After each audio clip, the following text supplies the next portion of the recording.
What's going on, everybody? It's your boy Isaiah coming to you again from Bucos Locker. Subscribe to the channel, like the channel, share all the videos.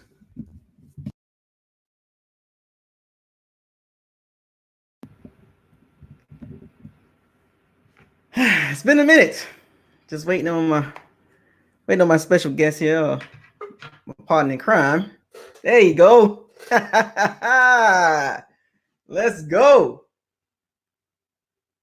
I can't hear you, Tampa 2. We up in here. Bucos Locker live stream.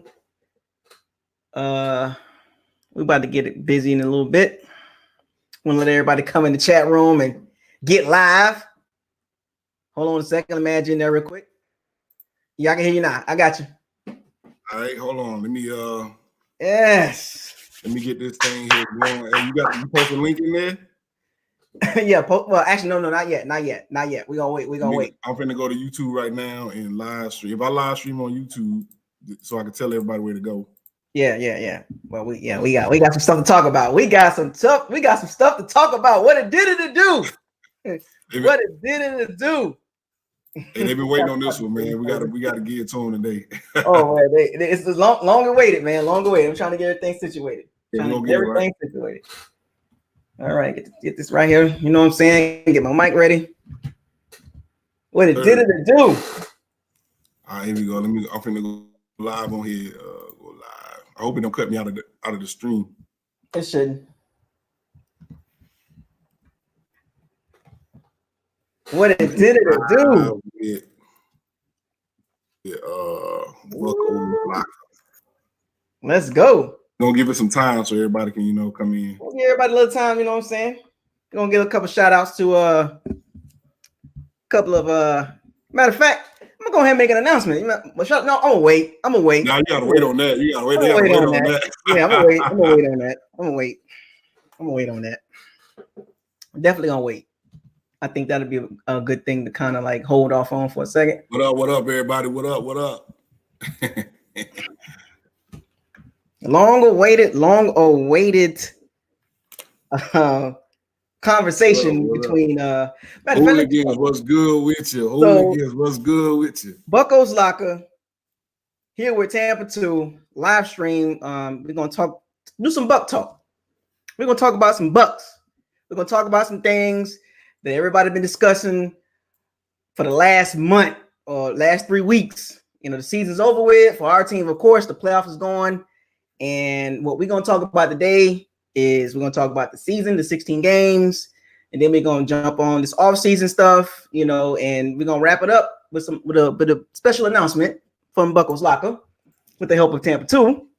You know what I'm saying? And Tampa 2, you got anything you want to speak on? I mean, just for the people that's watching, you want to shout out? So I want to say shout out first of all to the Hooligans. It's been a long ride all season, but we here. I know y'all been waiting on this, but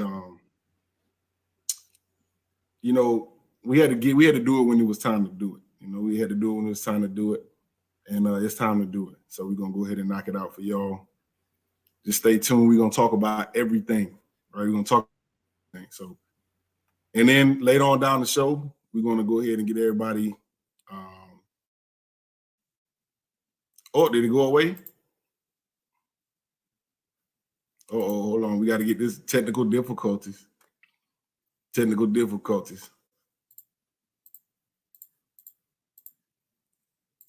to get it right. We're going to get it right.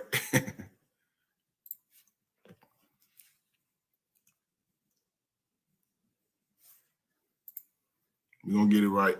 I don't know where, can y'all still see me? Oh, everybody should be able to see you. Can they? Yeah, because you went away for a second. Yeah, I did it on purpose. Oh, okay. All right. I did it on purpose. Okay. All right. Let me see. I'm gonna go on the Instagram real quick and put the link out there. Let me see. I'm gonna link them over to your channel, so they know where to go get it. Let me see. Bucos Locker. We're gonna get to the intros and everything. It's Streaming live. Okay, there we go. I see you right there. Oh, Bucos Locker 2, right? Or the This one? is Bucos Locker. This is the regular one. Oh, okay. Hold on, let me go to the other one then. Mm-hmm. That's right, folks. We're gonna get to it. Stay tuned. We're gonna talk about we're gonna talk to him. Talk to him. Oh, there you go. I see it. Okay. All right. Oh yeah, you right. It is behind a little bit. Yeah, it's about 10 seconds, like 5 to 10 seconds delay. Share. Talk to him. Copy link. Here you go.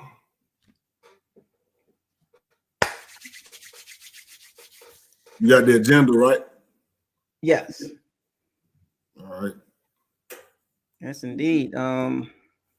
So as Tampa 2 do his thing real quick, I'm gonna give shout outs to the people in the chat room: Grizzlo, African Rebellion, Gabe Torres, Kent Jackson, Callie Buck, Eli Knight. Who else in the chat room? Shouts out to all y'all. Memphis Max Gaming 901, Ryan, Keith Lawrence, what's up? Trevor Thomas, what up? Ryan, Jemiah, Chili Will, what up, man? Andre Cook, Joseph Stokes. Appreciate y'all coming in. Where y'all at? Where y'all at this evening, man? Where y'all at home? What state y'all repping right now? You know what I'm saying? I know y'all representing the Bucks, but where are you guys? Like, what up? What up? It's on there, man. It's on there. So we're ready to get it rolling. You Let's ready? get it, man. All right, well, we're gonna start out then. Let's go. So we're gonna talk about the 16-game season. I know we went 7-9, and I know a lot of people have been talking about it, and we're gonna kind of like do a synopsis or kind of like a mini breakdown. Well, I ain't gonna say a breakdown, but kind of talk about the games, you know, starting at the first one. And we'll just run down the list of a couple of things that stood out and why we should have won the game and why we lost. And then we're not going to go too much in depth. This is not all 22. You know, we don't got no film rolling in the back, you know what I'm saying, breaking down every play. But, you know, just some things that stood out in that game and why we should have won the game. And, of course, we lost. But, you know, our record is 7-9, so it is what it is. But it's woulda, coulda, shouldas, you know, a lot of ifs. But it's good to talk about it. You know what I'm saying? So let's get it started. You know, first game of the season. You want to kick that off, man? First game of the season? I think it was the San Francisco 49ers, I believe. So we opened the season with the San Francisco 49ers. Now I will tell you this. I was very confident in our ability to play in this game before this game. All right. I remember talking to the hooligans and I said, this game right here is going to be very telling on how we open this season up, right? Mm-hmm. Sometimes, or most of the time, I like to wait to the second game or the third game to kind of see what we're looking like. But I said, coming out there with a team like the San Francisco 49ers, we had to make a real big statement in that game.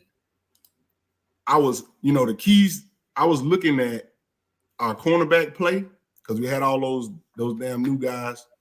And I wanted to see that D-line rush. I wanted to see the new guy, Devin White, see what he had for us. Mm-hmm. When you picked in the first round as high as he was picked, I wanted to see instant impact to the team. Right. Top 5. Because I said, Jameis Winston, man, however you come out and open this season up, going to be very telling. And man was all right. Right. Top 5 pick, man. I mean, we wanted to see. So that's how that game opened up for us. I mean, that's how I looked at it in going into that game. And I said, if we can pull this one out, the media going to be on us. You know, they like to be on us early in the season and just let it dwindle off. I said, if we come out and make an impact right here, then this is going to be very telling on how the rest of the season going to go. So that's where I was at the beginning of that game. That game was interesting. We lost the game 31-17, you know, at Tampa. The first game of the season, home game. You know, the fans was hyped. The stadium was packed.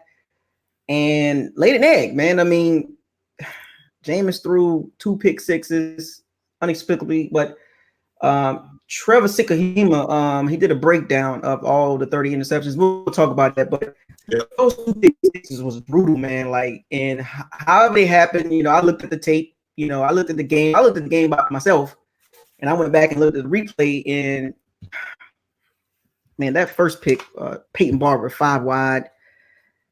You know, I now running back. So we ain't gonna go too fast on this one because this was important now. Right. This One of the things set the tone.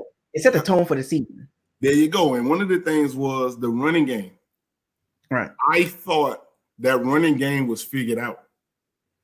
I thought because we had Peyton Barber who didn't get a chance last season or the season prior under Dirt. I said, everybody was like, man, they didn't even really use him like that. Like he just wasn't in the offense like that. And he's a good running back. I don't know why they didn't use him, but they're gonna use him. Tampa Bay is gonna open up the season. We're gonna have this two-headed monster with Peyton Barber and Rojo, and we're gonna be firing on all cylinders, and we got all of our wide receivers, and the offense is gonna look incredible. And OJ Howard's coming. It was gonna be one of the most prolific offenses in the NFL, the way it was being sold. And that running game was going to be the key to it. And then what you said happened. Kind of crushed the whole thing. Because coming into the season, I mean, I'm a big fan of expectations. I like to be optimistic and saying we're going to be good. We've done this for the last few years, like 5-11, 5-11, and then this year. So it was like, okay, we got a coach upgrade from Dirk Cutter. Or Dort Cutter, as I call him. And here we go, first game of the season. I'm sitting here at the crib. I'm hyped up. The game going along, it's moving kind of slow because, the first quarter of the season, teams trying to get a feel for each other. It was a defensive game. I mean, even with the pick sixes, it was a defensive game. The 49ers offense didn't do anything. The Jimmy G situation was still, unsettled. Like we didn't know what the 49ers didn't know what they had. Jimmy G comes out and didn't play well. The defense did very well against San Francisco. And the 49ers run game started kicking in towards the, middle of the game and towards the end. But, of course, the highlights of the game, I mean, it's the pick sixes. I mean, outside of that. But one thing it also told us, too, though, is that the Bucs started to do this whole, like, play half a game and then trail off the last half. Right. And that's when San Francisco kind of caught that fire and they took that damn motivation and they just ran through the rest of the game with it. But we didn't look as trash as you might think by looking at that score though. Against the 49ers. So it wasn't that bad. It was bad to lose, but it wasn't a bad viewing of what our team kind of looked like, and we kind of knew left and right where we needed to go. Right. So that game was telling in that our running game was okay. We had to pick it up, that we play half a game and not a whole game, that the offensive plays that we're gonna be calling on the Byron and Leftwich will work, and that our defense, our cornerbacks is not going to be able to play like that all season and win. That takes us to our second game. So that's what we got out of that first game. Yeah, that game was to me kind of like set the tone a little bit, it was like a prelude to what was about to happen, as the games go. So we lost the game 31-17, disappointing loss at home. A lot of people was like, damn, okay, that's okay. We didn't get too flustered with it. It was like, that's the game. We're gonna move past that. And okay, cool. Carolina Panthers game. That was a Thursday night game, if I'm not mistaken. Yeah. National TV. Yeah. Here you go, Jameis. Here you go. Yeah. He goes out and he plays a game manager. It was a game manager. He didn't do anything crazy, no turnovers. Played solid, and the defense actually won the game. The unsung hero of Vernon Hargreaves. So Christian McCaffrey thought he was the, and he had thought he was the man. 12 tackles because he gave up a lot of catches. Because Cam Newton didn't have a lot of yards that game. He threw for a lot of yards. They only scored 14 points, but he threw for a lot of yards. And Vernon Hargreaves had a lot of tackles because he allowed a lot of catches. They was catching the ball, he was tackling them. So when you see a cornerback with 12 tackles, I think that's what he had. Damn, dude, you gave up a lot of catches. That was a sign of things to come. So it depends on how you looked at it, right? So you had two ways to look at this. You can say, well, in those pressure moments, our defense stood up, right? That whole goal line stance, holding Carolina down like that, being able to deal with Cam Newton, kind of injured, but playing. Luke Kuechly was under control for the most part. And you started to think, well, if going off the first game against San Francisco, pairing that with the second game, going against Carolina, being able to stand tough, that we might do something in the division until you realize that they ain't got no damn receivers at all in Carolina. Not at that moment. But it was a division game, but they don't got no receivers. And then you realize Cam Newton played hurt. So in some instances, you could say, well, looks like the defense ready to stand up and play. But in other instances, you got to say we played a very, very wounded Carolina team or unskilled Carolina team, which was proven by the end of the season that they were pretty trash. And the big thing about this game that stood out was like you said, the defense. We did hold Christian McCaffrey in check. Like he didn't do anything against. And that was again at the beginning of this. You start to see us hold them running backs to those little bit of yards, and these are famed running backs. Right, he top 5 running back, hands down. Right, and so you started to see that, like I told my hooligan, that Vea Susu, right, very hot in there. You start to see that start develop, or that D-line start develop and come along, and you wasn't too worried about other people's running game because we were able to hold a potential MVP running back down to like a couple of yards. And then that goal line stance where Vernon Hargreaves was able to beat him to the edge, keep him out of the end zone. We felt very good about that.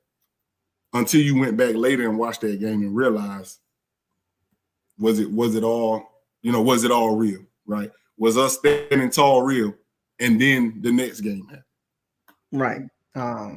So now we 1-1. Mm-hmm. All right, still first quarter of the season. Now this is Raymond James. Now we're going back to Raymond James. New York Football Giants with a rookie quarterback, Daniel Jones, Danny Dimes as they call him. Daniel. Damn, Daniel. So now this game I was at this game. Okay. Personally. I hope this game for me was very, very devastating because it pretty much hurt. Like I was there. Like when he kicked that field goal, I was on that side of the end zone. I watched the ball just this. Now this is the Bucs story though, right? Mm-hmm. You won against the New York Football Giants, rookie quarterback, against a rookie quarterback nobody ever heard of. Well, I can't say that, but a rookie quarterback nobody was ever concerned with. And you knew going into this game, which is a shame, the Bucs could actually lose this. Saquon Barkley, but we just stopped Christian McCaffrey. Shouldn't have problems with Saquon Barkley. Our defense has shown the ability to stand up when it's time to stand up. This is a team that's not that good with that quarterback, so we should be able to beat teams like that.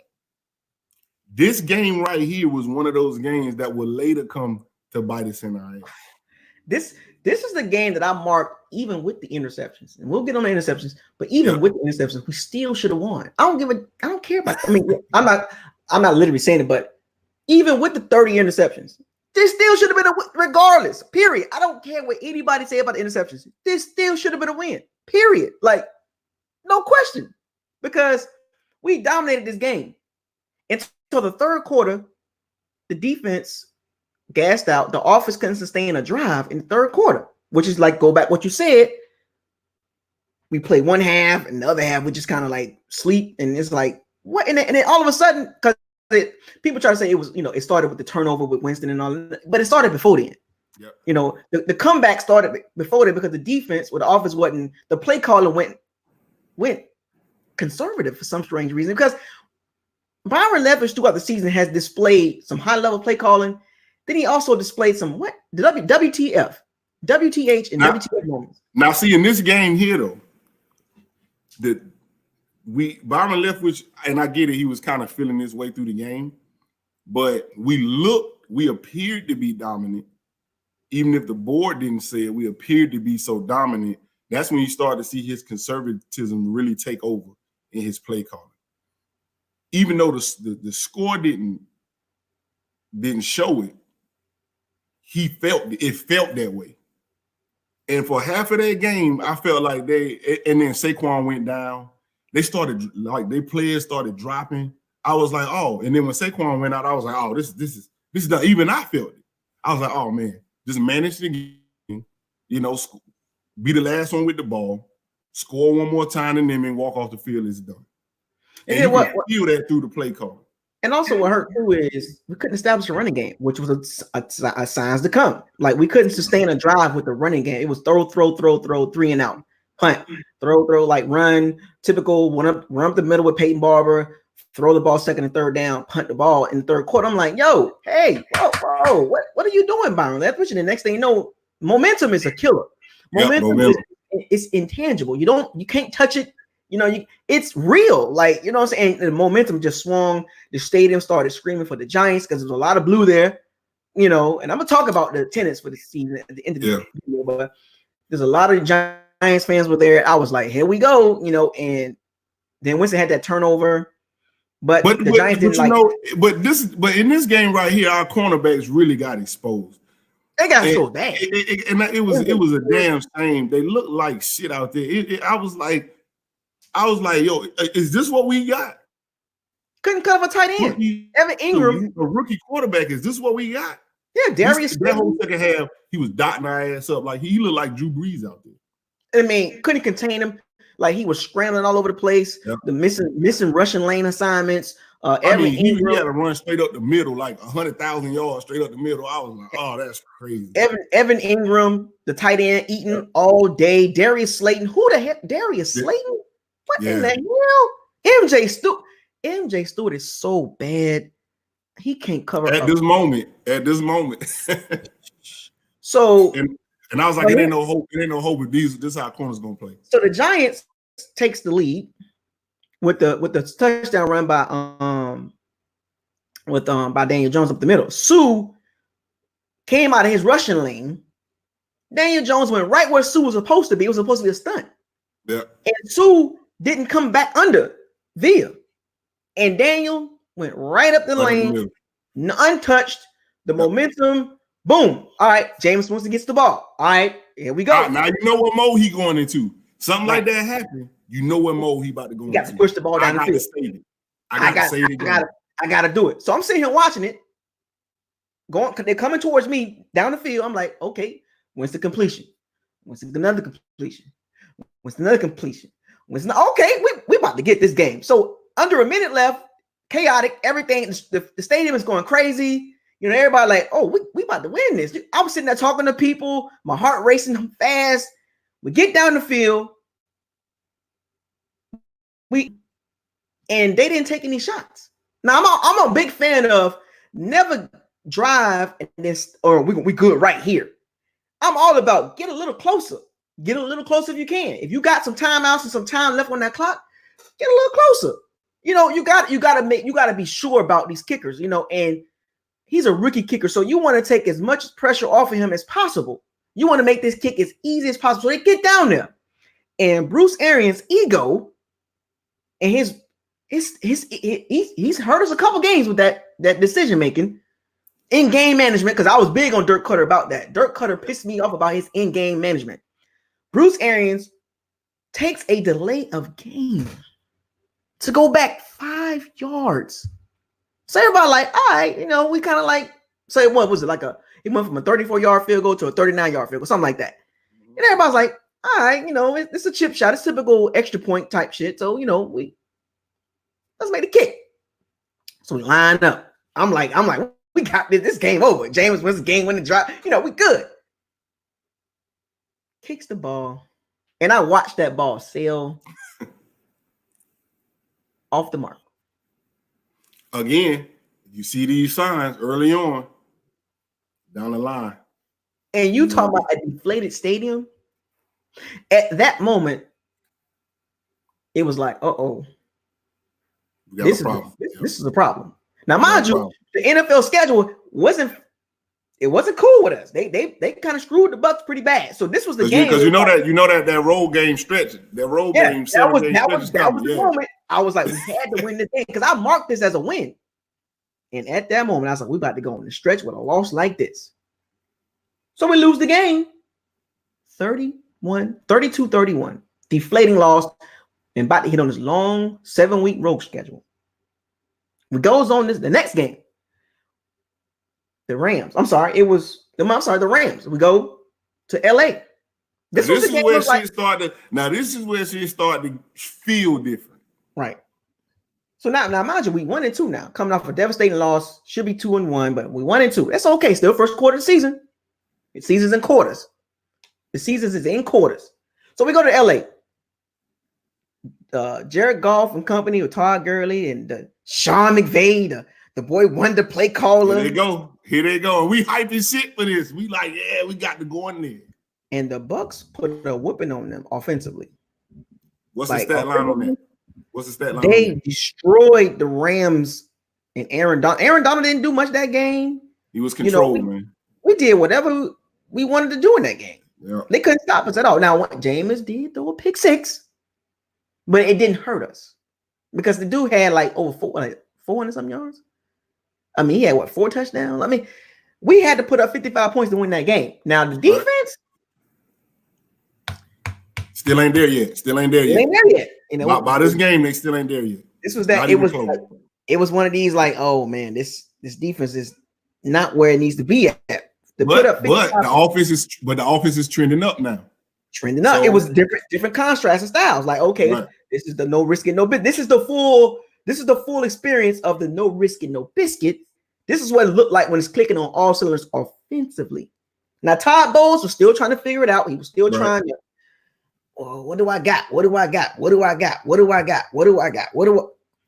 Dude, your defense is secondary. Jared Goff had like 455, whatever he had. You know, he had a lot of freaking yards. Oh, he threw the ball like 60 sometimes, something like that. So and unprecedented. I mean, he just was letting that ball go all game, and he knew. But this showed you that last year offense wasn't a fluke, right? We can put up points on you. You're gonna have to outscore us. At least at this moment, we're thinking, okay, the offense is back. Right. Everybody doing what we want to do. This is a Rams team that is formidable from last year, right? Offensively formidable, and they got runners. They good to go. They ready to go. And so remember, what we're doing to them matters, right? At least shut down their running game too. Todd Gurley didn't do anything, right? See how that works? And we are handling business, at least offensively. So we feeling like we there, right? And then so we pulled that victory out in LA. You know, we go 2-2. Good game by Winston, even with the turnover. Cool. Then we go to New Orleans. I was at that game. I was at that game once again because I live in New Orleans. And we lose that game 31-24. That game was weird because we didn't do anything in the first half. Like the offensive line was horrible. The running game was horrible. So tell me how you felt with Teddy Bridgewater behind center.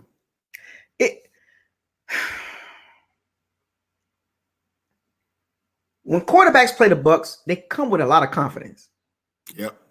They always play us better than anybody else they play on the schedule. Like it seemed like they be licking their chops when they play the Bucs for the last 3, 4, 5 years. It's like, oh, we about the Bucs on the schedule. Even backup quarterbacks, we know about backup quarterbacks. They shine against us. They go ham on the So once Teddy Bridgewater operates Sean Payton's offense, Drew Brees got hurt with a thumb injury. I'm like, why does Teddy Bridgewater look like an all-pro? He's never looked like that. But he was chucking the ball. Completion percentage was like over 70%. He had over like 250 yards. I think I had 300 like something yards. We couldn't stop Michael Thomas for some strange reason. We couldn't stop Alvin Kamara. It was like, and we knew going into this game. We know this team. They're going to use. Yeah, we know this team. And they didn't change the offense for Teddy Bridgewater. They just ran the same way.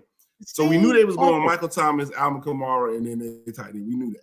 Same old thing. And they just came alive in the second half because the first half we were sleepwalking as usual. So I'm like, this game, it wasn't really too much to talk about. It was very cut and plain and dry. It was like we just came out flat at the beginning, and in the second half, we made it a game a little bit, scored a touchdown in the end, so to make it 31-24. The defense still was struggling.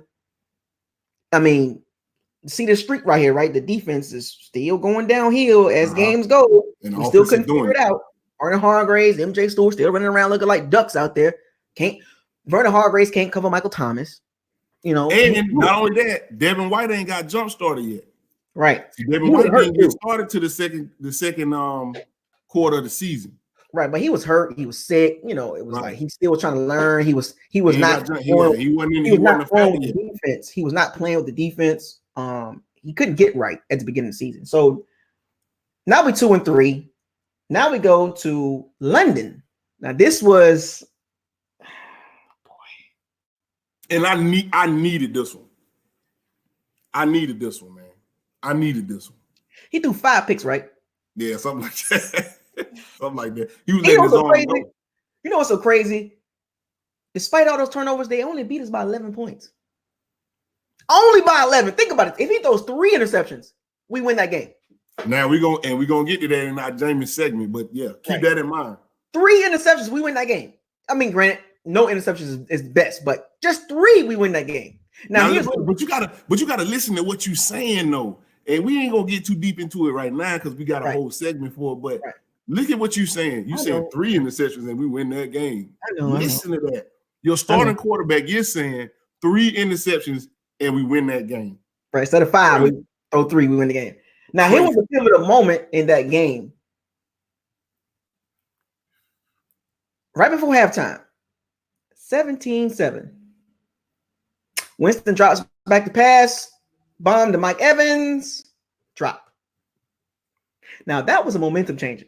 Because we scored a touchdown. Yep. Got the ball back. Yep. Mm-hmm. And Winston threw a beautiful bomb to Mike Evans. And Mike Evans, that game, he played like straight up baby Dookie. He said it himself. He played bad.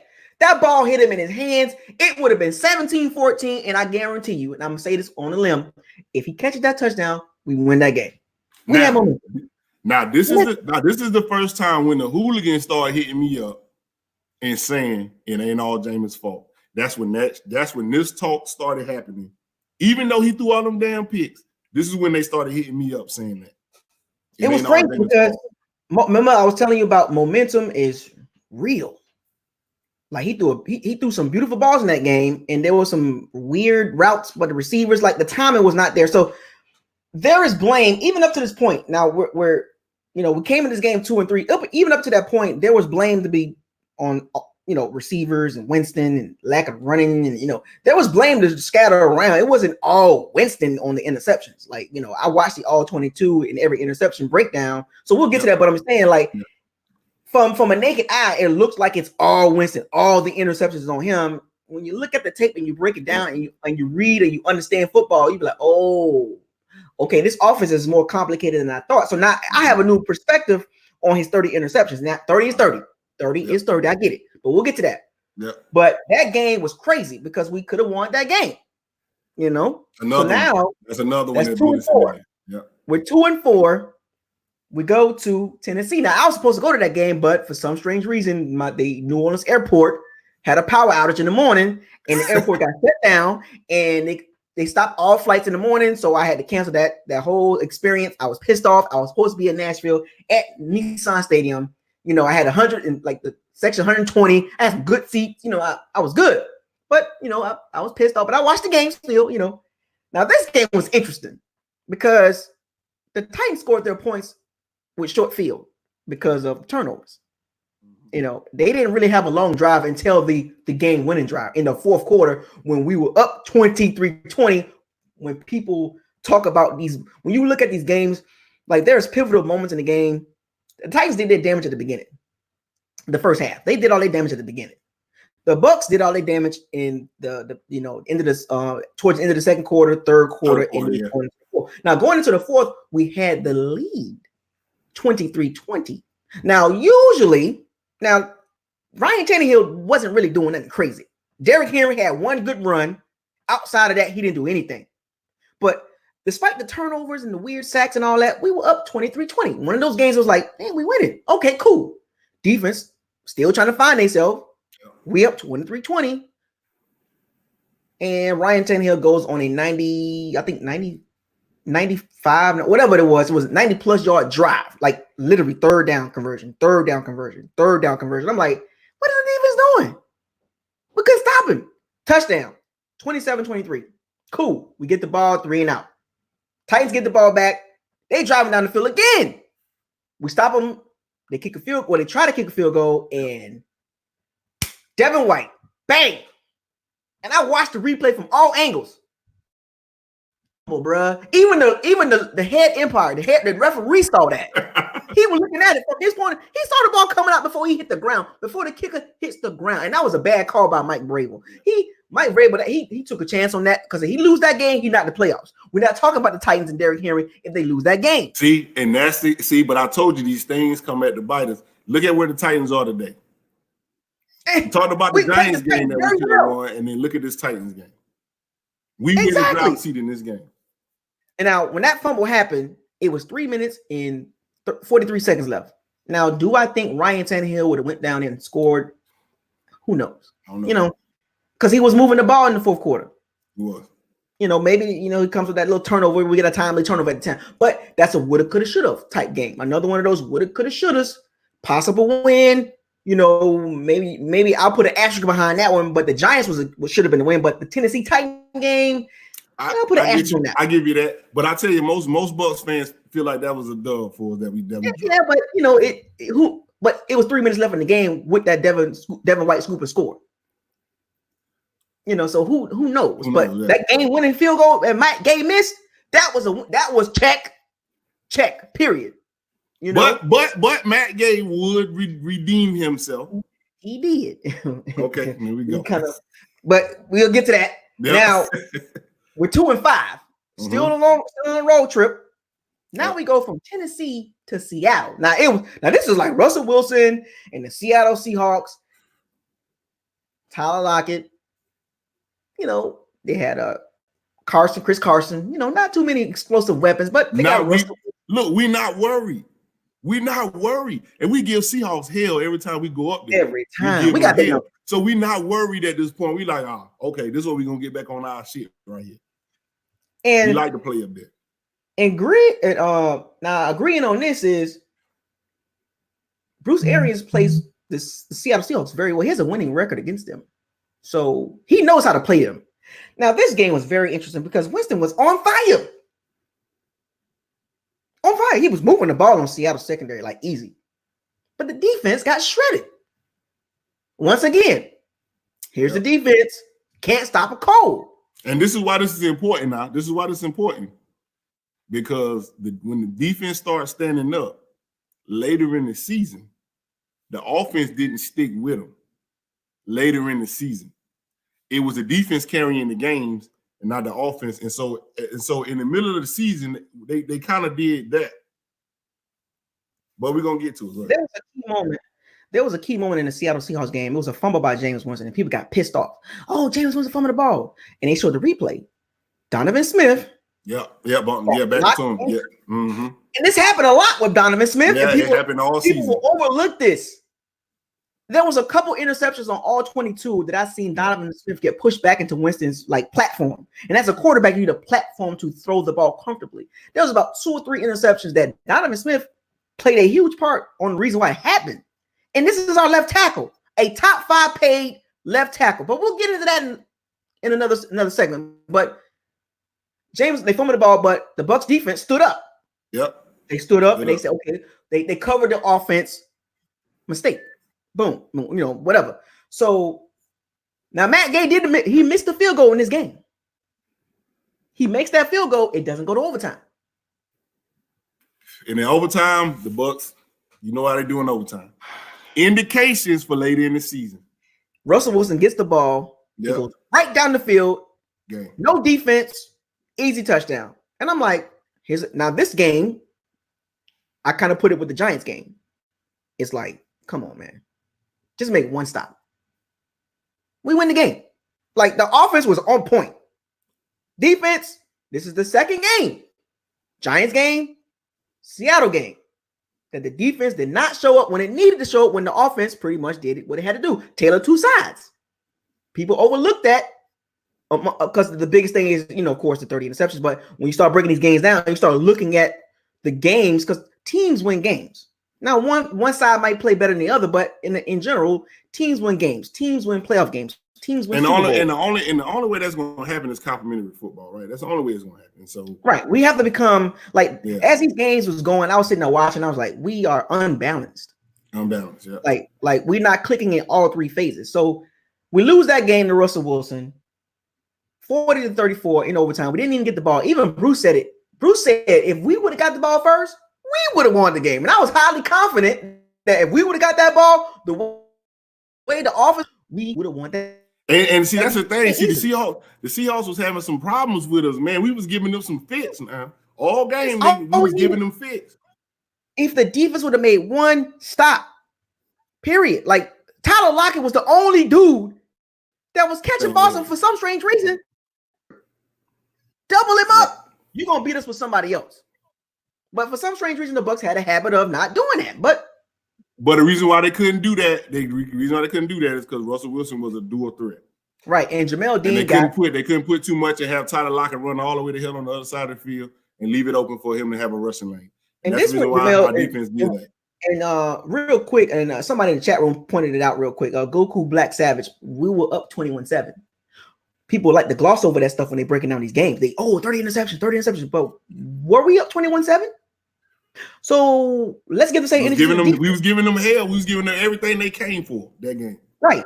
How you gonna be up 21-7, but then you blame the loss on the quarterback? See, there we go. See, we gonna all right. That's another one of those games. It's like people react off of what they want to believe or what they want to push. But when you start really breaking down these games, and we're not even really going into details, we're just kind of looking at the overview of the games. It's like now we're 3-6. I mean, I'm sorry, 2-6. I'm sorry, we're 2-6. Kind of a bad loss. Matt Gay makes his field goal. If the defense make a stop, we win the game. Now we come back home finally. Yep, finally. After 7 weeks, we come back home against the Arizona Cardinals. And we're feeling so good about this one. Right. This is easy, right? We're feeling so good about this. Mm-hmm. Now, we win the game 30-27. Made it harder than what it was. Way harder than it should have been. Kyler Murray caught fire. He's running around and scrambling around, chucking the ball around, and we couldn't cover Fitzgerald, but we pulled the game out. It was a tough game. Shouldn't have been that tough. The Cardinals are a sneaky team. They put up a fight. They do it, but that game should have been that close. But see, that's when I started to think that we was playing to our competition, right? We go to Seahawks, we give them hell. We come down here, we go to Arizona. I mean, Arizona come players. And the stakes can't be higher because this Bruce old team. Mm-hmm. They mad as hell at us. They hating on us because Bruce came out of retirement, came with the Bucs. The stakes couldn't be higher. We have to win this game. And you would think that they would just blow this team out. They should have just annihilated the Arizona Cardinals. This should have been an easy day. Rookie quarterback Kyler Murray making his start and all this. It should have been real easy. No, and they made us sweat. Christian Kirk was roasting Carlton Davis. I think he played that. Was it Carlton Davis or was it Vernon Hargreaves got cut week? Was it 8 or like it was like 9, 10, whatever? But Christian Kirk was catching bombs over Baghdad. Like Ryan Smith gave up one. Ryan Smith is so bad at cornerback. He is so bad. From that 2016 draft class that Jason Light screwed up totally. And people. I tell people this. I always look at the bigger picture. People focus on the quarterback. Do they understand when you miss on a draft class? I'm going to talk to the camera real quick. When you miss a draft class, a 2016 draft class, the first round pick, second round pick, third round pick, fourth round pick, nobody in that draft class has contributed heavily. That sets the team back 2 years. But people overlook that because they focus on the quarterback. Look at the bigger picture, people. You cannot miss on a draft class. That is a fireable offense. I'm not a big fan of Jason Light. Yes, he made some good picks. I'm sorry, man. But I got to address this. 2016 draft class. Oh, you don't want to wait. You want to go ahead and get into it. Okay, go ahead. No, just that part. The 2016 draft class. How do you miss on? I digress. Anyway. Now of all the games that we done talked about, How many of them are we attributing to a loss from the defense and a loss from the offense? So at this point, if we count the Arizona game, we are 3-6. So that's 9 games to the season. Now, this was like during the time frame that we was trying to figure out, hey, are we going to cut Bradley Pinion? Are we going to cut Rashad Perriman because he hasn't contributed? Deion Buchanan. There was talks about Vernon Hargreaves and MJ Stewart getting benched, and we got a man like these. They was talking about Bruce Arians was talking about stuff and is Devin White a bust or is he the truth? Is he a bust? What's going on? Winston has a lot of picks. I mean, where's the running game? It was a lot of stuff going on, and Bruce Arians was like, "Yo, we all right, but we're gonna make some changes, and we're gonna put guys out there that want to play." So that's when the Vernon Hargreaves situation around that time frame kicked off.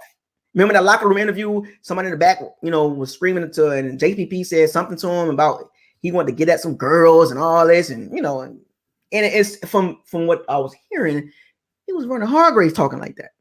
He was a bad influence in the locker room.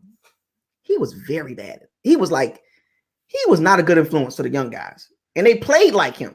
Yep, they literally played like him. Yep, because every position group has a leader that the guys kind of talk to, and what do I do, and how do I let's communicate through the leader, like with Levante, coaching Devin White, and Vernon Hargreaves was the leader of Jamel Dean and Carlton Davis. He was kind of like the dude. They was looking up to him, but he was a bad influence, and they cut that cancer out. Now, mind you, let's go back to what was the offense and defense. With 3-6, that's 9 games. So 9 losses. I'm gonna say 2 was on the defense. The Giants and the Seahawks game. Yep, that's 2. 2 games. The Giants, the Seahawks. Yeah, that's it. Carolina and London. No, I'm saying like if you said at that point with 3-6, like out of those 6 losses. I see what you're doing. Okay, I got you. Okay, 2 was on the defense, like hands down. I don't care what picks or nothing. Even count all the picks up until this point. Defense lost 2 games. 2. Now the other 4 games out of that 6, you can say Jameis. Well, but what I'm saying is the defense lost, and did the defense win? The defense won 1 game. Because they did not win the LA game. The offense won Carolina Panthers game. Yeah, that was the only game that they won. I mean, like as far as like, it was a defensive struggle. It was like the defense came through.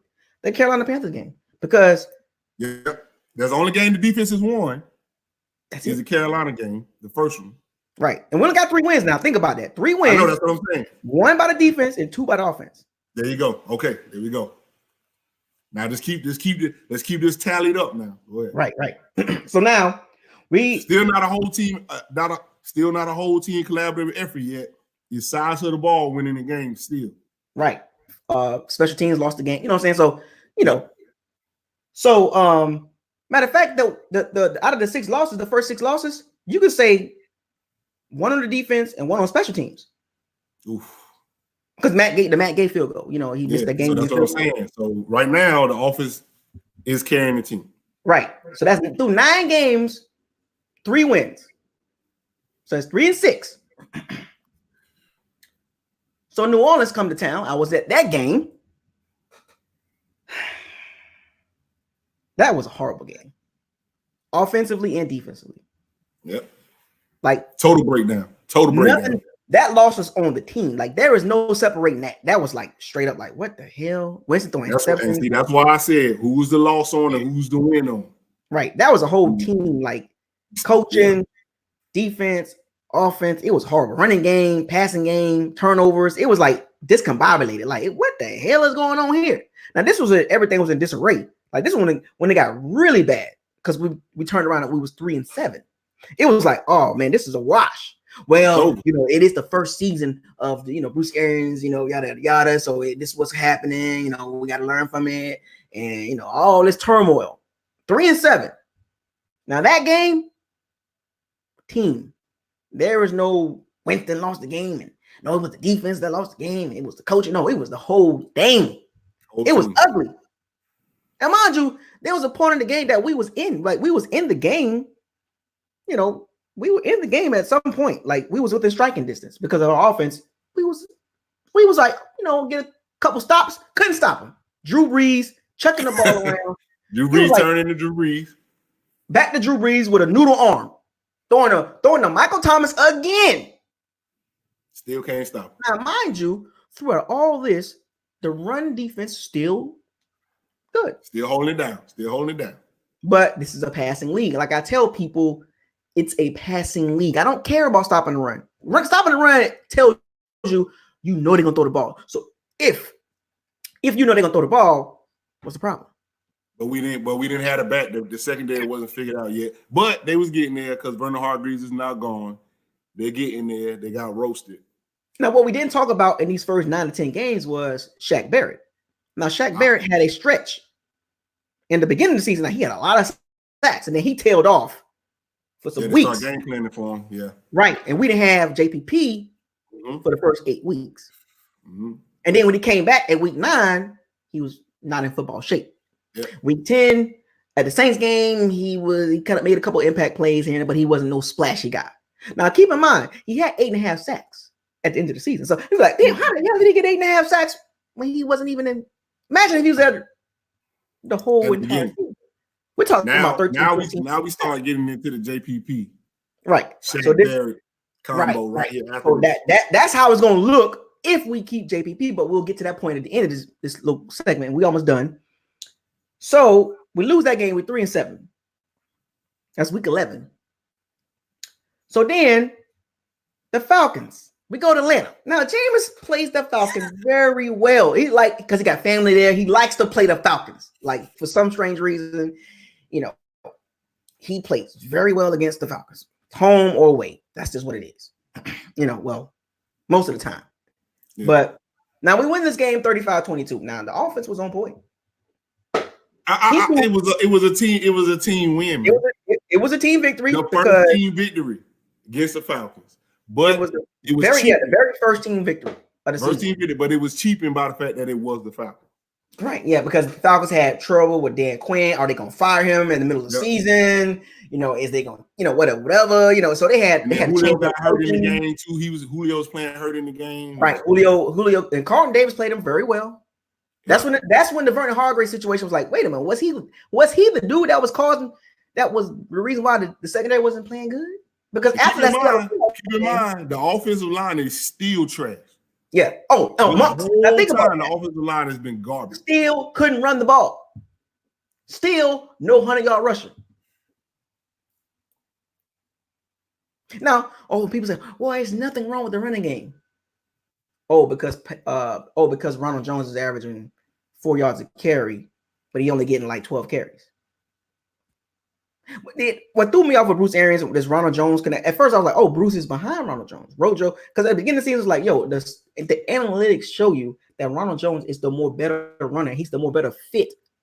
But Bruce Arians kept playing around with this running back situation and just never kind of got on track the whole season. It was like weird. But see, the reason why he was so confused about it was because of that, but his blocking, man. Yeah, his blocking. He had the offensive line. But again, when you got an offensive line playing like our offensive line was playing, bro, and you the running back, that damn rush can come from anywhere because the whole line weak.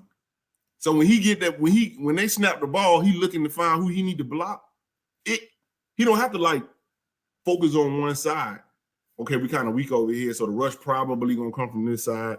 Or if they got a linebacker that's cheating down us or a corner cheating in or whatever, he said, okay, I know it's going to come off this side. They can just rush forward and anybody can come in. Because we were just opening the doors. We was open all night. We were 24 hours a damn day. So to give him a little bit of bail, that rush could come anywhere. So it's hard for somebody to pick up that block. But you gotta have football IQ. And I think that's what he's lacking. And at that time, he didn't have it. He's lacking the football IQ to allow him to stay on the field. And then he's dropped some balls, some easy balls too, so they even though Bruce Arians came out and said he trusts or Rojo is the starter. Remember, he announced that Ronald Jones is the starter, but he didn't play him like a starter. He said he was a starter, but he didn't get the carries. Like I always said, if he gets 18 to 22 carries, I'm telling you, how many times that he had some good runs, holding 69, holding 65. Holding 76. It's like, oh my God. And for people to try to throw up in my face, others, oh, Pro Football Focus say the offensive line is ranked number 7. No. That shit don't pass the sniff test, man. No. The eye test tell me. The eye test. I don't care about what formula they use. No. As a fan that's been to a few games. Yeah. No, I don't see it. 7th ranked O-line. Femo. When you break it down, when you look at the next gen statistics, they were one of the worst power run teams. Zone run, everything. Zone run, red zone runs.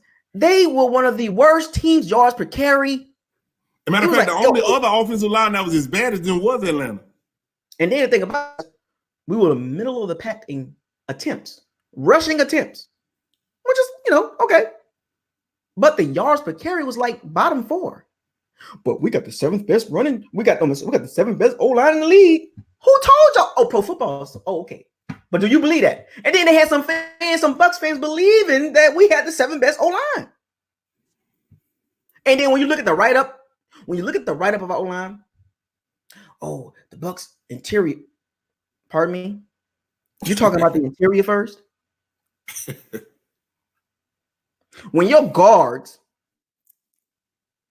are announced before your tackles, it's a problem.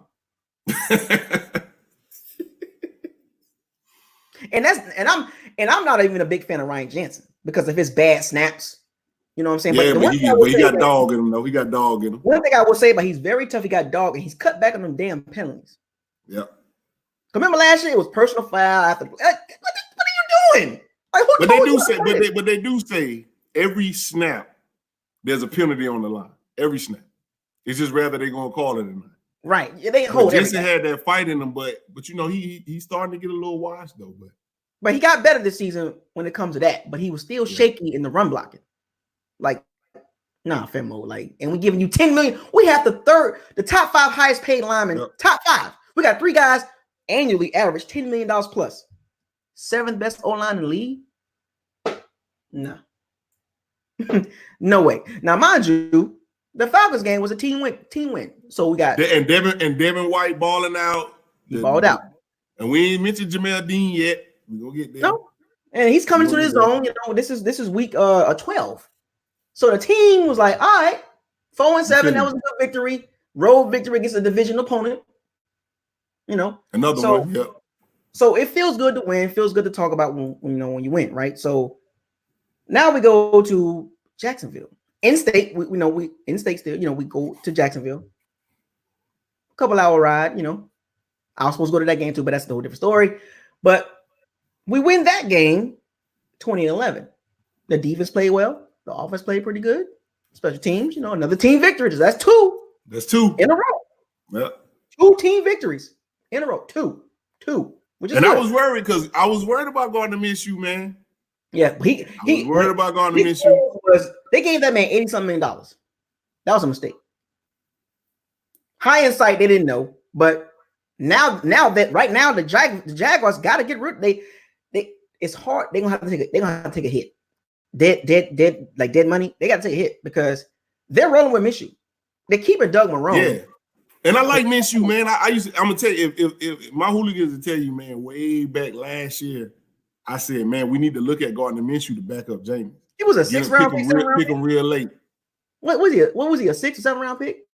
I don't know. He was late though, but I said, man, we need to look at him to back up James. He might be I like Gardner Minshew. And the thing about the team plays they play with more competitiveness with him. Yep, exactly. But that's the thing. He ain't. Well, they ain't neither one of them really too skilled, but he ain't as skilled. But they play with more energy and fire. He's running around though. It's a battle, man. He's like a great value version of Russell Wilson. There you go. Like he moves around, he scrambles around and makes these little off-script plays. It's like can't tackle it because when he was playing against us, it was like, oh my gosh, like tackle is. And I was scared, man. I was like, oh man, because they started coming back. Yeah, but then the defense stepped up. Got the interception. Yep. And go boom. I was like, woo, because they were scored that touchdown. I was like, oh Lord, because they were moving. Yeah. But Murphy Bunting was playing good up to this point. 5-7. 2-game winning streak. Devin White coming on, the secondary coming on. Yep. The running game, run defense still playing really good. The pass defense started to come around. Devin White got the playbook down. Yep. JPP starting to get sacks now. Shaq Barrett picking up a little bit. So still ain't allowing nobody to run on us. Yeah, right. We doing the pass defense was good. I mean, granted, it was the last. In that span, it was Matt Ryan. I mean, it was Kyler Murray, Matt Ryan, Drew Brees, and Gardner Minshew. So it's not like we playing like Patrick Mahomes or Deshaun. Like whatever. But it's a good victory. 2-game winning streak is good to have a winning streak at some point in the season. So we're 5-7. Now the Colts come to Raymond James. Interesting game because turnovers was there. Pick 6 was there. Darius Leonard is all-pro linebacker. So, I mean, are you surprised? And this is where we started to realize James is going to throw an opening drive pick. Yeah, it was like every game right here. Now this is where this Colts game is where the fan base completely split on Jameis Winston. Was this Colts game? You think so? That's when I saw it. I saw the fan base do just like that right after that. Republican and Democrat. After that Colts game. Republican and Democrat. That's what I saw. I was like, oh, that's it. Because at this moment, it was like, okay, we won. Then we got a little streak going. We got some team wins, and then he's starting to throw open drive picks. He messing it up, and then that's when the whole argument: do we keep him? Do we let him go? Started. Well, we won the game 38-35. Team victory. Offense played good. The defense played good in spurts and when it mattered. Jacoby Brissett, not a good quarterback. And, I argued with a couple of people. Well, I ain't going to say, like, debated. Like, some people was like, they'll take Jacoby Brissett over Jameis Winston. And I was like, oh, my God. Oh, no. Well, he done turn the ball over. Oh, we got a segment on that. We got to wrap this one up, but we got a segment on that. All right, we're almost done. But we beat the Colts. Held their running game in check as well. We held Leonard Fournette check. Devontae Freeman, he didn't play like the first game, but run defense still good. Jacoby Brissett in that game challenged the secondary with some deep balls. He challenged them. He was chucking that ball around. He missed on a lot of throws because he's not a good quarterback, like I've been trying to tell people. But we win the game. Move on. So now we had a 3-game winning streak. I was like, oh. Oh shit, here we go. Right. Yep. Okay, we got the next 2 out of 3 at home. Okay, we rolling here. All right. Detroit and this is where Tampa 2 would jump on the Winston train. This is where I would say, all right, franchise tag. Right. So we go to Detroit. We win that game 38-17. Another team victory. Yep. Another team victory. Offense put up 38 points. The defense held them 17 points. Okay. 4-game winning streak. Jameis Winston chucking the ball around, no risky, no biscuit. Todd Bowles got a defense locked in. Secondary play. Locked in. Yep. I mean, all right. I'm with that. 7-7. Okay. 2 games left. And they at home. Now we like, all right, man. Hey, we went out, hey, wait, what? Anything can happen. Yep. Right. Now, mind you, my prediction was a 10-6 season. Or 11-5. That was my prediction at the beginning of the season. Now keep that in mind. Now we put some asterisks by some games. 7-7. So I'm like, well, obviously my prediction is wrong. Like whatever. But the best we can do is 9-7, which makes me 1 game off. I was like, well, I was close. First experience in the BA system. That's not bad. 9-7 is not bad. 2 home games. We got momentum. The Texans come in town December 21st. Here come Vernon Hargreaves back again. Yep. Making comments on Twitter and doing silly stuff. Mm-hmm.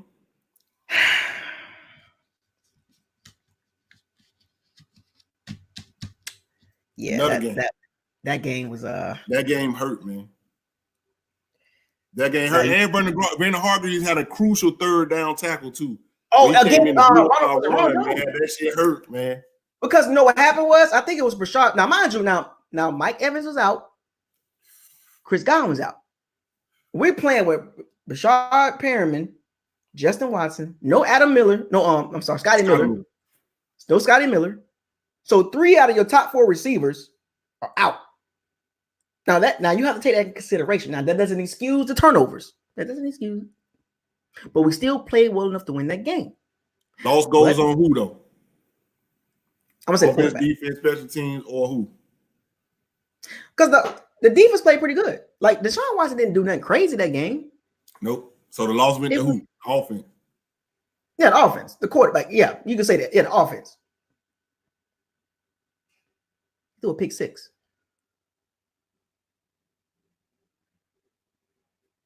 Play calling was all trash. That was a hard. That was a game. Another game we should have won. Now watching the Houston Texans play in the playoffs against the Chiefs, they got slaughtered. Yep. And we lost to them. That secondary. But once again, now I do believe if Winston had Evans and Godwin and Miller, we win that game. I'm gonna be honest with you. We win that game if we fully healthy. Okay. At the receiver spot. Now, if we were fully healthy, does Brashad Perriman break out? I don't think so. So there's a gift and a curse behind that. He don't get a chance, yeah. Right. But if I do believe if we were fully healthy offensively, because James Winston had that thumb injury, like all this stuff was going on, we would have beat the Texans. I'm gonna be honest with you. But that's a loss, 7-8. I'm like, you know what? 7-8. We can go 8-8. Atlanta coming in town. Last one. All right, that's cool.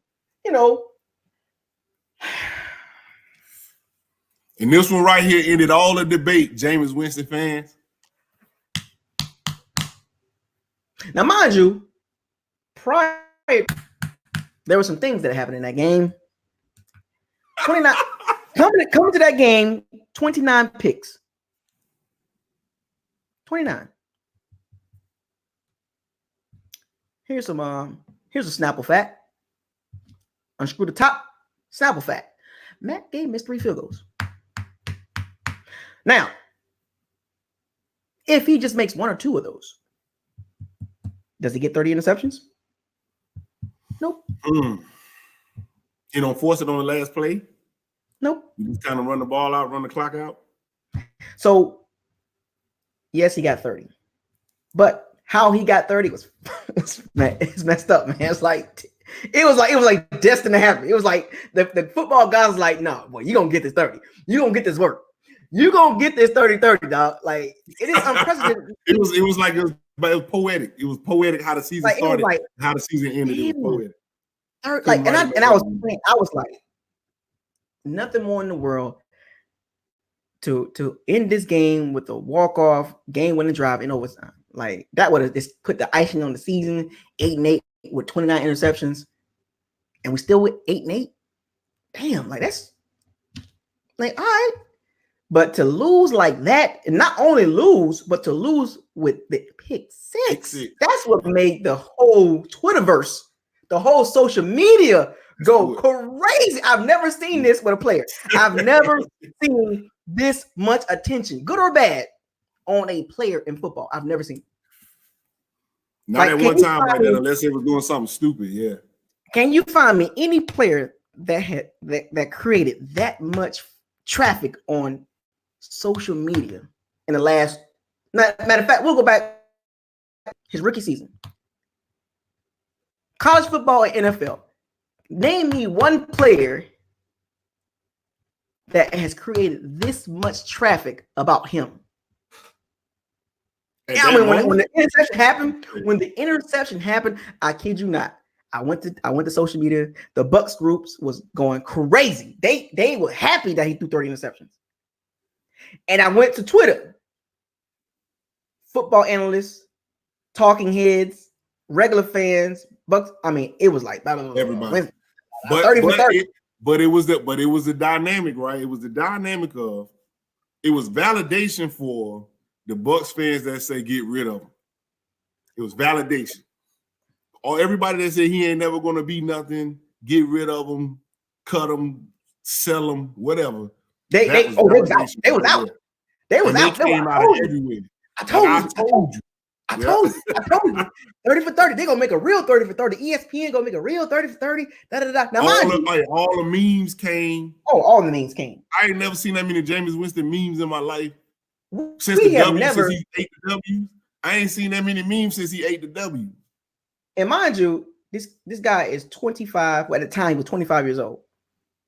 right? So that was like more of like a senior in college or going into the first your first season in NFL, pretty much, right? Because he came in when he was 20.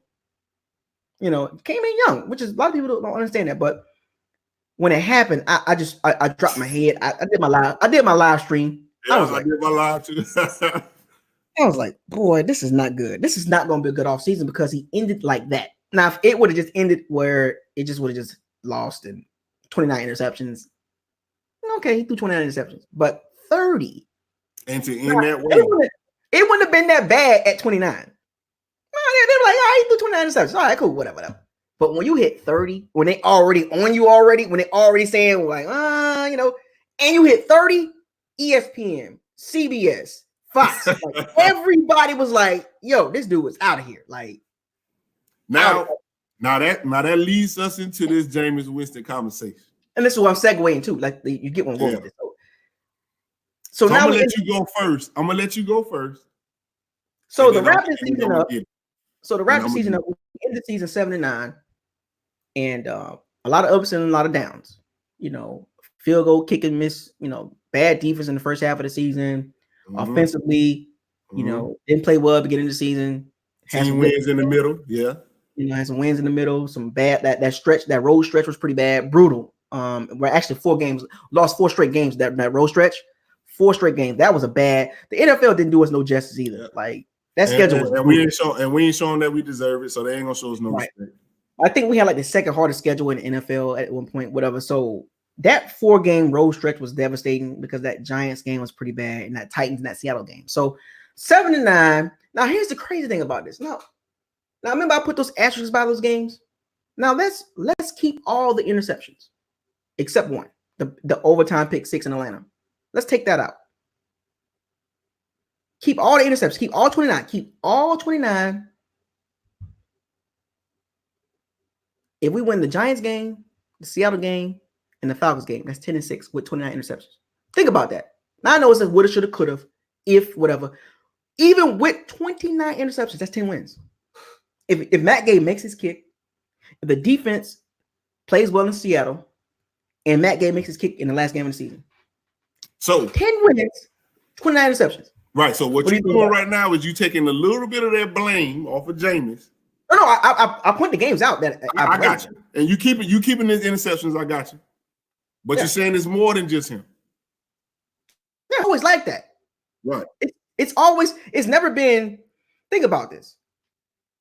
Now, I'll always try to stay neutral with Winston. When he does bad, I will say he does bad. When he does good, I say he does good. But I'm always going to be objective. You know, I'm always going to be a conservative, like a neutral guy.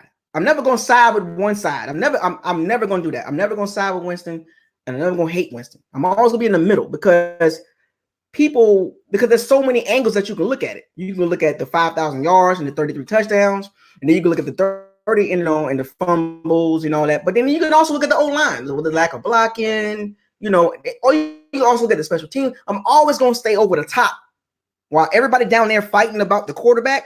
I'm always going to be up here with it. And I'm not saying I'm better than anybody, but I exclude myself from taking a side because I'm never going to do that because I'm looking at the football team. Now, individual players, individual stats are for individuals. That's why they make individual stats. Now, they also got team stats as well. So when you look at the team stats, offensively, 6,000 plus yards. Team record, franchise record. James won all the franchise individual records. That's cool. But then you look at the bad side, 30 interceptions. Now, is 30 interceptions brand new in the NFL? No. There were 11 other guys that did it. You know what I'm saying? Now, here's how I'm going to break this down. All right, I'm going to break this down for you. Jameis Winston. Since Jameis Winston has been here, right, and people love to tear me up like I just don't I hate Jameis Winston. Here's the thing. I look at the record behind Jameis Winston, and I ask myself, is there upside to his game, right? So then I say, well, has Jameis Winston plateaued, right? Will Jameis Winston ever do better than 5,200 yards? I mean, 52,000 yards. That's hard to get. 5,200. That's very hard. Only 11 did it. It's hard to beat that. So I'll say that's probably his top where he's going to ever be. right? Then I say, well, will he? So that's good. Then I say, well, will he ever surpass 30 touchdowns a season? That's probably the top about where he's going to be. 30, I would say between 30 and 40. Will he ever? Yeah, so around where that's where he's going to be. He's probably around where around the highest he's ever going to be, right? Then I say, well, will he ever throw 30 interceptions again? Probably not, right? No. So he's probably what I'm saying is he's probably as best as he's probably going to be, and he's probably the worst he's ever going to be, all in the same season. Then you say give him a running game. So if you give him a running game, then the passing yards come down. That's good because the running game is going to be better. The running game is going to carry us. He's going to throw less passes. The touchdowns are going to come down because we should be producing some rushing touchdowns with a good running game. Mm-hmm. So that's why I say he's plateaued where about as high as he's going to be in pretty much every category. That's like even with the plateau, that's better than at least 10. I mean, at least 20. Half of the half, right? At least over half. They're like 5,000 yards. Only 11 quarterbacks have done it in the NFL history. So that plateau, that ceiling is higher than at least 20 to no, I'm saying not more than 20. At least 23 quarterbacks. Right. Like, so what I'm saying is, so the way they got to look at it when they're thinking about re-signing him, right? They have to see the ceiling in this system. Now remember, keep this in mind. Now, BA said this though. Hold on, BA said this, and I'm paraphrasing. I'm not judging Jameis Winston before me. I'm judging him in when I got him. Now, are they going to look at the Dirk Cutter situation and say, okay, here, there? Yes. But Bruce Arians specifically said he's not going to judge Winston based on his past. But Bruce Arians don't cut no checks. See, here's the thing. He has a lot of influence. But you got to look at it like this. The ownership and Jason Light are trying to pay Jameis Winston as less as they can. If they're going to pay him, they're trying to pay him as less as they can, right? It's what owners do. They want to save money, right? Jameis Winston wants money up here. They want to pay money down here. So the goal is to reach the middle to something that you're both comfortable with. Jameis Winston is going to look at the 30 touchdowns, the 5,200 yards, the blah, blah, blah. He's going to look at all that. Ownership is going to remind him about the interceptions and the this and the that, the fumbles, the turnovers, and all of that. So what you got to bank on as a Bucs fan or somebody that wants to keep Jameis Winston is that the good side where he's already plateaued, right? 5,200 probably won't get higher than that. 30 touchdowns probably won't get higher than that or somewhere around there. You want to bank on the fact that this is the Jameis Winston that we're going to have going forward under Bruce Arians. Or is the other side with the interceptions and all that, is that the side we're going to have going forward? Or are we going to have both of them in the same season? It's like making gumbo. And I know I'm using like a poor analogy, but to make gumbo really right, you got to put the right ingredients in it for it to taste right. See, that's what the people that want to keep Jameis Winston, that's what they bring up. They see, oh man, if we improve the running game and a couple pieces on the O-line, and they get more comfortable in the system, we see where this offense can be. But what I'm saying is since you've been knowing Jameis Winston, you can go all the way back to college if you want to. Oh, when has he shown you that he's not the interception-prone, mistake-prone, poor decision-prone quarterback? And when has he shown you that he, for an extended period of time, over a season, that he can play with little mistakes, making better decisions the whole season? When has he shown you that? For a whole extended period of time, for a whole season. Anytime in his career, period. When is he showing you that? You mean like having multiple games of no interceptions in a row? No. I mean for a season. Because you're trying to pay him to be the quarterback. So I get it. So he's showing you that seasons where he's going to throw picks all day, all game. He's going to make here's devil's advocate, right? This season was an anomaly. See, what I try to explain to people from a higher standpoint is they focus on the 30 interceptions. That's the talking narrative. I don't follow that narrative. I look at the bigger picture. And I so you don't look at wins and losses then. I say this. If they was to resign Winston, I don't care how much money. I'm not making a decision. I tell fans, relax. You're speculating. You're opinionated. We all opinionated. We're fans. There's a reason why we're sitting here. Mm-hmm. We're not in that front office, because if we was in that front office, it would be all messed up. You know what I'm saying? I know if I was in the front office, I'd be like, we got, we're fans. We speculate. It's conversation. So I always try to humble people of stop getting too emotional behind this negotiation. You don't know nothing.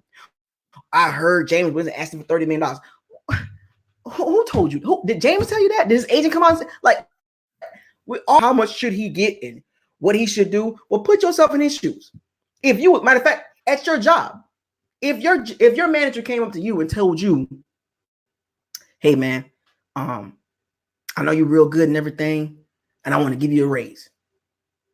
Are you going to turn around and tell your manager, well, or your supervisor, well, I've been late a few times and I'm gonna turn down that raise because I was late? That's not how it works. You're gonna take the money. If they're gonna offer you the money. Yeah, but in that same breath, though, if you was at work not doing your job effectively and efficiently, and you was breaking shit equivalent to his interceptions, you will get fired. You'll get fired. Now keep in mind, his 5th-year option was like $20 million. So regardless, he's getting a raise.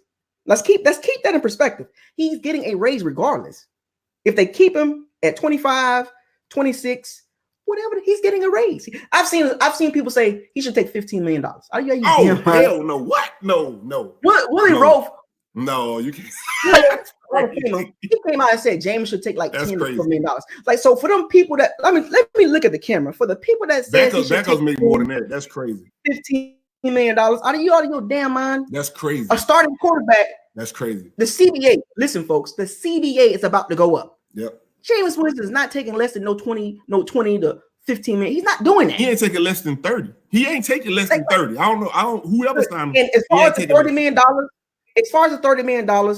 who knows? Would they finally have to meet him? If not, I put this in caps. If they keep him, it'll be somewhere between 25 and 30. No, he ain't gonna pay for. He ain't gonna play. He ain't. I'm just saying, like, this is me, in my opinion. If in caps. They will find a happy medium. Now, mind you, the CBA goes up, the salary cap goes up. So now, mind you, let's keep this in point. Now, here's the reason why James Winston's trying to get the most money he can get, because let me tell you why. Here's the quarterbacks that's going to be up for contracts: Deshaun Watson, Dak Prescott, Patrick Mahomes. Now, these guys are going to get more than James Winston. We already know that, so that's no discussion. Like, now, the Dak situation. Now, is Dak worth more than James Winston? I don't think so. In the Cowboy uniform, he is.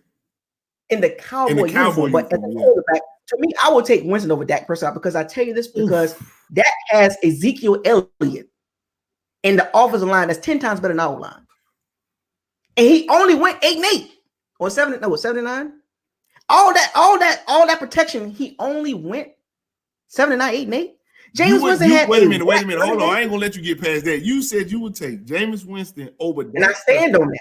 I'm telling you, I'm being honest. Like, don't look at the Dallas Cowboys star and Dak Prescott. No, break it down. Like, I don't try to be condescending and cocky and all that when I talk to people, but I'm just telling you, looking at it, he's surrounded with a better cast. And Winston matched him and did better in a lot of areas besides the interceptions. I get it.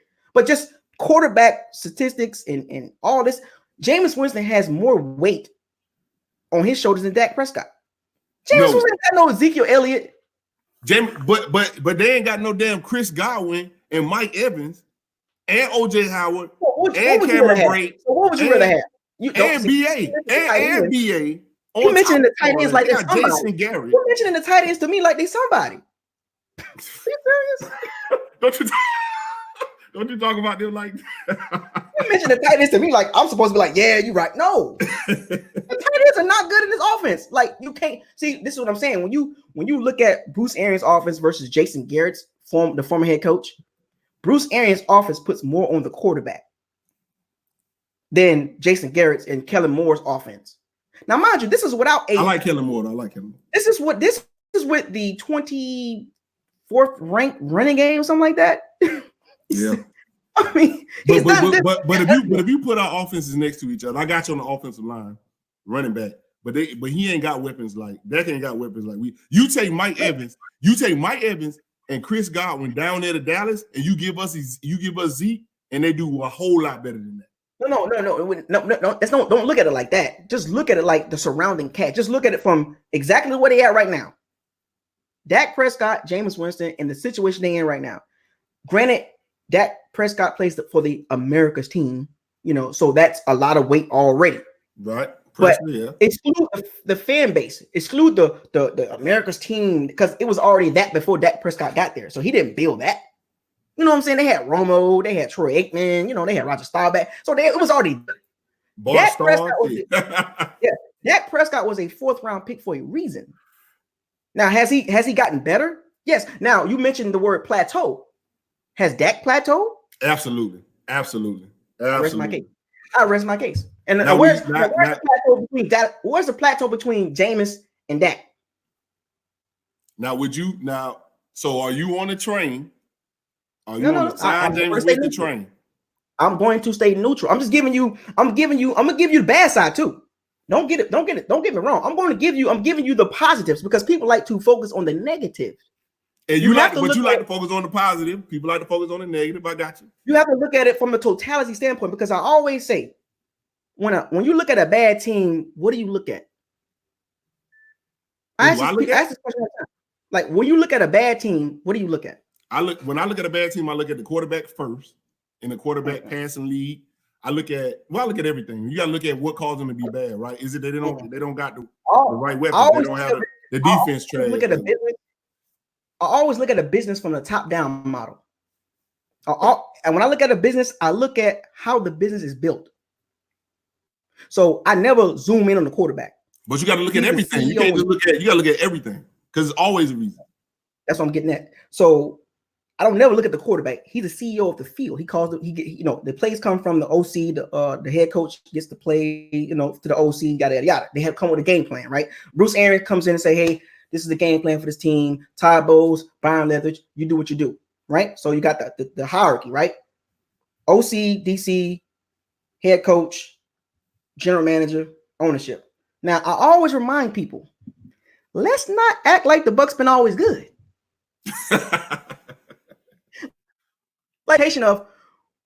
We ain't supposed to be nothing.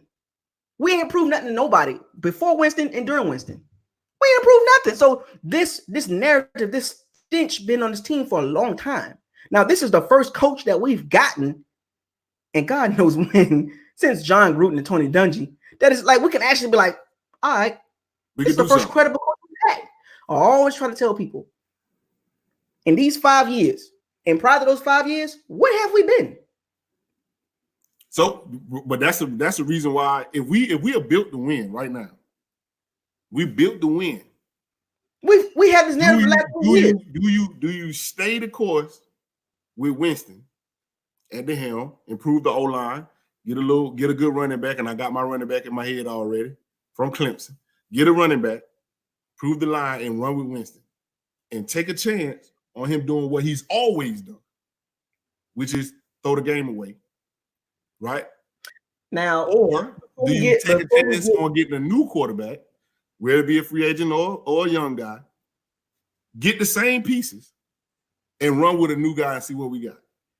And before we get on the other side of the fence with Jameis, because I'm trying to look at it from both sides, from if they keep him and then if they don't keep him, and I can give you both perspectives, because that's how I am. Like, even in my group, I always say that. Even on my page, I always say, and before I get to that part, but I always say, if we keep him, fine. We just take a couple pieces, to upgrade a little bit. Cool.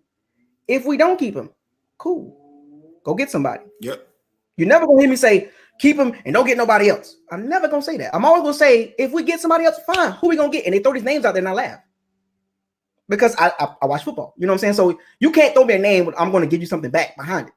Because if you read Bruce Arians' book, these quarterbacks they throw at me, I'm like, nope. And they look at me like I'm crazy. I'm like, well, did you read the book? Do you understand where Bruce Arians come from? Do you understand his mindset, his prototypical quarterback?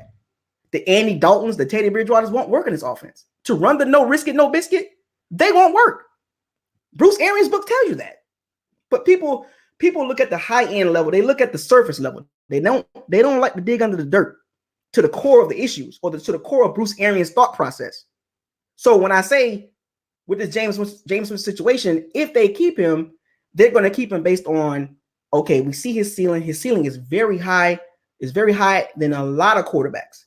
If we take the turnovers now, in the NFL history, there's been a lot of quarterbacks have turned the ball over. Right?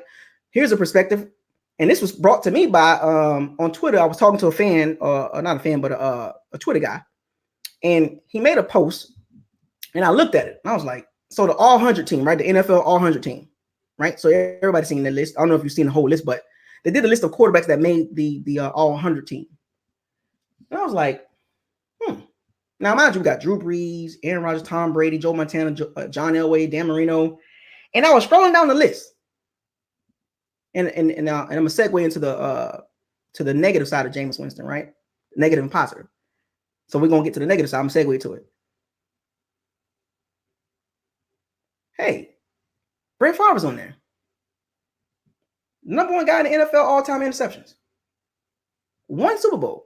Because Super Bowls are very hard to lose. Win. They're very hard to win. Yeah. The great Aaron Rodgers. Won. The greatest he's been. Won. And I was like, damn, okay, let me do some research. Brett Favre, the number one guy in the NFL, had like 6 seasons with 20 plus interceptions, makes the all NFL 100 team.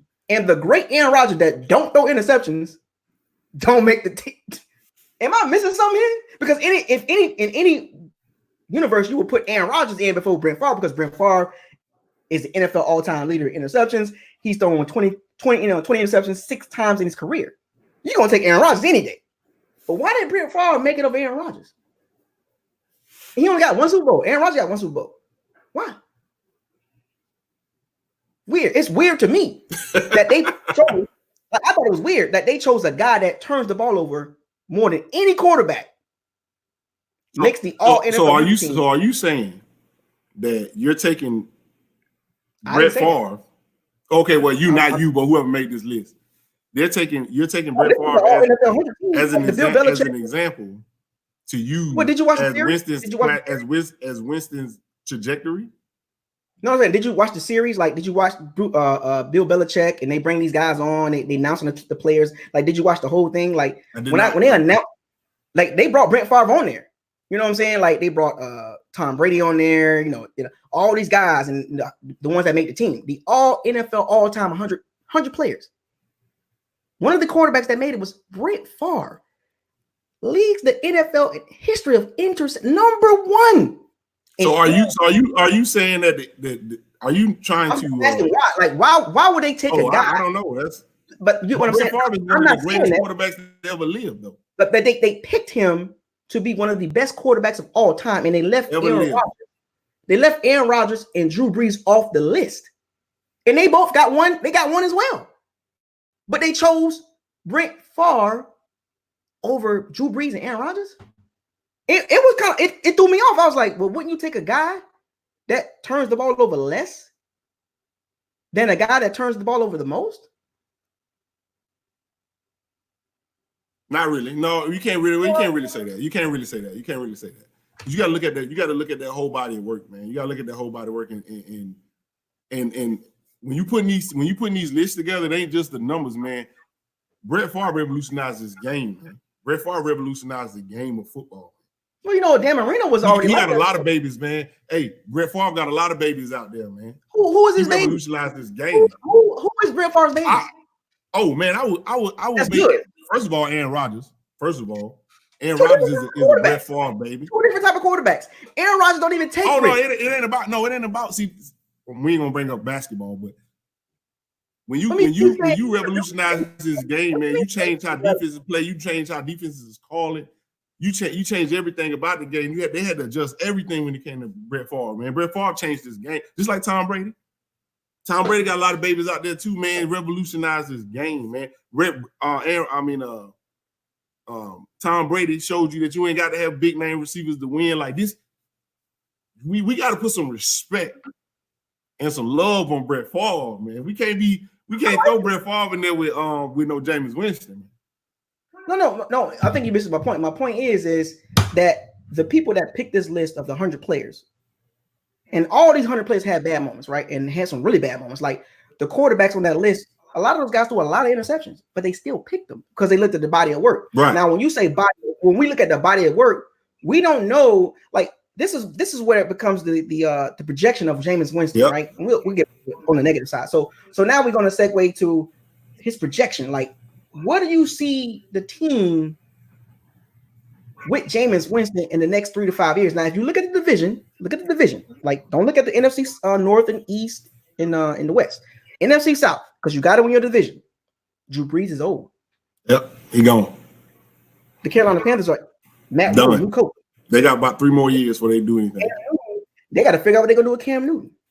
Yeah, they done. And then you got the Atlanta Falcons. Matt Ryan is 34, 35 years old. And he washed. And Julio about 2 years from having to retire like Luke Cleveland. And then you got, right now, James Winston is a free agent. So he's not technically with the Bucs anymore, right? You know, like, because he's 5th year's up. But then you got James Winston in this decision with the Bucs. So now they're not signing him because of the team. They're signing him because of where can we go with James? Like, how far can we go in the next? Because you try to build within the next 3 to 5 years. That's how kind of like the rebuilds go. Whatever they write his contract for, yeah. So what do you think? So what do you think? So on the positive side, where you at with it? What's your opinion on it? My opinion on like I said before, like I think it'll be between $25 and $30 million. It'll be no. I mean, would you resign him? I don't know. Remember now, I'm never going to commit to either side because I don't take sides. I know you, and I'm trying to get you to commit, but you won't. That's not my motto. Because I'm looking at it from looking at all the fans fight each other, and I'm like, I mean that's what ESPN is doing. That's what I don't follow Sports is doing. That's what everybody doing. I don't follow the herd. See, that's the debate. The debate is, does the Bucs resign Jameis Winston or do they not resign Jameis Winston? I can get into the debate on the positive side and the negative side because I don't follow the herd. I don't follow. No, you can, but everybody can do that. Everybody can argue on both sides. It's just where side do you like? Just like you said earlier, you said the Democrats and the Republicans, right? So I'm not even a Democrat or Republican at all. Well, I'm just saying. I mean, you use that as an example. I'm just saying.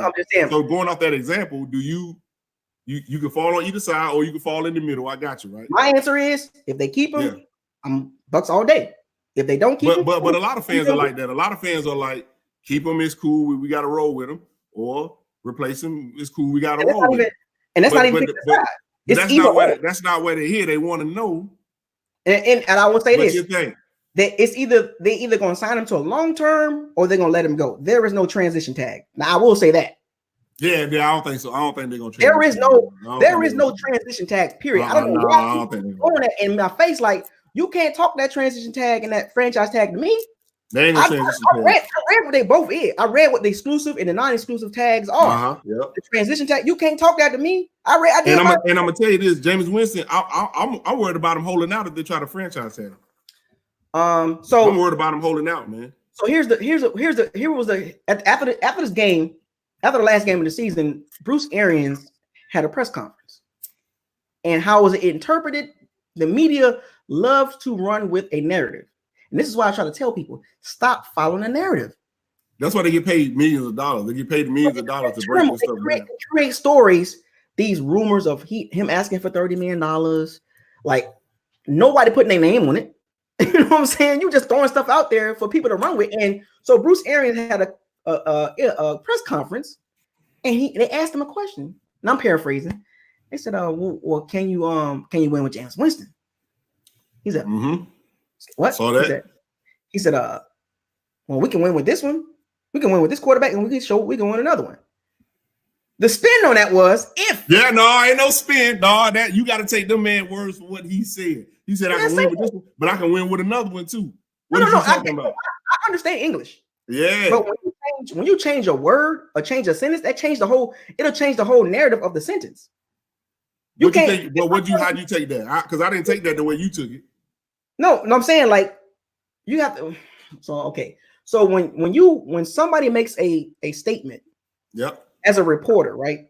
Now I'm not a reporter. quote. I'm not in the media, nothing like that. As a fan, I'm not an English major, but if I'm listening to a coach or a player say something, and I turn around and I look at what they quoted, and it doesn't say the same thing that he said out his mouth. Oh, I see what you're saying. When they misinterpret when they misquote what he said. I got you. So to me, that was a misquote. Now, there was a big debate on it on Twitter, and some of the Buck reporters got called out, or a Buck reporter got called out about it from her peers. So this is higher than me as far as Bucks. So it's not like I didn't take it. I didn't take it the way she put it. I'm not gonna say a name, but I know who you're talking. Okay, yeah, I know who you're talking. Yeah, we ain't gonna do that. We ain't gonna do that. I'm saying, like, you can't be putting your words in. You can't add stuff in there and then try to spin it the way the man never said if. He said, "Well, we can win with this one. We can win another one. Plain and simple." But when the way I took that, hold on. Now the way I took that was, I took that as, don't add no words into it. We can sign Jameis and we can work with him, but we can also sign somebody else and work with them too.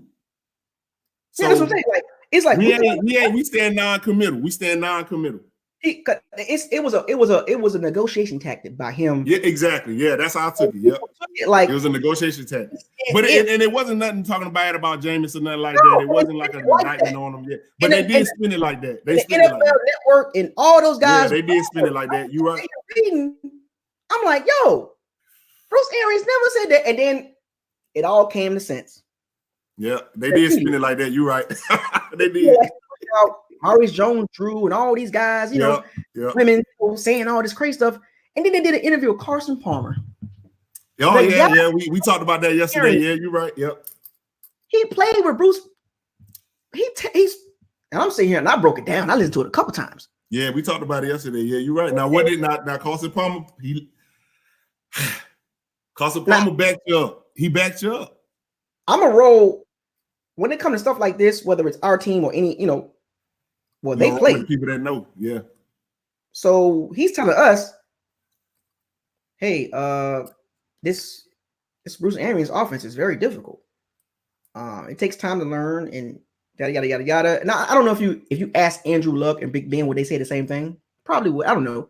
But Carson Palmer was like, yo, man, he thinks he's gonna be okay. Yep. Now, high insight, he has more knowledge than I do, obviously. He played under the system. We can't even dispute that. Yeah, you can't. Regardless of what we say, we can't be like, well, he don't know what he's talking about. James wasn't trash. He thinks, not me, he thinks the NFL quarterback who played football for all these years, that played for Bruce Arians for 3 or 4 years, says that Jameis Winston will be better in the second year. And they should re-sign him. He said that. Now, what if he's not? Now, if he's not re-signed, you signed him for 5 years. If he's not re-signed, like I said before, they better have, if they trying to win now, they better have a disaster recovery plan. There you go. And what's that plan though? I don't. It damn sure ain't Blaine Gabbert. It ain't Ryan Fitzpatrick. I mean Ryan Griffin. It ain't Ryan Griffin. It ain't Ryan Griffin. It ain't Ryan Fitzpatrick. I don't know where the hell that came from. Let it go, folks. Let it go, please. Yeah, it ain't Ryan Griffin. It ain't Ryan. I know a lot of you Bucs fans. I've been watching some of y'all. I ain't gonna call your name out. Yeah. Still in love with Ryan Fitzpatrick. Won't let him go. Well, the first 3 games he put up 400 yards a game, and then hold on, wait a minute. Somebody said re-sign Ryan Fitzpatrick. No, it's some of those Bucs fans out there that still want him in. They won't let the first 3 games of last year go. No, you don't do that. But Ryan Griffin ain't it, man. Ryan Griffin ain't it. Ryan Griffin ain't it. Well, Ryan Fitzpatrick. I'm like, well, go cheer for the Dolphins then. Yeah, Ryan Fitzpatrick obviously ain't it, and Ryan Griffin ain't it either. Ryan Griffin ain't it. And now, mind you, this is the quarterback whisper, right? Bruce Arians. If Ryan Griffin was it, trust me, Bruce Arians would have put him in. Let's be honest. Ryan Griffin ain't it. He ain't it. And these folks keep saying, well, put Ryan Griffin in and see what he got. No, it don't work like that. This is why you're on the sideline with us. This is why you are a fan, folks. For the folks that want Ryan Fitzpatrick and Ryan Griffin, this is why you a fan. That's crazy. Like me, fanatic. That's crazy. That's crazy. Ryan Fitzpatrick, that's crazy. Whoever said that, they need to I'm sitting here watching that's crazy. I'm sitting here watching the comment section of some of these Bucks. I'm like, Ryan Fitzpatrick, why are you bringing him up? Like, why are you even bringing him up? That's crazy. That's crazy. No, that's crazy. They don't let the first 3 games go. But then I asked him, then what? Then what happened?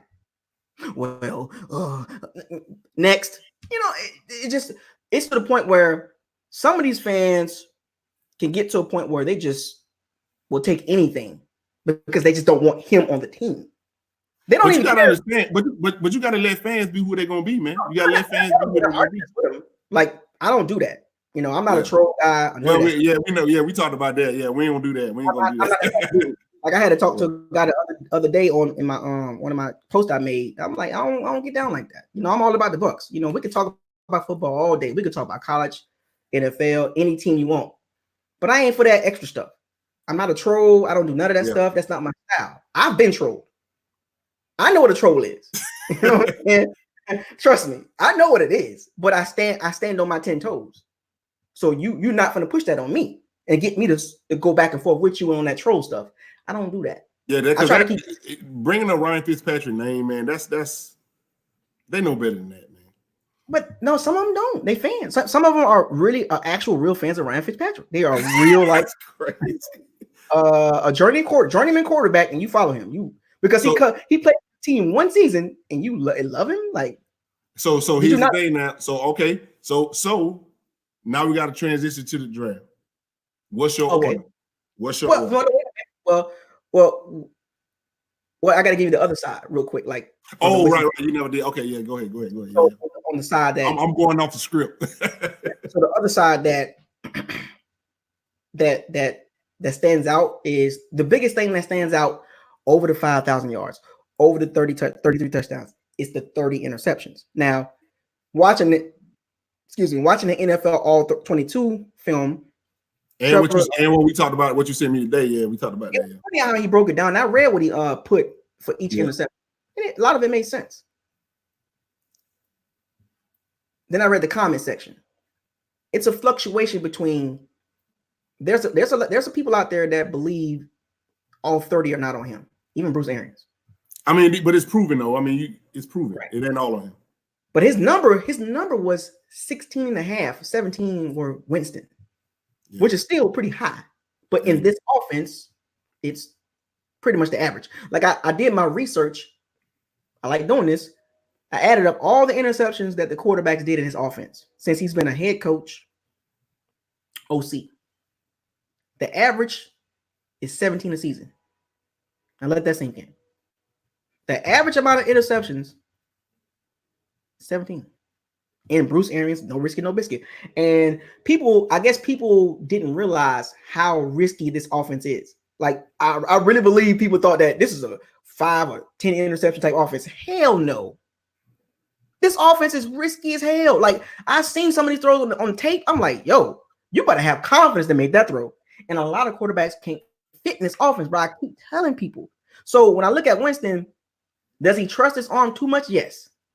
He has a big arm. Does he trust it too much? Yes, he does. He try to make throws that quarterbacks won't even try. Like, for instance, Derek Carr. Derek Carr. I like Derek Carr too, man. Damn, man. No, this dude on the 4th and goal, throws the ball away. But they want this guy in this offense. Now, mind you, let me ask you this question, Tampa 2. Somebody said they wanted Derek Carr? His name came up as one of the quarterbacks. Okay. All right. They said, not they, but when his name came up, let me ask you this. I watched the Raiders too because of John Gruden. John Gruden is so pissed off at Derek Carr. He didn't want him. I don't think he wanted him when we got there. I don't think he wanted him. It was 4th and goal. Derek Carr rolls out, throws the ball out of bounds. Didn't give his receivers a chance to get a touchdown. He throws the ball out of bounds and then turns to the sideline like nobody was open. Fam, it's 4th down. But somebody can take Jameis Winston film and do the exact same thing you just did.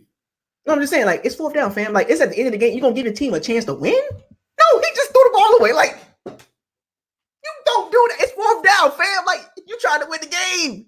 You're trying to win the game. Like, what? No, I don't want that guy. No. Derek Carr, no. Then I heard Phillip Rivers. So I'm looking at these guys they name, and I'm looking at Jameis Winston. Well, he do 30 interceptions. So if you take Derek Carr, Andy Dalton, Phillip Rivers, Eli Manning, Tom Brady name came up. Tom Brady ain't coming no goddamn. Give it up. Tom Stop. Brady ain't finna pay for the Buccaneers. Not coming. Stop it, man. I threw Tom Brady picture up there and see what everybody was gonna say about Tom Brady, and they was like, "Yeah, Tom Brady ain't coming here, man." But that goes back to the fans. Like they reach for hope because they just want him out of here. Like, and ain't nothing wrong with wanting to win. Ain't nothing wrong. Right, and I get it, but some people just go overboard with it because, like, and I get it. Like, is there people that really like Jameis Winston? Yes. Is there people that really hate him? Yes, I see it all day, every day. You know what I'm saying? Like, there's people that follow on whatever side of the fence you want to follow. Yeah. And there's no, and it is what it is because that's how people feel about a player. Like, every player is not going to be liked and loved, right? You know, as a player, and I'm not in their shoes as a football player.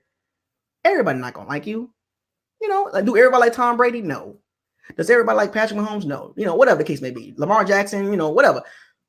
The point I'm making is with Jameis Winston, on all his negatives, people like to bring up his off the field stuff. It's like 4 years ago. Yeah, and I'm tired of them doing that. I'm so tired of them doing that. Like, really? That's crazy. That should have nothing to do with his money, man. So you reaching for the off the field stuff?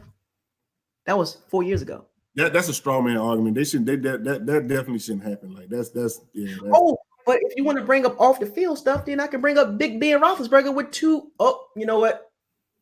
Hey, everybody ain't perfect because Big Ben got hit with 2 of them charges, and for some strange reason, got swept under the rug. But I don't see people bringing that up either. So you got a problem. So you got a problem with the fan base, the Tampa Bay fan base. Because no. There's nothing I can do with how they feel about Winston, whether they like him or not. It's just repetitive. It's like, get it. It's like, I get it. Like, okay, 30 interceptions, 5,000 yards. Okay. Are they going to sign him? If they sign him, get on board, strap up. If they don't sign him, who we getting? Who? And they can't. It is like every day. It's like, yo, what about the running game? Forget the running game. Huh? Yeah. 30 interceptions. What? Okay, what about upgrade the O-line? You know, 30 interceptions. So it's hard. It's hard to have a regular conversation without them throwing up Winston. But there's a reason for that though. Remember, the reason for that is because we got to figure out. I'd rather talk who about our quarterback going to be for the next 5 years. It don't matter who the quarterback is. Oh, it matters a lot. Wait, let me that matters everything in this league. And I say this for a reason. We can have another quarterback. And I told you, if they keep Winston, take a couple parts, upgrade here and there, get a little effective running game, got it. You put another quarterback in. And let's just say you get another quarterback and you give him the running game. Right? You give him a running game. You give him a couple more pieces, right? And then we still go 79. Then what? But is that his? Well, it depends on what quarterback. But is that his plateau? You get what I'm saying? Is that his plateau? Or is he a rookie just coming out of? Because if he's a rookie and he leads us to 79, then there's a lot of promise. There's a lot of upside. It comes down because Jameis Winston went 9-7 his first season. Jameis Winston, I mean, has gone out 6 games. He went 6-10, then 9-7. Right? So if we move on from a quarterback, from Jameis Winston, fine. You better have somebody that can come in here. And it's not a better than that, yeah. Yeah, it's not a dust. And for anybody to think that the Bucs are going to get a rookie to do that, you don't know because we got the quarterback whisperer at head coach. Okay, cool. So who better to bring a new quarterback in under than Bruce Arians? Right. Okay, get a rookie. Now you got to peel back the layers. What round? Well, we can move to the draft if you want to. Right, but I'm tying this back into Winston. It comes down to all the positive and all the negative. Mm-hmm. Can you get somebody to sustain? It's all about sustainability because you have an operation. Bruce signed a long-term contract, 5-year. Jason Light got Bruce signed for 3 years. Yeah, I'm sorry. Well, his contract matches Jason Light's, so they are here. And they extended him. Yeah, they extended Jason Light. Yeah. Very rare that a GM gets an extension with the thought of drafting a new quarterback. Yeah, right. That just don't happen. Yeah, and everybody knows. No, you're right. Yeah, that don't happen. Of Jason Light, everybody knows that. Like, yeah. I'm not too fond of how he drafts. And history shows it. He wastes very high draft picks and he hits on very low draft picks. And now you're starting to see what I've been seeing. Remember, I'm always looking at it from a top-down standpoint. I'm never looking at it from quarterback up. I'm always looking at it from the top down. From the ownership has done a poor job hiring coaches. So you got to look at the whole narrative. Like, has this organization been built correctly? No. The owners are so concerned about the Manchester United, the soccer team. They got all this money over there. They haven't shown a real, like, this was the first time that they've shown, okay, let's get a real goddamn coach. Like, let's go get somebody. Let's give him the years. All right, let's do this. Before then, Lovie Smith, Greg, Raheem Morris, rah-rah guy. Like, no, think about it. Like, the owners haven't done this fan base a good job. The GMs, Mark Dominique, holy crap. Mark Dominique, where is he at right now? He on TV every now and then. He come on TV every now and then. He come on TV every now and then. Don't do Mark like that. That's not the point. Where is he? Mark down to be on TV every now and then. Exactly. We always have expectations every year. We've always had expectations. Watch out for the Bucks. Watch out for the Bucks. Watch out. Every year, whether it's GM, the 2016 draft, whether it's James Winston throwing too many interceptions, whether it's not having a running game, having our first 100-yard running back since Peyton Barber a couple years ago. Like, we got so many organization team-wise. It's going to take Bruce Arians to fix this, regardless of who is the quarterback. It's going to take him to fix this. Coach like that. I'm kind of, even though I haven't agreed with everything he's done, but I'm glad that we have a coach like this. You know what I'm saying? At least somebody that holds people accountable, that will cut your ass and get you up out of here. Now, the only reason why Jameis Winston was able to play out all 16 games, we didn't have anybody behind him. Even Bruce Arians said that. If Blaine Gabbert was healthy, Blaine Gabbert would have came in and played some games. I have to agree with you, man. I have to agree with you. And they gonna be mad I'm agreeing with you, but I gotta agree with you on that.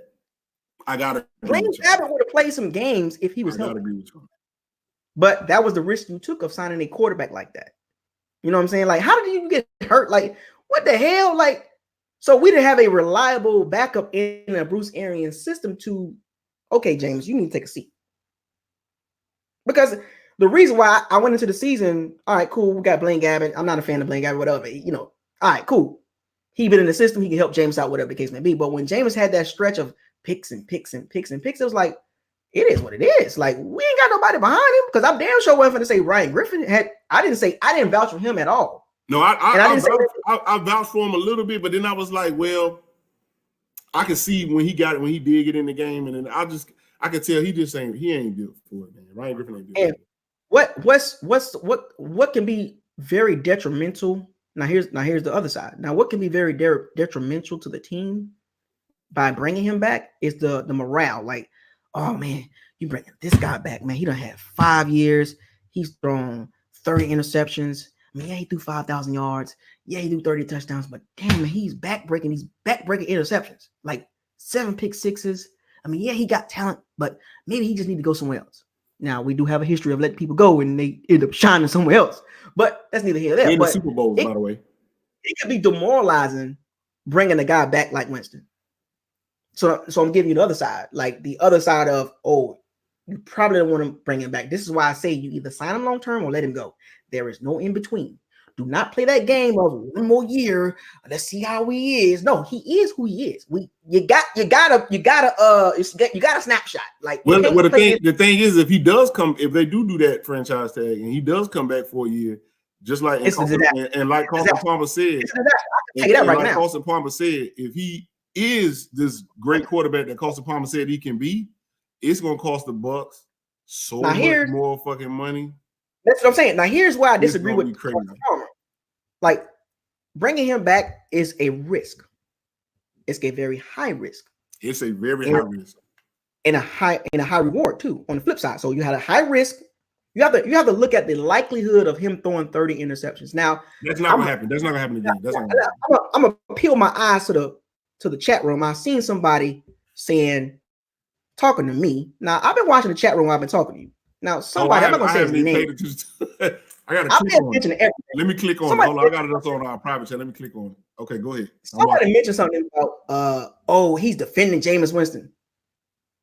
Dude, now I'm gonna bring him on. Now, whoever that was, I can't remember the name, but whoever said that, I would want to bring you on this live session so you can talk. We're gonna segue to that real quick. We're gonna bring somebody in right now. So you ain't even gonna get to the draft. No, we'll get to the draft. You ain't following the script. No. I'm saying I'm this piece right because we're talking about Winston. We're gonna segue over to the off season and draft. I'm just saying, toward the end. So we're gonna bring some people in to this chat, and they can talk. Let's do it. So I'm gonna find this guy. Matter of fact, whoever that guy was, I'm trying to figure out who was that guy that said I'm defending Jameis Winston. I want him to explain how am I defending him. Well, while you doing that, let me tell you what side I'm on. Because I do take a stand. And my stand is let him go. Oh, Darth Vader. I'm sorry. Goodbye. Let him go. Darth Bye-bye. Vader. Go play for somebody else. Draft him. How do you do that? How'd you do that just now? How'd you do that?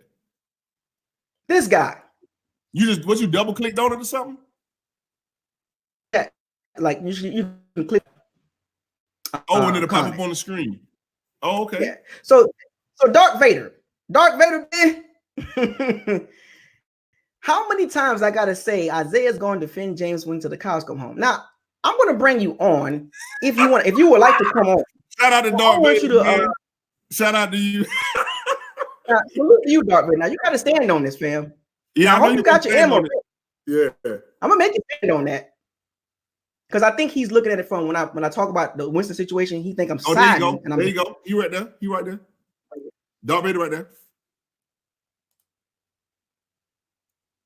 All right. So what is your email address? What up, Grizz? Darth Vader, what's your email address?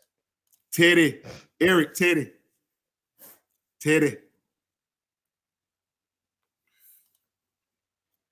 What is your email address, Darth? Look at Darth Vader. I see you down there, man. Don't run now. Don't run now. We about to get you say I'm defending Jameis Winston. All I'm just giving you the positive side, and I'll also give you the negative side too. African rebellion. See, there was another one. I've been waiting on this. And you can't get mad because the fans calling it how they see it, man. They say you defending them. You defending How am I defending them? I'm giving you the good side and the bad side. Because your good side is 45 minutes. Your bad side is 3 minutes. That's why they said you defending them, because you got 45 minutes worth of positives and 3 minutes worth of negatives. That's why they said that. I can wash, rinse, and repeat 30 interceptions. I mean, want to break all 30 of them down? He ain't gonna throw 30 interceptions no more. Y'all don't even worry about that. He ain't gonna do that. How much can I talk about interceptions? Like, damn, like he ain't gonna do that no more. How much can I talk about 30 interceptions? Like somebody said, I'm spending like you said, I'm spending 45 minutes on the positive. Well, there's a lot of positive, and the negative side is the off the field stuff and the 30 interceptions, and the turnovers. You know, like how much time do you want to talk about? But the question is, here's the question though. Do you believe that with Jameis Winston behind center, we can go to the playoffs, go deep in the playoffs, and/or win a Super Bowl? Do you believe we're going to do that in the next 3 to 5 years? Get to the playoffs with Winston. Can we go to the playoffs? Because we haven't proven that he can do that yet. Right. Can we go deep in the playoffs, or can we win the Super Bowl with Jameis Winston? Do you believe that? That's the bottom line. And if the answer is no, then you got to be in favor of somebody else. If the answer is yes, then you're in favor of keeping them. My opinion is no. The best we're gonna do with Jameis Winston is 9-7. Period. We'll never do better than that with Jameis Winston. Now, and because I feel like he'll throw the game away. Now, I'm gonna say this: crucial games away. To win a Super Bowl, playoffs, deep in the playoffs, or the Super Bowl. Now we already established that it's very hard. Well, yeah, of course. I mean, now, you got good quarterbacks out there that ain't never been to the Super Bowl. Now, can we go to the Super Bowl? Well, can we go to the playoffs with Winston? I'm gonna give you two answers. Okay. Yes and no. You like to stay your ass in the middle. I don't follow the herd, dog. I don't follow the herd. It ain't about the herd. Make a decision. I don't follow no side. I stay neutral. Yes and no. I'm gonna stay neutral. I stand 10 toes on that. I'm gonna stay neutral. We can win with Winston and we can't win Winston. Because if we don't win Winston, this is the reason why we don't win with Winston. Because he comes back and throws a lot of more interceptions and turns the ball over. We can't win with that. We were lucky to go 7-9. Yeah, we can do if, ands, or ors and all that stuff like that. Right. We could do all that. Can we get to the playoffs first and foremost? People, can we get to the playoffs with Winston? At this point, we can. No, I gave you.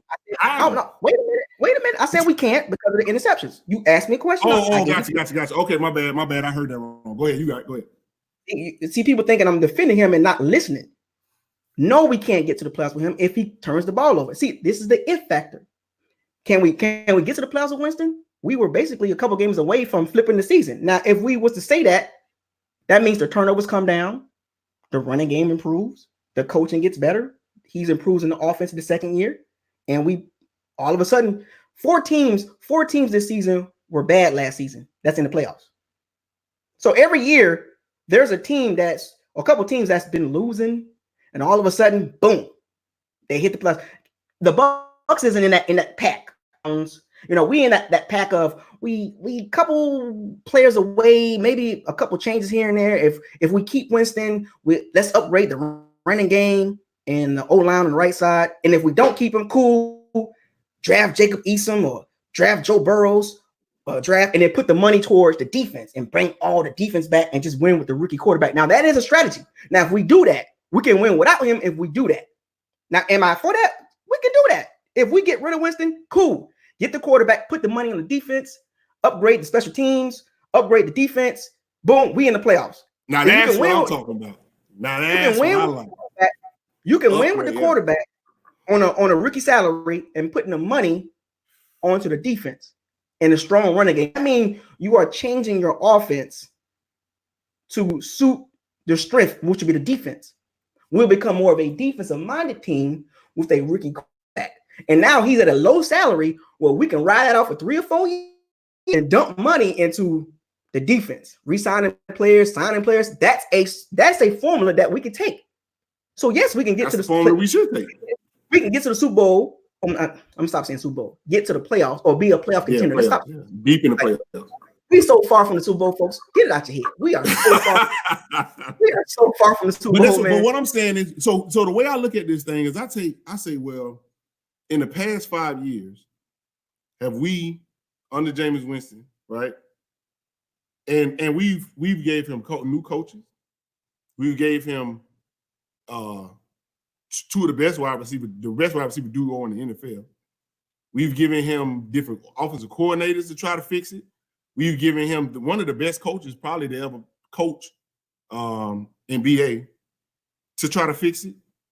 We've given him a formidable defense to keep us in the games to try to fix it.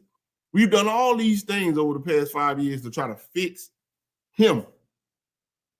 Try to fix him to get us to win. And over 5 years, the best we did is 9-7, period. Right. That's the best we can do. And so I'm saying I'm willing to make a change.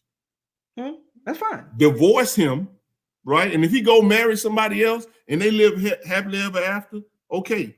But I'm not willing to take the risk of continuing in this cycle of, oh, we just got to add this. Oh, we just got to add that. Oh, we just got to add this. And oh, now we just need to add this. And now we need to add that. We can do that all. We can just keep adding shit and adding shit. Let's just take him out of it and put somebody else in there. Because I'm going to tell you something. The Vikings quarterback, Kirk Cousins, right? Let's take Kirk Cousins. The Vikings went to the playoffs with Kirk Cousins. Mm-hmm. They have a pretty good defense. One good wide receiver. Good tight end. One. No, fam. One. Thielen. I'm just using that as an example. Thielen is they good wide receiver, good tight end. Got a good deal. But here's my point. They damn sure ain't no damn Mike Evans and no damn Chris Godwin. You know that. We got the best damn wide receiver duo in the NFL, period. In my opinion. I don't think there's no duo better than that. So you take Kirk Cousins, just for an example, who took his team to the playoffs, and you take him and you put him in you take him and you make him the quarterback. Does he win 7 games? Does he win 7 games? So you think Kirk Cousins is the reason why the Vikings in the playoffs? No, that's not what I'm saying. I'm saying with the way the Vikings are built, right? It was already built when you got there. I got you. Right. Then you throw Cousins in there, right? Because they went in free agency. They got Kirk Cousins. They bought him in, and they went and they went to the playoffs. All I'm saying is the way this team is built right now. It took wait. Hold on. Bring in a Kirk Cousins, right? Who's trash, and he takes him to the playoffs. James was not going to do that, and he's showing you he's not going to do that. Hold on, Kirk Cousins. He got there last 2018. They didn't go anywhere in 18. 2019. They just went to the playoffs with Kirk Cousins, right? Yeah, it took 2 years. It didn't happen the first year. That's fine. But Jameis Winston has had 5 years. No. And didn't do nothing. I'm talking about. So if you're gonna use that first year against him, I'm gonna use the whole 5 against Jameis. No. I'm saying the point. They were already like the Vikings and the Bucs are built different. I understand that. Here's what I'm saying. I'm not saying it like that. What I'm saying is Jameis Winston has had 5 years in playing for Tampa Bay. Right. To me, he has reached his ceiling. To me, he has reached his ceiling. So what I'm saying is, I am willing. This is how you gonna get to the playoffs. This is how you get to the playoffs. I am willing to let him go. Hold on, listen. I am willing to let him go. Bring in another quarterback, whether that be a free agent quarterback or draft one, and let's see where we can go. Because I'm looking at all of these quarterbacks that came in this league after we drafted Jameis Winston. And of course, we can look at Patrick Mahomes, but come on, right? But I'm saying he's an alien. we can check them off. We can check off all these quarterbacks that came in after Jameis Winston. That's running their teams right now. And I go, man, there's an opportunity for us to go ahead because now we at a decision point. Because we got to decide whether we're going to pay him or not. There's an opportunity for us to build this defense even stronger, right? By re-signing some guys, bringing in some new blood, but re-signing some guys. We can build up this offensive line. We can grab one of them fresh running backs out of the draft and bring in the guy. And if he wins us, if we go 8-8 with the guy, that's still better than what Jameis Winston did. I think I said that. No, I said so. That's what I'm saying. That's what I'm saying. Do I am not standing on the fence. I'm saying let's do that. I'm not playing the middle. I'm saying let's do that. That's cool. That's cool. Pick a side, but that's the side I'm picking. Let them go. Bring in a new guy, and I would prefer us draft a guy. And I'm always gonna say this: whether it's Winston or the new quarterback, right? And I'm glad I don't make this decision. Yeah, I am too. We got to build the trenches. I don't care who the quarterback is. Yeah, definitely. Yeah. Build the goddamn trenches. Period. Like you can throw in whoever quarterback you want to. Aaron Rodgers didn't make the playoffs because he had a struggling defense. And they finally put money in the defense. Look at him now. Because mind you, Aaron Rodgers already had a lot of good years. He had a lot of good years that he didn't win the Super Bowl. Because that is the goal. The great Aaron Rodgers with the high-flying offense won Super Bowl, people. So but what you keep getting lost in is we got the best wide receiver Like duo in the NFL, and we wasting time playing these damn interception games. No. I'm saying, all I'm saying is Super Bowl is, besides the Patriots, it's so different. You can't automatically say, oh, if we do this, we're going to get to the Super Bowl, or if we do that, we get to the playoffs. And nobody's saying that. What I'm saying is we should be playoff contenders in the playoffs all the time with this damn team. With these wide receivers and this defense, we should be in the playoffs. And we can get there if motherfuckers weren't throwing pick sixes at the end of the game. And in the opening drive, you're not throwing a damn pick to a wide open damn linebacker. That's a decision you made. And like I said, once again, I'm gonna say this again. If you move on from Jameis Winston, that's all caps, fine. Put the money into the defense, get the running back, like I've been saying, build the trenches. I'm gonna keep saying this, people. Like, I don't know if y'all listening. You keep thinking I'm fighting for Winston. Because it sounds like you're fighting for Winston. And there you go. Yeah. And we all to the race. Like it's and if all caps, once again, I'm not vouching for him to stay, but if we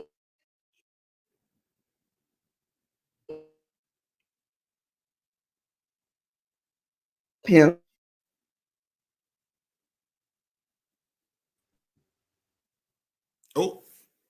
Oh, hold on. I can't hear you. I can't hear you. There's no in between. Oh, there you go. Okay, you back now.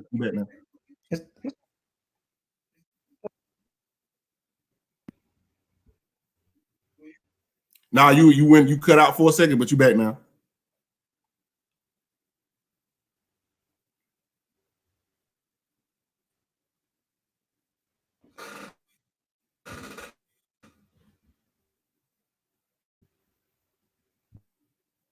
You good? Yeah, I can hear you.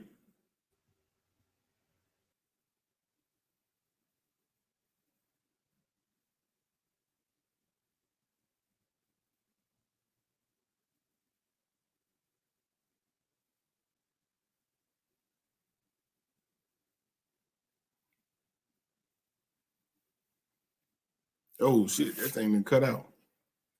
Oh, I'm back now. Oh, there you go. Okay, go ahead. Go ahead. That happened. But that was crazy, man. Yeah, that was weird. No, I'm saying, like, it's two sides to this. It's always gonna be two sides because the Bucs are in a situation where they got to figure out. Jason Light drafted him, right? And when you move on from a quarterback, you admitting failure, right? So This is where we don't sit at. This is where we are, where we at today. You know what I'm saying? Like, because if we knew what was supposed to happen, I think we wouldn't be sitting here. But I'm positive on that one. But as a fan, we can speculate on what they can do. You can pick a side. Darth Vader said you want him on the show. What's good? I asked him what's his email address. I got to email him the link. Remember, I got to email him the. Oh, that's right. Yeah. Oh, I got to do a private chat. I think I could do a private chat. Yeah, do a private chat. How do I do this? Oh no! Hold on. Somebody said if you bring in an average quarterback, the wide receivers won't have their numbers. Stop. Do you see the quarterbacks these boys play with? Stop. That ain't. Come on now. You bring in the average quarterback, they're gonna be fine. They're gonna get their numbers. I got to get his email address. You can drop it right there in the chat. Yeah, I see him, but I'm saying to bring him. Drop his email in the chat. No, him. He got to drop it so I can email him. That's what I'm talking about. Darth can drop it in the chat. Yeah. So yeah, drop your email in the chat, and I can email you the link to come on.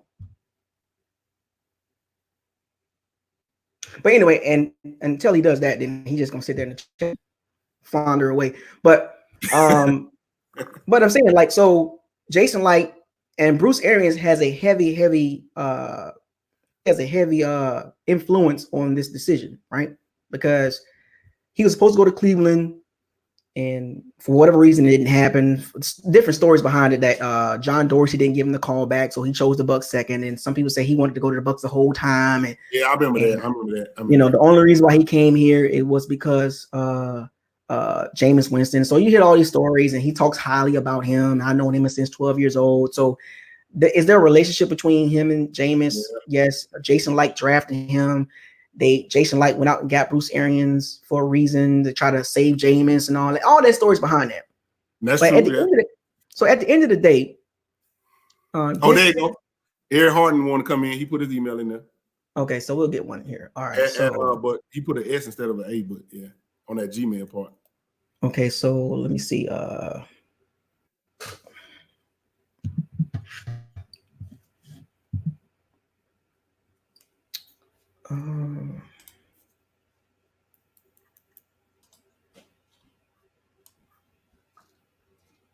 Rich A said, I already said that. Yeah, man.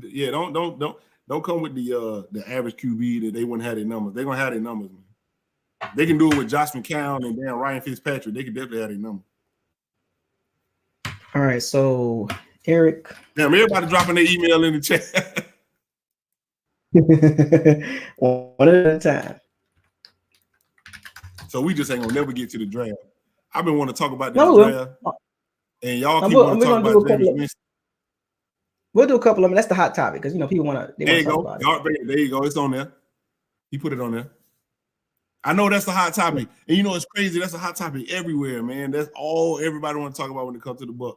What up, Byron? I see you, man. I see Dark Vader right there. True Buck said, I think it's a huge mistake to get rid of Winston.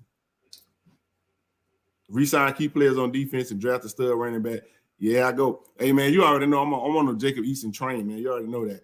Big on, but he do fumble under pressure. I will tell you that he get flustered under pressure, but I'm still riding with him. We can teach that out of him. What we can't teach out of somebody is multiple interceptions, over 25 interceptions. That's what we can't do. We can't teach that out of you. Even though Bucos Locker think you can't get it out of him. But no, you can't teach it out of him. I don't think I ever said you can't take it out of him. He's going to throw interceptions. I didn't never say you can teach him out of that. Never said that. You definitely know. He's going to throw it. I told you that. Out of him. Ryan Tannehill. No, I told you. Look at Ryan Tannehill. No, I told you. Look what Ryan Tannehill doing. Look what Ryan Tannehill is doing. You got Derrick Henry. Okay, bring in the guy, get him a running game, playoffs. Possibly. He's not the reason why they're winning. But he ain't the reason why they're losing. No, I'm just saying. Like, he ain't the reason why they're losing. He's only completed like 18 passes. I want a quarterback that when he get put in the game, I don't got to worry about him throwing the game away. I want a game managing quarterback. That's all I want. So that's all I need. A game manager. So like I said, not somebody that's gonna come in there and throw a pick on the first damn pit play of the first drive, straight to a lineman wide open. So the big thing is, this decision is going to make or break the whole organization. I mean, it is, and depending on what side of the ball you fall on, and then when they sign him, if they re-sign him, we got to come back on here. If they whatever they decide to do, we got to come back on here. If they re-sign him, I'm all about the Bucs. I'm gonna stand 10 toes on that too. Yeah, I want people to understand. Like, people think that that I side with Winston. No, I side with the Bucs. Let's get that clear. So whatever decision they make, I side with the Bucs too. But I side with the Bucs in saying that it's time to move on because I want the Bucs to win. That's cool. That's cool. Me, I don't follow that trend. I say whatever they do, I'm with it. Jacob Eason, because you saying you understand both sides. You saying you understand. I understand both sides. I'm not. They would if they don't. Okay, here we go. We got one. Hold on. Add to the stream. All right. Who is that? Who is that one? Who you just asked? Eric. That's Eric. Oh, okay. Hold on. Which one? You Eric? Let me see. Where you at in the chat? You are Eric. Remember? Hey, Eric. Hardnett. What's going on, man? What's up? Oh, I see you. There you go. Okay. What up, man? You see him? What you got? You see him? What you got, man? What's up, man? You guys talking, man? Teddy Bridge, man. I really think the Bucs, Teddy Bridge would be cheaper than James Winston, maybe between $18 to $22 million. And why do you think he should take? He is not going to sign for that. He ain't going to sign for that. But look at this, man. But listen to this though. Okay. He Go ahead. he's cheaper. I think he'd be cheaper than, but he's not getting that much money in New Orleans though. He's not getting that much. He's not getting that much money. I think he get like $9 to $10 million Who, in Teddy? New Orleans. Yeah, he's not getting that much money. But what Right. But hold on, wait a minute. He's up for contract, so he's not going to get that again. He up for contract. Teddy Bridgewater, and he got 5 games on them wins. Yeah, he gonna want more money He now. want some more money than $10 million. That's what I said. But look at this. But that's why I said 18-20, you get a $12 million raise. Oh, you saying sign Teddy Bridgewater for 18 to 20 mil? 18 to 22. I'm with it. So sign Teddy Bridgewater I'm to with it. $18 to $22 million and put the money into the defense. Yeah. Or I said that. look at this. Or Jalen Hurts. I like more Jalen Hurts. I like his next Lamar Jackson. He needs to work. He needs to work on his mechanics. But he's next Lamar Jackson. He got that speed. He got that. What round? Maybe second, third round, or maybe first round if he's there. If he's there in the first round, or look at this. Who's there, Jacob? Jalen Hurts, or we could trade okay. down, or we could trade down in the first round. We could trade down, get the quarterback later in the first round, like what the Ravens did. That's how they got Lamar Jackson. If you just remember, I see what you're saying. Hey, look, I'm with bringing the guy in, man. I'm with it. I'm with it drafting the first round all day. So first round, no, I don't agree with the first round. Not with Jalen Hurts. I'm not. We got more pressing needs. That's why I said we trade down. We trade down. We'll pick 14. We can go down maybe 5 or 6 more spots. Because Patriots need a quarterback this year. We can go to New England, or we can go to the bottom half of the league, because a lot of teams need quarterbacks in the bottom half of the league in the first round. People want to jump. I heard the Patriots wants to jump in. I know some teams in the bottom wants to jump in the draft. No doubt, man. Appreciate you throwing that in there, man. Appreciate you coming I'm on. I'm not finished yet, man. But look at this. But you were saying about James Winston. James Winston is not going. Bucks get to host the Super Bowl next year. Or could we host? Can the Bucks get us to the Super Bowl next year at our home turf? Can we do it? Can we do it? Can we? Not with James Winston. See this Not with James. You can't do it with James. Do you believe we can make the Super Bowl with a rookie quarterback? With who quarterback? A rookie quarterback. Oh, rookie quarterback. No. I'm thinking. I don't mind having Philip Rivers. Philip Rivers, 1-year deal, $23 million. Philip Rivers. Yes. Okay. Okay. Philip Rivers. You for Philip Rivers? Okay. Between 23 to 25. 36-year-old quarterback. But he has less interceptions than James this year. Yeah, the second. Yeah, but 20. That's it's only 20. It's only 20. Only. Oh, wait. Oh, now it's only 20. See, I knew you was going to say that. Only 20. Okay. But look at this. It's only, but he had more touchdowns though than his interception ratio. Oh, you talking about the ratio? He had a better ratio. Yeah. But his Philip Rivers. But behind this O-line. But look at this. He been to AFC title games. He been proven he's a elite quarterback. He's washed. Hey, hold on. He ain't finished. Hold on, Bucko. He ain't finished. No, he's not finished. If he goes to I'm talking about you. You said you wasn't finished. I want to make sure you get to finish. Oh, if how about this? Who would you prefer to have? If Phil Rivers take the Bucks to the playoff next year, you know, he loves Teddy or man, he loved Phil Rivers. He loved both of those quarterbacks. Yeah, I know. Yeah, but no doubt, man. If I have to say, I choose Philip Rivers, 1-year deal, and then draft a quarterback maybe second or third round, and he'll be a backup. Okay, no doubt. All right, you good? I appreciate you, man. We appreciate you giving us that info, man. On, man. I highly appreciate it. Definitely appreciate you. Appreciate you coming on, man. Okay, bye-bye. All right, who next? Oh, Eric said Phillip Rivers. Okay. $23 million for Phillip Rivers? Well, I mean, we'll see. I mean, I think Phillip Rivers washed, but hey, anything is possible, right? Bringing a quarterback in on the back end of his career for 1 year and give him $23 million and put the money on the defense. That's a plan. I mean, that could work. That could work. Eric giving us the, them jewels, man. That can happen. Who next? Who's next? Who wants? I sent I know Byron want to get on there. Byron, he put his Byron Moore. He put his email address in there. Okay, I'm gonna bring him on. Hold on. Hey, Gabe, man, I appreciate that. Yeah, man. Appreciate it, Eric.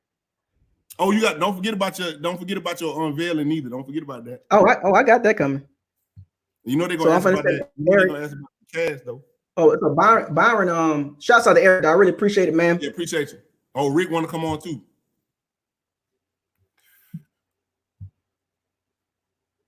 Put Smallville in. Smallville. Okay, we see you. Man, and Jemiah want to come in. I'm gonna start making a list. I'm gonna make a list for you, man. I appreciate it. I'm gonna put it in the private chat. So you got a whole list of them. We got you, Jemiah. Right, so I'm putting in the private chat. So that way my boy ain't got to keep looking for y'all. Yeah. Hey, look, man. Hey, me and y'all don't know me and Bucos Locker, man. We had a long talk yesterday, and we done argue about this shit till we blew up the fan. All right, I'm getting all the emails for you. I appreciate it. I got you, Jemiah. So Byron Moore 40 or more Byron 44 Gmail. You up next, man. I still the link to come on, man. I got you. Every other bar, I got you. What you know about every other bar? What you know about that? Don't start talking battle rap now, because we can have a whole. I know battle rap. Hey, we can do a whole nother stream on that now. That's a whole other. Yeah, I ain't gonna. We can do a whole other stream on battle rap. Okay. So y'all take it. So Eric, so Byron Moore, I just sent him an email on the link. I just sent him a link. So if you can check his link. Byron Moore, I'm gonna give you about a minute, man. We got to move forward. I'm not gonna be waiting for people to come on now. Let's move forward. We can't stop the show because you're trying to figure it out. If you want to come on, be ready to come on. Jacob E. Let's go now. Oh, I got you, Clark. Was it Clark 5? I got you. I'm gonna make this. My top 14 pick is Simmons, Dale Pitt, and Nick saying. Here we go. We got another one. We got Byron. There we go. What up, Byron? What up, baby? Hooligan. Bucks gang. Yeah. Hey, make sure you got those other emails too, man. Hey, Isaiah, I just want to say, I've been following you since you was paired up with old boy back in the day, and I appreciate what you do. Yeah, I appreciate what you do. Hey, Tampa boy, hey, my dog, I see you, fam. Hey, yes, sir. Let's talk about, hey, Isaiah, man, I gotta pull your card real quick, bro. I gotta pull your card. So hear me out, man. As for the quarterback situation, I feel like we're at a point now where, like my man just said, we can't keep wasting time, bro. Because I'm gonna tell you, I was at the Seattle Seahawks game, and at that game, the most deflating thing you could ever see is just the fact that, like, now don't get me wrong, like, Jameis isn't the whole issue. The defense definitely gives up some stuff, bro. But watching Jameis Winston play quarterback just keeps you on the edge of your seat. But it's frustrating. Like, my blood pressure, bro, done gone up. I don't know how much watching this dude play quarterback. You cannot throw the ball to the other team 30 times. And right. I think the biggest fear I have at this point, fellas, is if this dude comes out right here and says he wants out. Woo! That is scary. Because let me tell you something. There is nothing worse than playing the wide receiver position. And as much as they want to be politically correct and say the right things about their dude, I'm telling you, you have it. Mike Evans and Chris Godwin both have to be sitting there like, fuck, another goddamn pick six. And you know what's another scary one too? If he decides to leave, I'm gonna tell you right here, that guy right there, man, that guy right there. When you have players of this caliber on our football team, and every time we go out and play and our quarterback can't seem to read the out route is not the route to throw the ball to, our quarterback can't pick up on the fact that, hey, the safety's coming down, so you might want to pay attention to that, or the fact that the linebacker is sitting right in front of your face and you're still throwing the ball there.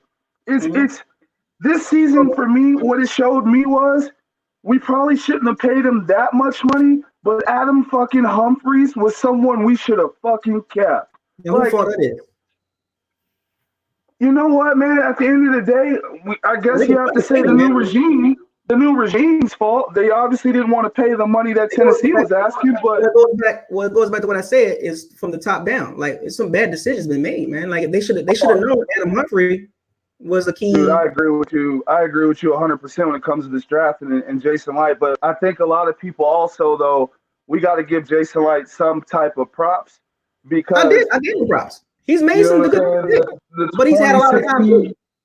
He's had a lot of time. Very true. But GMs don't get this much time.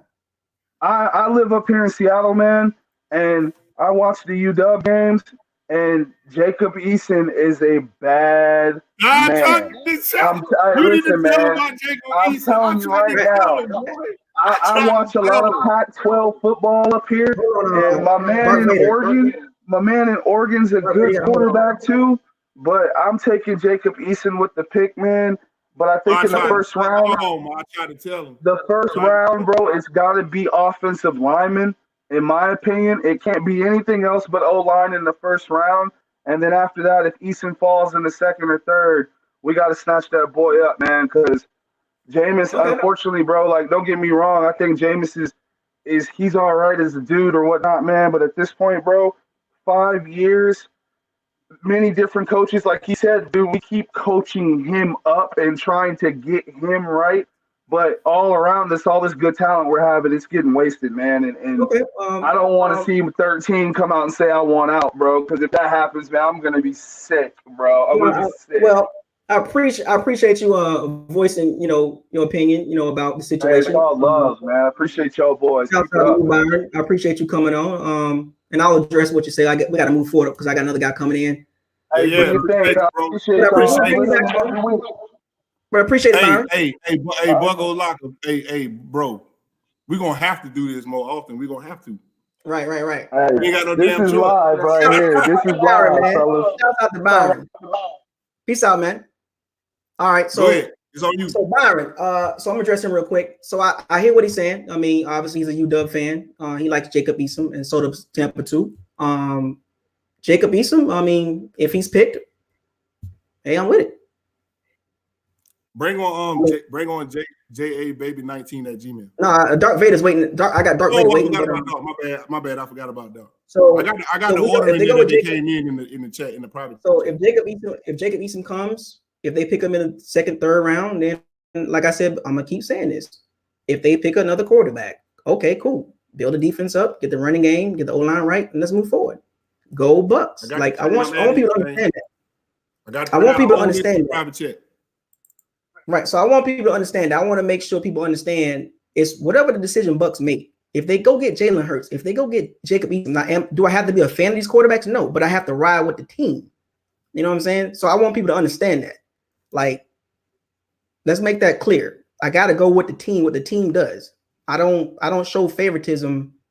Or I try to stay objective with what's going on with the team. We all got fans of people, like this Jameis Winston controversy. Like everybody that's going to come on here is going to bring up Jameis Winston. They're not going to talk about too much anything else. But let's just make that clear. So, all right. So we're going to bring in this guy said I favor Winston too much. Dark Vader. We're going to bring him on. And matter of fact, for everybody that's going to come on this chat, let's try to keep it about 2 minutes. So I try to get everybody on. So if I cut you off, it's a reason why I'm trying to get everybody through this. So you got about 2 minutes. I'm gonna time you. So I got my clock in front of me. You got 2 minutes to speak your piece. I'm gonna let you speak your piece, and then I'm gonna have to drop you off, and we'll talk about it, and then we'll move to the next one. All right. I got exclusive Garvey email. I don't know who that is. Shit. I got him on there. Here we go. We got Dark Vader. Go. What up, Dark Vader? What up? You got a little window, man. You got 2 minutes, man. Listen, I'm listening. We listening. Oh shit. Oh, what's up, man? What up? What's going on, man? Who you think they should draft as far as quarterback was? If they draft a quarterback. Who telling me? Yeah. Isaiah. Oh, Isaiah. Okay. Oh, you talking to me? Quarterback wise, if they was, I would say third round. If he can fall a little bit, Jordan Love. I like Jordan Love. I like Jordan Love. I don't know if he's gonna fall that far, but I like Jordan Love. He got a little Patrick Mahomes in him. I like Jordan Love. Yeah, I like Jordan Love. About third round. If they can trade back into the late second and get Jordan. He Love. definitely ain't gonna last to the third round. That's crazy. But hey, he asked me a question. Yeah. I feel you. He asked the question. He asked what quarterback would draft. I like Jordan Love. I like Jordan. What else? But you do believe we can win right now, though, don't you? You believe that, right? We can win right now, though, don't you believe that? If we have the right offseason, if we make the right moves, we can win with a rookie quarterback. Like I said before, beef up the defense, get the running game, get the O-line right, build the trenches for the rookie quarterback. If we keep Winston, get the right side of the O-line right, get a better running back situation going, tighten up the defense on the D-line, and we pretty much got to figure out where can we go with Winston. If we keep him, if they feel like they're gonna keep him, they got to make sure, is he going to throw 30 interceptions again? Probably not. Like we already know that. I think we all know that. But if they can get it down to about the Bruce Arians offense, like I said before, is 17 interceptions average. So it's going to be between 14 to 20 with Winston in that offense. Now with a new quarterback, you're not going to throw that ball that much for him to even reach that point. So there's a tale of two sides. So really, rookie quarterback, you don't throw the ball that much. You build the running game up, you get a good solid defense, and you run off that rookie quarterback contract. You know what I'm saying? Because you're paying very minimal money. If you pick a quarterback in the second, third round, or even fourth round, I personally think if he was a go quarterback, I would say third or fourth round because you're paying very little money. Now, if you draft a quarterback that late, who is going to be the starter? Who's going to be the starter while that quarterback develops? See, these are all the factors that people got to take into consideration when you draft a rookie quarterback. You're not going to throw him in there if you're picking him that late. Now, if you pick a first-round quarterback, we're not going to get Joe Burrow. We're not going to get Tua Tagovailoa. We're not going to get Justin Herbert. So let's make that clear. They're not going to fall that far down to 14. So the next best batch will probably be third round. Now, there will be some teams that reach. It happens every year. Teams reach for quarterbacks every year. So the Bucs, if they were to move on from Jameis Winston, they have to be condescending of they got to have a quarterback in place, Blaine Gabbert, and draft a rookie quarterback in the third or fourth round because there's other pressing needs that this team needs over a quarterback in the first round or second round. Why they won't give Ryan Griffin a chance? You don't think he can do it? Negative. That's a negative, sir. Oh, one game though. He can't get one game. Nope. I believe he deserves one game. Check him out. Nope, not happening. One real game. How long he been in the league? How long he been in the league? I don't know. Exactly. I mean, you don't even know. So you can't vouch for a quarterback. You don't even know how long he been in the league. I know. I get it. I know you're reaching. I get it. No, I ain't reaching. Well, I ain't reaching. I mean, I ain't got no problem with Jameis. It's just a turnover. I believe in the coaching style. I believe in him. I know. I mean, I'm willing to give him another chance. We all know about the turnovers, man. We get it. You're talking to a wall about the turnovers, man. I get it. I watch football just like you. I get the turnovers, man. I get it. Trust me. I understand. I feel your pain. I feel your pain. I've been to a couple of games myself. Trust me. But you're gonna beat that into a dead wall, and then what? I don't know. What? I mean, you gotta have a plan of action. Like people are talking about interceptions, but what about the plan of action?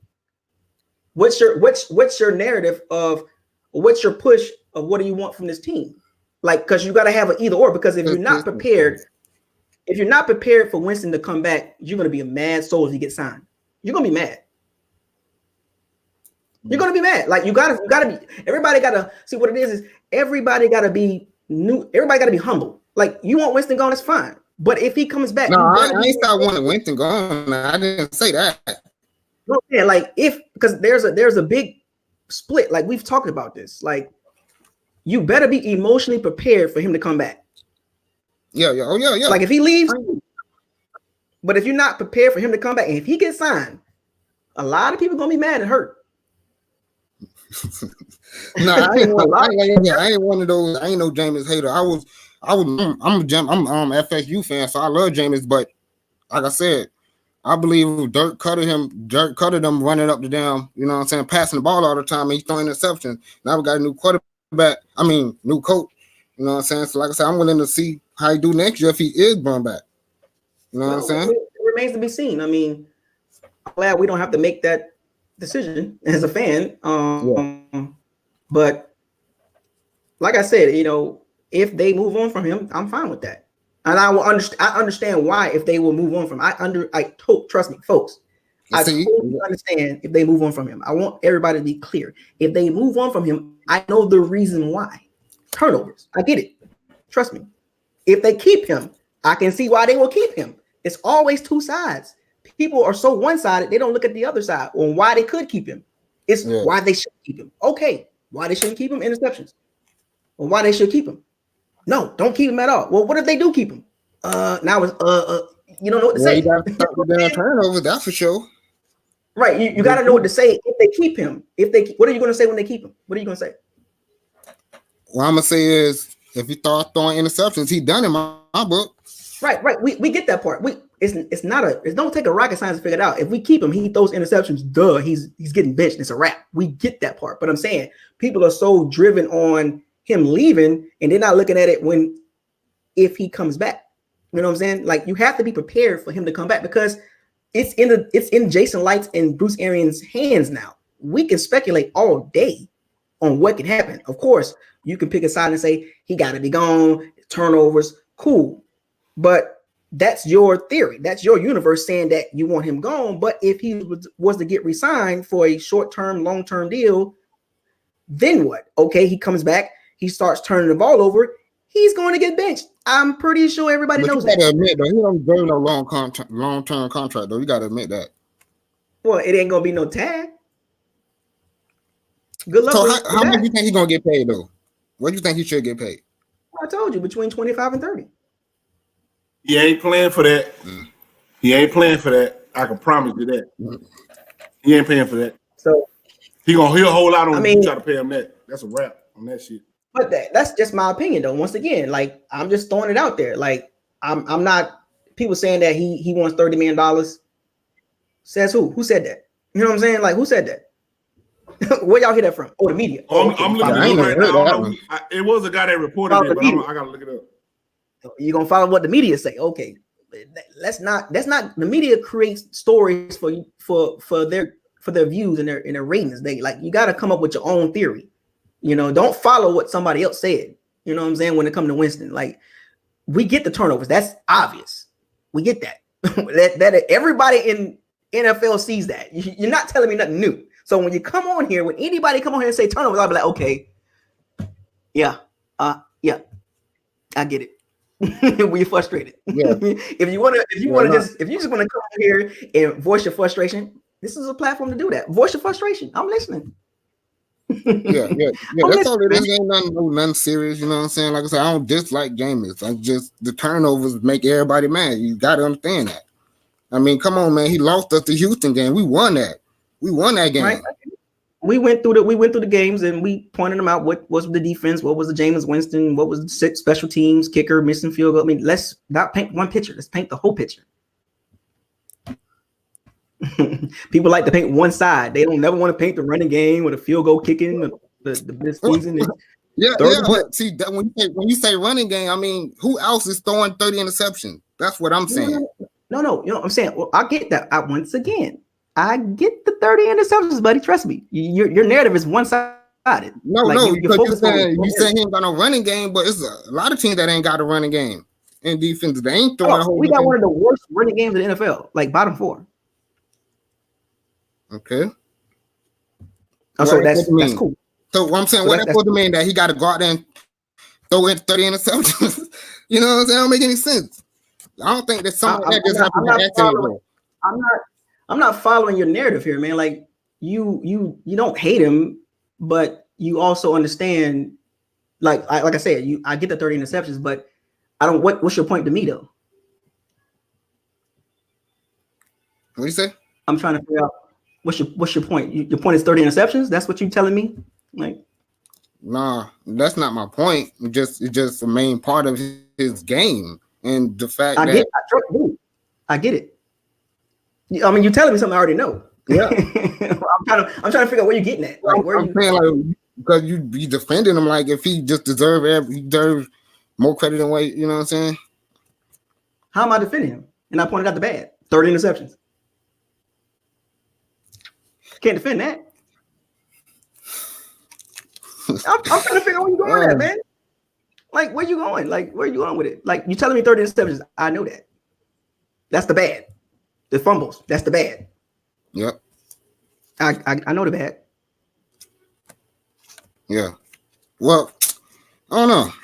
Like I said, it wouldn't matter to me if they get a new quarterback or they don't. They can keep him. Just like I said, it just you know what I'm saying. He don't deserve any credit. You know what I'm saying. He don't deserve any credit. Nah. What the credit? He lost us plenty of games, bro. What credit do he? You know what I'm saying? He just average. He just a game manager. You're right. If you get him a defense and get him a run game, you know what I'm saying? He'll play well. Of course he would. But you know what I'm saying? Still doesn't account for. You can't just throw. Come on, man. You can't tell me you can throw 30 interceptions by accident, bro. That just don't happen, bro. Right. That's just not by accident, bro. That's not by accident. And I get it. And trust me, I get the 30 interceptions. Trust me, I feel your pain. Yeah. But we gotta move on, man. We gotta move on. We got somebody else we gotta bring on. I appreciate you, Dark Vader, and I feel your pain, man. 30 interceptions. 30. I get it. Trust me. What up, man? No, I'm just letting y'all do y'all thing, man. Appreciate you addressing it. You addressing it. I appreciate it, man. I mean, I hear your pain, man. I hear it. I hear your pain. Oh yeah, definitely. What the hell? Shout out to you, Dark Vader. We got a whole list, man. You got to go down the list, man. So we're about to go down this list, man. Appreciate it, man. Appreciate you. All right, man. Appreciate it, bro. Peace. What's next? What? Hey, BL, we just started something, man. No, we just started something. Y'all gotta come better, man. Y'all gotta come better than this. Y'all gotta do better than this, man. Like y'all just pushing ones. Like you gotta talk. Like if you're gonna bring up the team, like there's plenty of things. But you only pushing one side though. You only pushing the 30 interceptions. It is what it is. I feel your pain. It is what it is. It's gonna be the same narrative over and over again. Like, okay, I get it, dude. Like you, how many times? That same narrative is. Hey, look, you go rob a bank and they arrest your ass. They're gonna keep saying in court he robbed the bank. And then what? You're guilty. And then what? The narrative that need to be said. You threw 30 interceptions. And then what? Gas is trash. Boy. You're gonna serve the time. And then what? You're gonna serve your time on somebody else's team. That's what you're gonna do. You're gonna get out of jail and be a damn. You're gonna be a damn dolphin. You're gonna come out. You're gonna get out of jail. You're either gonna be a model citizen, or you're gonna be a dolphin or a charger. Right. So it's once again like you can push the 30 interceptions to me. Fine. Once again, I want to make it clear. I get it. 30 interceptions. Then what? What do you think is gonna happen next? You know what I'm saying? Like, what do you? At least you ain't sitting on the fence. Like Cole said, good job, good one, dog. At least you ain't sitting on the fence. You need to get off that fence, man. Come on over. Bucos Locker, come on over, man. 10 toes down, baby. What Travis said? I know you talked to Travis about it. What'd he say? No, I haven't talked to him yet. I want to know what he got to say about it. So the next person, I'm gonna send an email to. When I send this email, JBaby 19. I really got to be a little tough on him. I really got to be tough on the time frame. I've been a little lenient on the time frame. Yeah, you is. Hey, Kent. Hey, man. Devin, I love him, man. JBaby 19. Crap about him, but I like him. He's gonna be a good player on our team. JBaby 19. Who you know JBaby 19? I think that's Jemiah. Oh, okay, cool. Maybe they ain't on here no more. Whoever that is, they might not be on here no more. I'm gonna give him. I'm gonna put a timer on here. I'm gonna give him. I'm gonna start my watch. I'm gonna give him 1 minute. J Baby 19. Oh man, how the hell Ghost found out about this? J Baby 19. You Go got get your ass out of here, man. We ain't talking about no damn Bears, man. you got 1 minute to show up and the with the request, and I'm gonna move on to the next. J Baby 19. Man, you can still come on, man. Tell your boss quit tripping, man. Did you tell him you a hooligan, add more, man? The real is on. Did you add more emails? Did you add more emails in the No, I only put them. I think we got 7 of them in there, 8 of them, something. Yeah, like okay. You can go to face me 9,000 is next. Okay. Send out the the link going at. And let it be first come, first serve. Yeah. I mean, you could do that too. All right. Well, J Baby 19. Going once, going twice. Next. Face me 9,000. Face me 9. Wait. Oh, she made it. She made it in time. Oh, she made it in time. Oh, okay. Oh. All right. That's a hooligan too, ain't it? I gotta be a little. Hooligan, what's good with you? Right now, there's hooligans on here. They trying to come at me. I see what's going on here. I'm gonna stop that. What up, Jemiah? Hooligan, I gotta keep it. So Jemiah, I gotta keep it to 2 minutes. I've been a little bit lenient on the time frame, so I'm gonna start my clock now. I'm gonna let you talk, and then we'll talk about it after we'll let you go. So you got to go for 2 minutes. All right. Go ahead. I got two things. Okay, so I'm concerned about the play calling in the first series, because what I've noticed how they start the game, they run and then they pass, and then when they pass, it's almost like I know they're gonna pass. Take for instance the Texans game, they ran the ball, and now watch, she gonna pass. It's gonna be a pick six, and that's another his game, for example. He got up the pass. I said, "Oh my gosh, they're finna have this man pass. It's gonna be a pick six," and that's what ended up happening. So I questioned the play calling a little bit in the first half, and then the second thing is that with the decline of China right now, they lost Luke. They got a college head, new coordinator. You don't really know what the Falcons doing. And then obviously we got the dominant Saints. So my second question is the Bucs' future for next year. If they do resign Winston, and then the key pieces that they lost on defense, such as like Justin Evans and Kendall Beckwith, even though his career might be over, what do you think the future will be for them? You want this first, or you want me to go first, BL? No. She got 2 minutes. Let her talk, and then we'll talk about it. That was it. That's all you want to say? Okay. Well, I appreciate it, Jemiah. We're gonna talk about it. Once we come off, we'll address that right away. So I appreciate you coming on, Jemiah. Shouts out to you supporting the channel. We appreciate it. You know what I'm saying? Another hooligan. I think. So, hey, no, I love y'all channels. I love both. It's not gonna work with me, but okay. Appreciate it. Appreciate it. Yeah, I see what's going on here. But they're gonna hear about yours after we finish though. You don't put all your hooligan friends on here. You going first, or you want me to go first? Oh, so yeah, go ahead. Go ahead, address that. So basically, what she was saying what she was trying to say is like, hey, with the decline of the rest of the NFC South, it's time for us to make moves and go ahead and take this damn flag and shove it up their ass. So we sitting here playing around, playing games. Let's get this thing figured out so we can go ahead and take this division when it's right for the taking. And I agree with you. I believe we can do that with the pieces we have in place now, strengthening up like we was talking about, like BL was talking about. But I believe that the problem is with Jameis is he throws games away in that those picks put those teams in great field position. If it ain't a pick sixes, they put them in field goal range right when they get the ball. So teams don't have to drive down the field on us. these picks, while they ain't all his fault, these picks are causing us causing our defense to have to play in some horrible situations. So what I'm saying is, if we get a game manager, even if it's a rookie, we just need somebody that just ain't gonna lose us the game. Hey, maybe you don't win us the game, but you won't lose us the game, and that's the thing I want to focus on. Right. And then the second thing was, you want to just do one at a time? No, I mean she got. I mean, if you, yeah, I forgot what. And the second thing was she talked about. What was the second thing? She mentioned.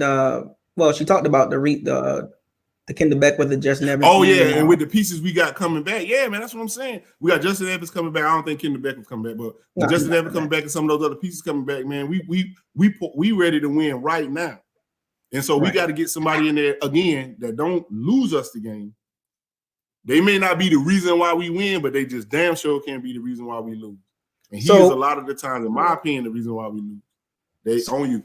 So we got another person coming on. I appreciate you, Jemiah, voicing your concern about the team. We got another person coming on by the name of Joseph Stokes. So welcome, Joseph Stokes. I'm about to bring you on.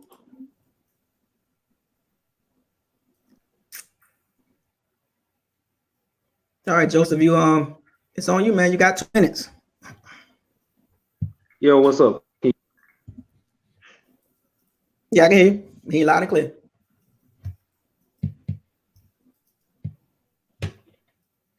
Yeah, you good. You got 2 minutes. The floor is yours, man. Can you hear me?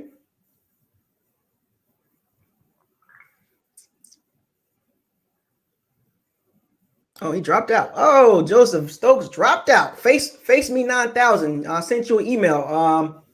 Face me 9000. You got a minute to show up, buddy. Oh, back to Joseph Stokes. Face me 9000. Where you at? Joseph Stokes, what up, man? What up, homie? What up? What's up, man? What's up, man? How you doing? We good, man. We in here chopping it up. Hey, I just got 2 quick things. Yeah, I just want to say, man, I've been following both of y'all for a very long time, and I enjoy watching your own videos, and I like hearing what you guys have to say. 2 things real quick. Yeah, everybody keep talking about Jameis with the 30 interceptions and everything. That's cool or whatever. It is. Have you ever just thought, out of all those 30 interceptions, how many of them was actually defender? I mean, we could talk about the out routes all day. I mean, come on, you got to give the defender some credit. Undercutting the route, tipping, and come on, Byron Leftwich tip a lot of plays. Let's just be real. That play calling is terrible. Now, I'm gonna be real with you. I've been on the Jacob Easton train too. I'm up here in Atlanta now, and I'm gonna be real with you. The boy got an arm, but I will say this. I'm gonna be real with you. If he would have been the quarterback when Georgia was in the national championship game, that wouldn't have been no game. I'm gonna just be real because he could throw the deep ball. Because what warranted Franz to start over him? Let's just be real. Because, like I said, I got a strong insight to the program. My homeboy's a linebacker on there. He said Kirby was just looking for a reason to get rid of Jacob East because he kept getting in trouble in Athens downtown in those bars. So that's the reason I heard why he transferred so quick. So I'm just being real. But secondly, I'm gonna be real with y'all. At 14, you got to take the best defensive play on the board because I want them to build the defense up, go young across the board. Because no disrespect to JPP and Sue, but hey, I mean, how comfortable do you feel with a 31-year-old and a 33-year-old? Oh man! And I just let you guys go. That's all you got to say, Joe. You got You got it. This your flow, man. You got 30 seconds. All right, well, I'll say this. You say Jameis is worth between 25 and, what did you say, 25 and 27. I'll say this. He should be happy with the franchise tag. They give him one more year on a franchise tag at 27 and still continue to build some pieces. Because let's be real, since 2014, that line has been trash. Let's just be real. Lovey came in with the right idea. The line needed to be upgraded, but he couldn't evaluate talent. Now, as far as running back, I still would like to see Rojo play all 3 downs. But if Cam Akers or that Clemson running back is on the board in the 2nd or 3rd round, I don't know if you pass that up. I'm just saying. Trying to tell him. Joe for 2. thing. What up? You said what was the stretch where Winston went where he didn't throw multiple picks? Go look at his Heisman year. 40 touchdowns, 10 interceptions, and I don't think he finished. How many games he didn't even play in the fourth quarter? Because he played in the fourth quarter, he'll crush Joe Burrow. Right, yeah. Joe Burrow's stats.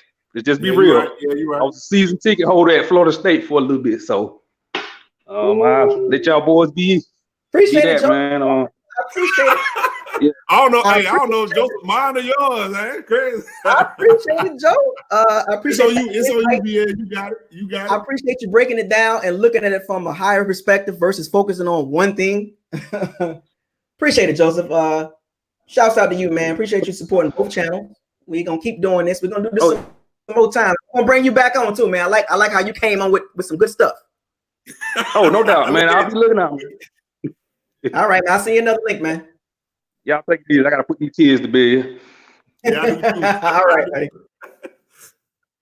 All right. So Joseph, this so far that was a good one. So the Jacob Eason situation, I didn't know he got in trouble like that.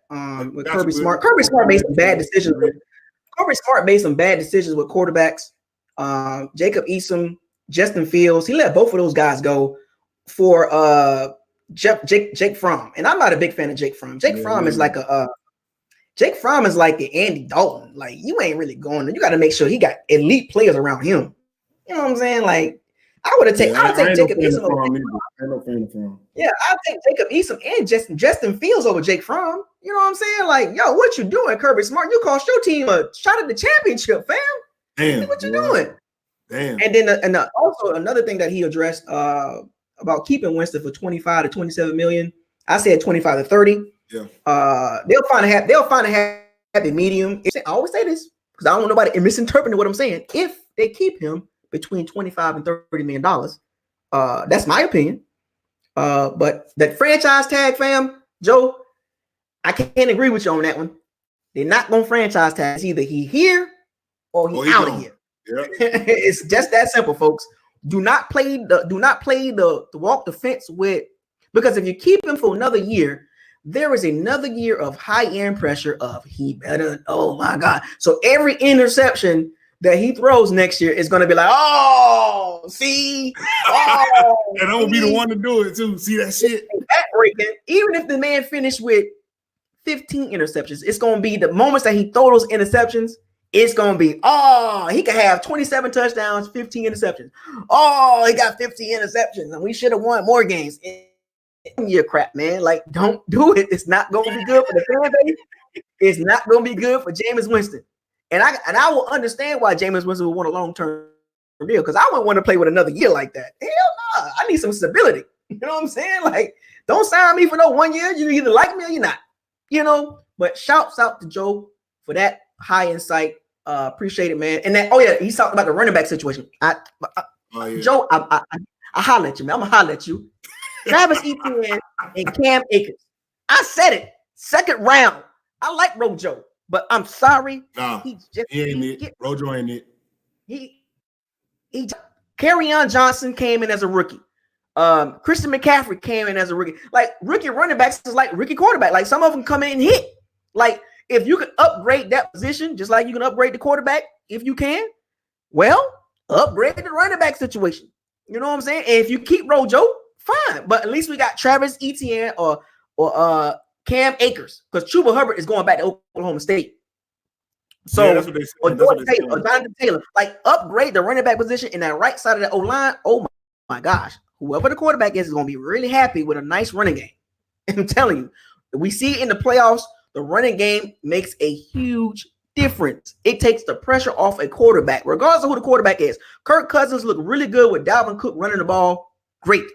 Jared Goff looked really good with Todd Gurley running the ball really well. Dak Prescott looks better when Ezekiel Elliott is running the ball well. You know, Melvin Gordon, when he's not fumbling the ball, Phillip Rivers looks a whole lot better. Period. You know what I'm saying? Big Ben looked really good with Le'Veon Bell running the ball. You know what I'm saying, folks? You get where I'm going with this. Running back is the quarterback's best friend, regardless of who the quarterback for the Bucs is. Get the running game straight. Period. Like, you got to fix that. That 3.1 yards to carry ain't going to cut it. Not getting 3rd and 1s and 4th and 1s and 30 inches, not going to cut it. You should be able to turn around and hand the ball off and get that damn yard. How many times, since nobody want to talk about it, Have you seen the Bucs run the ball and can't get 1 or 2 yards? We got one of the worst running offenses in the red zone. Nobody want to talk about that, but I will. You know what I'm saying? Because everybody got one narrative. Nobody want to talk about these other things, and they know it's there. It's like the elephant in the room, along with Winston. Well, Winston's not an elephant in the room because he's obviously standing over there.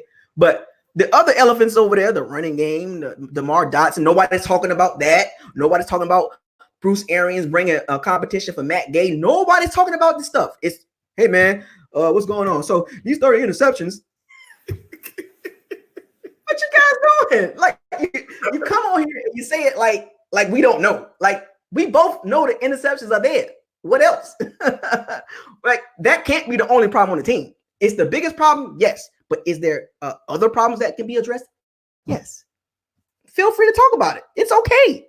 Nobody's going to get mad if you talk about something different. And you can talk about the interceptions, but you can also talk about other stuff too. Trust me, you can go look at these other fan bases. Go look at their fan bases about their quarterbacks. Kirk Cousins, there are. Go look at the fan base. Andy Dalton. Go look at their fan bases. Oh, they dreading it right now. We in a whole lot better situation than a lot of people think we are. A lot of people think we're in a bad situation, but actually we're in a pretty good situation. Because if we move on from Winston, we got money. We got money to get everybody back and probably bring in Jamal Adams or whatever. You know what I'm saying? We got money if we don't bring them back. Period. I got to upgrade everything. And you know, and if we bring Jameis Winston back, make sure he comes back at a fairly decent price. I mean, we in a good situation, folks. We really are. We're not as bad as what we think we are. You got to remain a little positive, folks. I know. So the next person is Ricky. Ricky Dugat one. Ricky Dugat. Dugat one. I sent Trust the Process an email too, but I haven't seen none of them pop up. I'm sending all these emails out.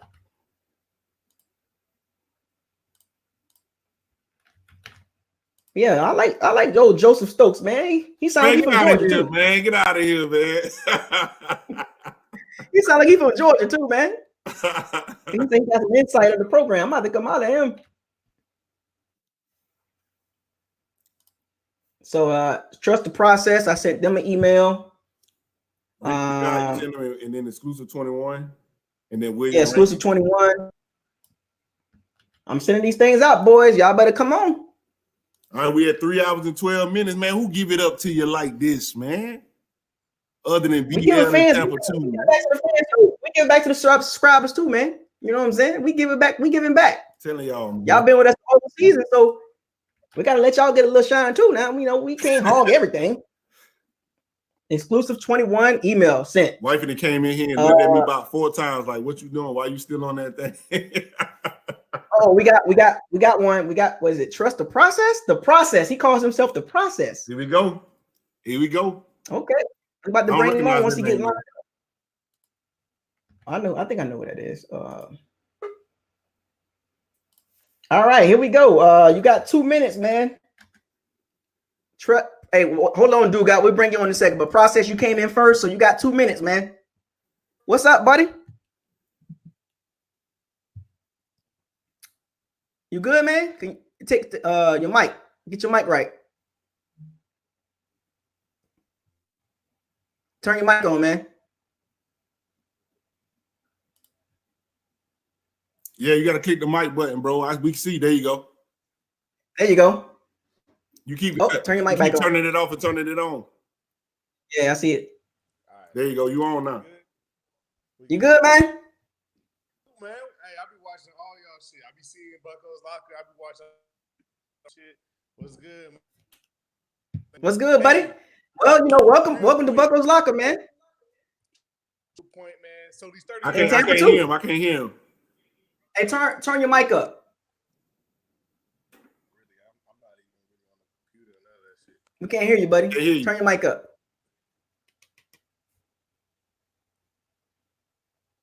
You gotta turn your mic up. Oh man, we can't hear you, man. We can't hear you.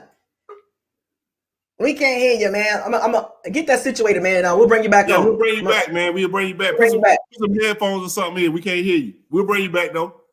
Stay in the chat. Stay in the room. We'll bring you back. Yeah, we'll bring you back on, bro. Do got. What up, What's homie? going on, y'all boys? What up with What's you? going on, man? Welcome. Y'all can hear me? Yeah, we can hear you. Welcome to Bucos Locker. We can hear you. Welcome to Bucos Locker Tampa 2 live stream. Appreciate you supporting the channels, both channels. So you got 2 minutes, man. We listening. All right. First I'll start off, man. Much respect to both of y'all brothers. Y'all doing y'all thing, man. Appreciate you that. know what I'm saying? And Buddy Joseph, he was on point about the O-line, mentioning the O-line and the running back situation. That's critical. You get what I'm saying? And I see where you're coming from, Isaiah. You getting defensive. I understand what you mean. At 30 for 30, at 30 interceptions, I get that. They gotta come way more intelligent than that than just coming at you about something like that. I do this, but man. They gotta be better than that. I get that.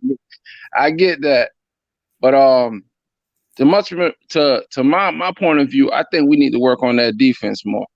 The D-line linebackers getting that right and getting that O-line right.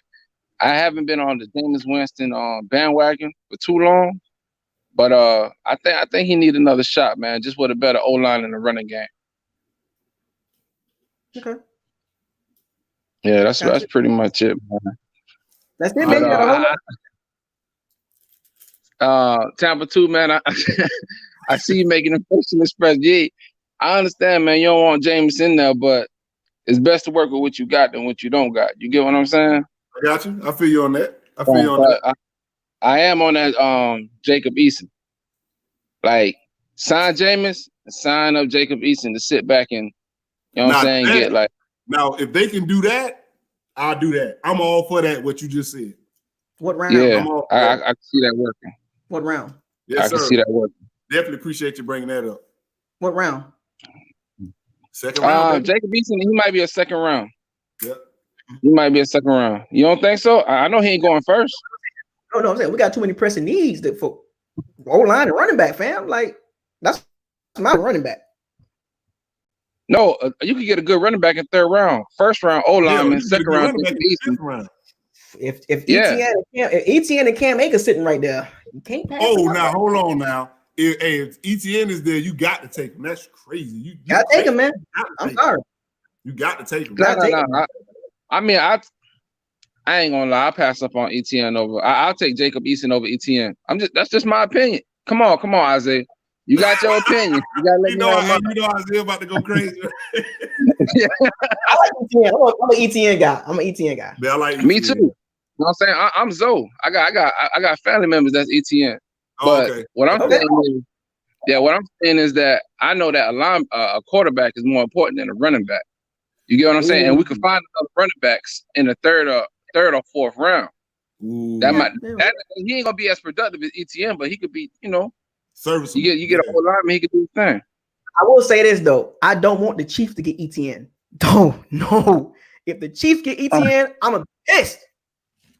I mean, I really don't care. I just don't want him to go to the NFC South. My cousin, he was sad that linebacker, man, the linebacker that retired. Luke Kuechly. Luke Kuechly. I was happy that he left because, you know what I'm saying, he got a lot of business. No, I said that too. Well, I said that on Instagram. I'm like, we good up the middle and we good to the right.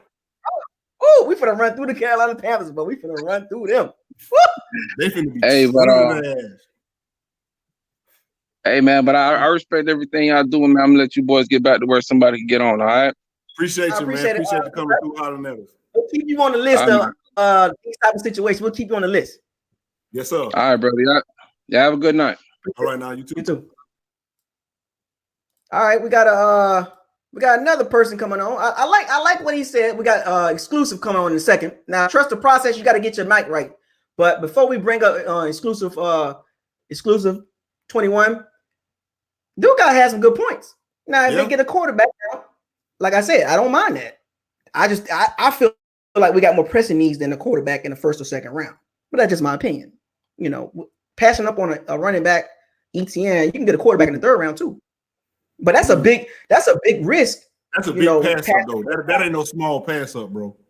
That's a real hard pass. ETN, Jonathan Taylor, Cam Akers. Like these guys are impact guys. Like these Yeah. guys gonna come in and make a difference. Like you keep now Rojo's on a rookie contract, so you can keep him, but to get these talented guys behind, and then like you get the O-line in the first round or D-line, if you know whatever, if you want to trade down. Now I haven't seen too many people say this, but trade down and pick up some more picks. You know, that's what the first dude said. Eric, trade down and get another. Got 2 seconds or 2/3, and you can do some things with that. You know what I'm saying? Like you can make some things happen. Now, if you get 2 seconds, then I can see running back, quarterback. Oh, we gonna have to do a draft talk live stream. We got to do a draft talk live. That could be a separate. That's a whole separate thing. That's a whole separate one. But so we about to bring on. I appreciate you, do it. I like what you brought to the table, man. Exclusive 21. We're about to bring you on, buddy. Thank you. What up, man? What's going on, man? How y'all boys doing, man? Man, What up, baby? Shout out to you, yes, man. Sir. Yes, sir. Yes, sir. You, man. I appreciate you supporting the channels, man. I see you in my little room all the time, man. Yeah, it's good to put a face to the game. It's good to meet the subscribers, man. This is why I do this, so we can actually meet y'all and talk to y'all sometimes. Yeah. I know we be busy and a lot of people be talking, and you know, it's hard to kind of address everybody. Because everybody be talking crazy, you know. It's like, man, like we can't talk to everybody. You don't got no idea what the hell we got to go through with this shit, man. Man, I could just only imagine, man. I could, me and you, both of y'all, man. I support both of y'all channels, you know. And you've been here for a minute too, man. Yeah, man, from the start, you know. Man, where your boy at, man? Where your boy at, man? Yeah, that's what I asked you. What Travis said. Yeah, he had a new baby. Oh, he been family thing. Yeah, so shouts out to Travis, man, holding it down. You know what I'm saying? You got your newborn, doing your thing, little baby boy. Yes. Yeah. You know what I'm saying? So he been focusing on that. Yeah, man. But you got a platform now, man. Hey, man, listen, man, it's been real rough these last 6 weeks, maybe. You know, really the whole season, man, for real. It's been real rough with the Jameis hate. And hey, chapter 2, man. I got two words for you tonight. You're trash. You're trash tonight, man. Come on. Hey, no doubt. Hey, listen, man. Look. Let me hear. I'm gonna bring up something that everybody is not really paying attention to. You know, everybody wants to bring in a new quarterback, but guess what comes with that? You have to build chemistry. We lose all that. All the 5,000 yards, two receivers with 1,000 yards. We use all that, and then you have to guess if we're going to have a run game with a new quarterback. And that's a good point. That's a good point. The same O-line problems, you know. And then we don't know what we really have with Brake or OJ. But you're gonna send away you're gonna send away 5,000 yards. You know what I'm saying? I feel that point. Yeah. And then if you want to bring in a rookie quarterback, we're going to have to see what the defense gives us once again. Like, come on, bro. Like, we've seen how the defense looked early on. Yeah. And then the last 6 games, who did we play? Who did we really play the last 6 games to be like, oh, our defenses look better? Come on, man. Come on. I mean, yeah, the interceptions, yes, a problem, but it's not the biggest problem of the Tampa Bay Buccaneers. It's not at all. If we keep Jameis and we try to boost up the O-line to have a run game, and he doesn't have to throw that many times, we're a playoff team.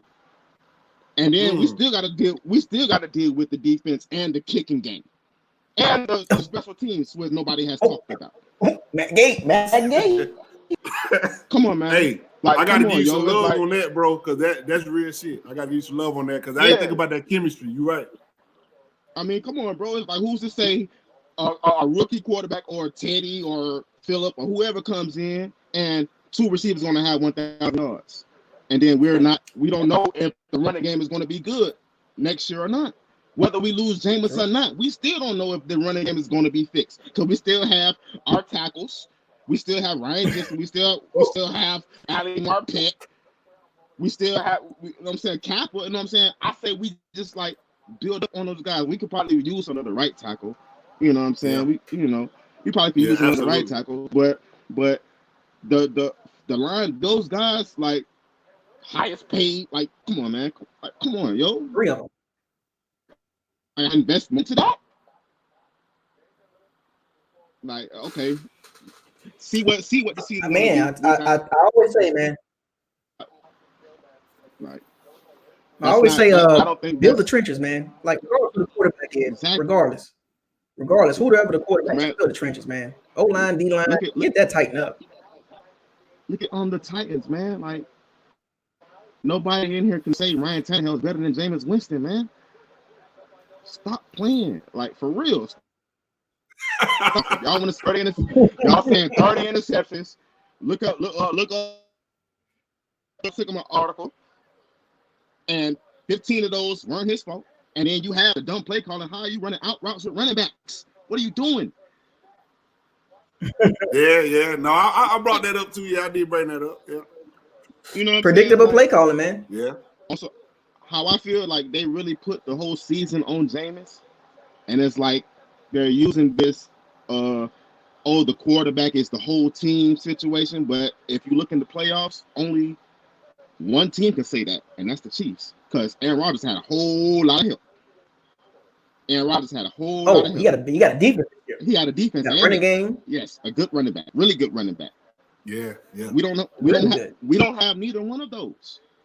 Neither one of those. So y'all basically putting the whole season on Jameis, which how many teams do that in the NFL and win and be prosperous for real?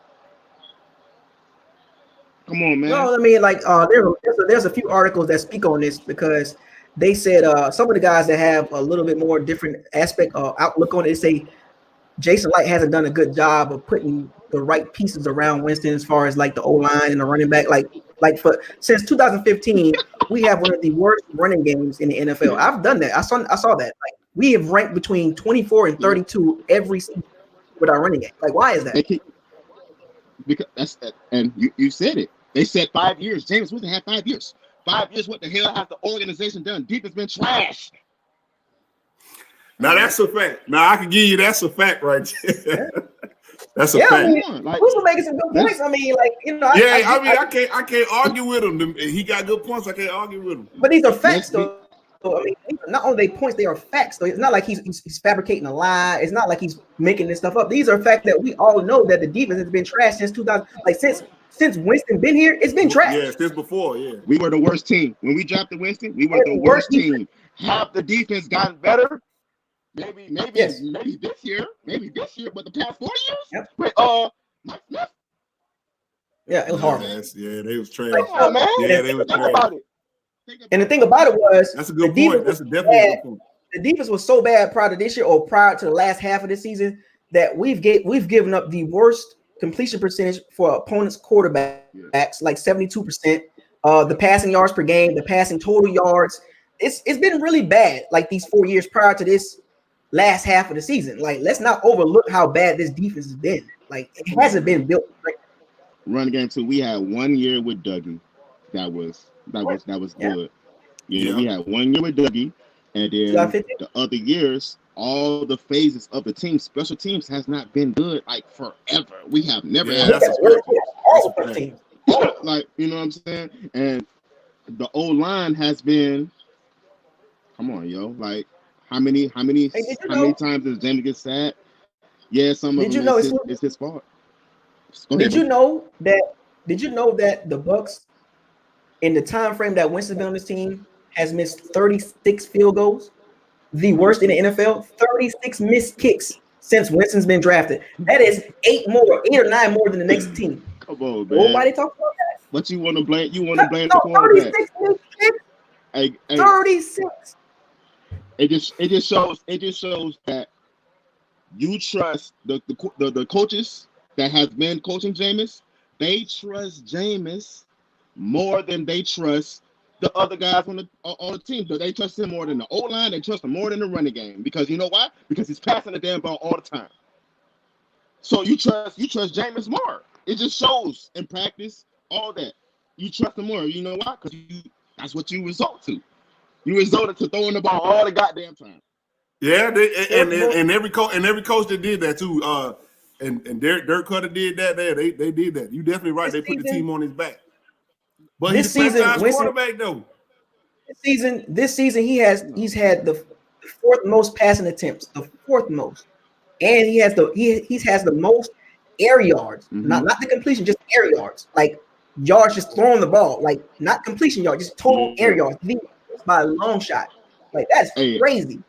And I want to ask all the fans this: what rookie quarterback has been brought in and has been asked to do more than Jameis, man? I don't know. I can't remember. Well, Patrick Mahomes, he had one full season to Patty sit got out. a year. Patty got a year. Lamar Jackson had 8 games. At 8 games. Like, come on, who has came in year one and just year one, no other quarterback, no other kind of guidance, and then he had 3 offensive coordinators at that. Dirk was the offensive coordinator.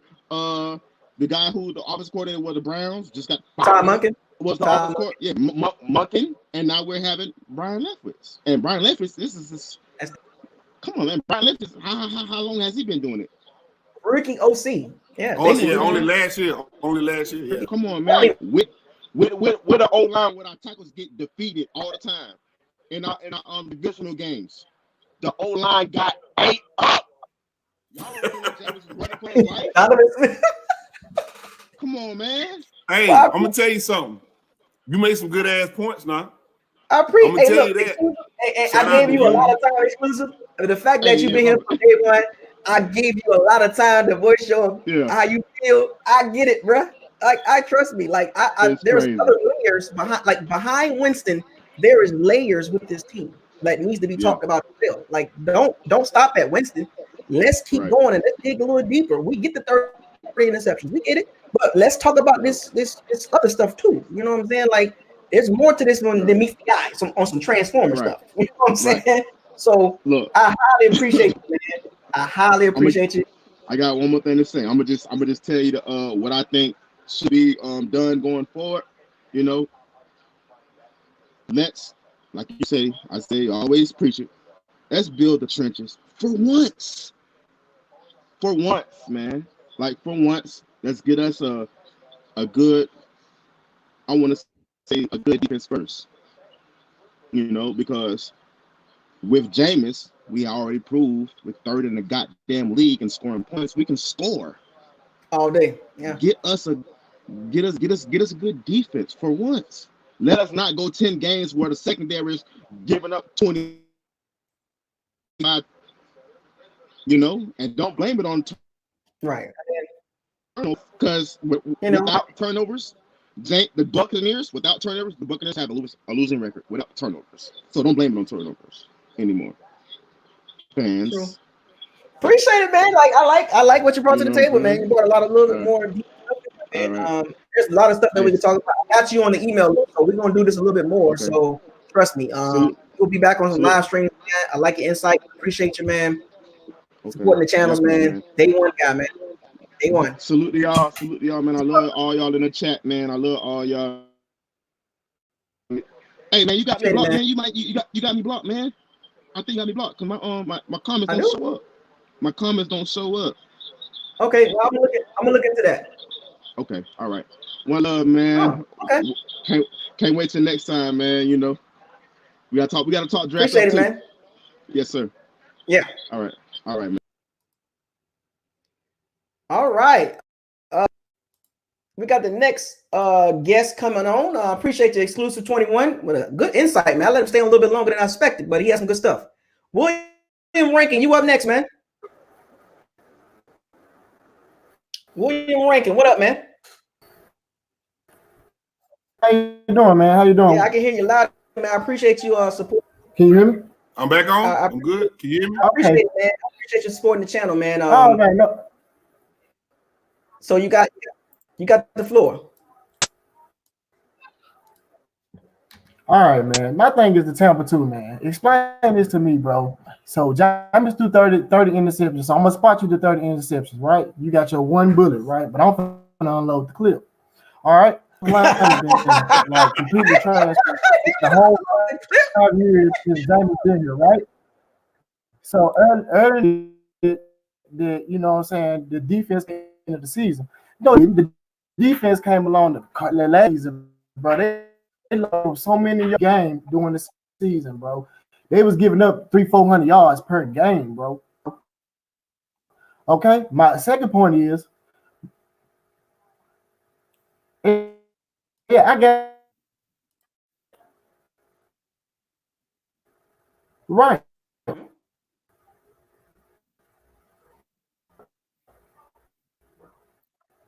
I didn't hear what he said. What he say?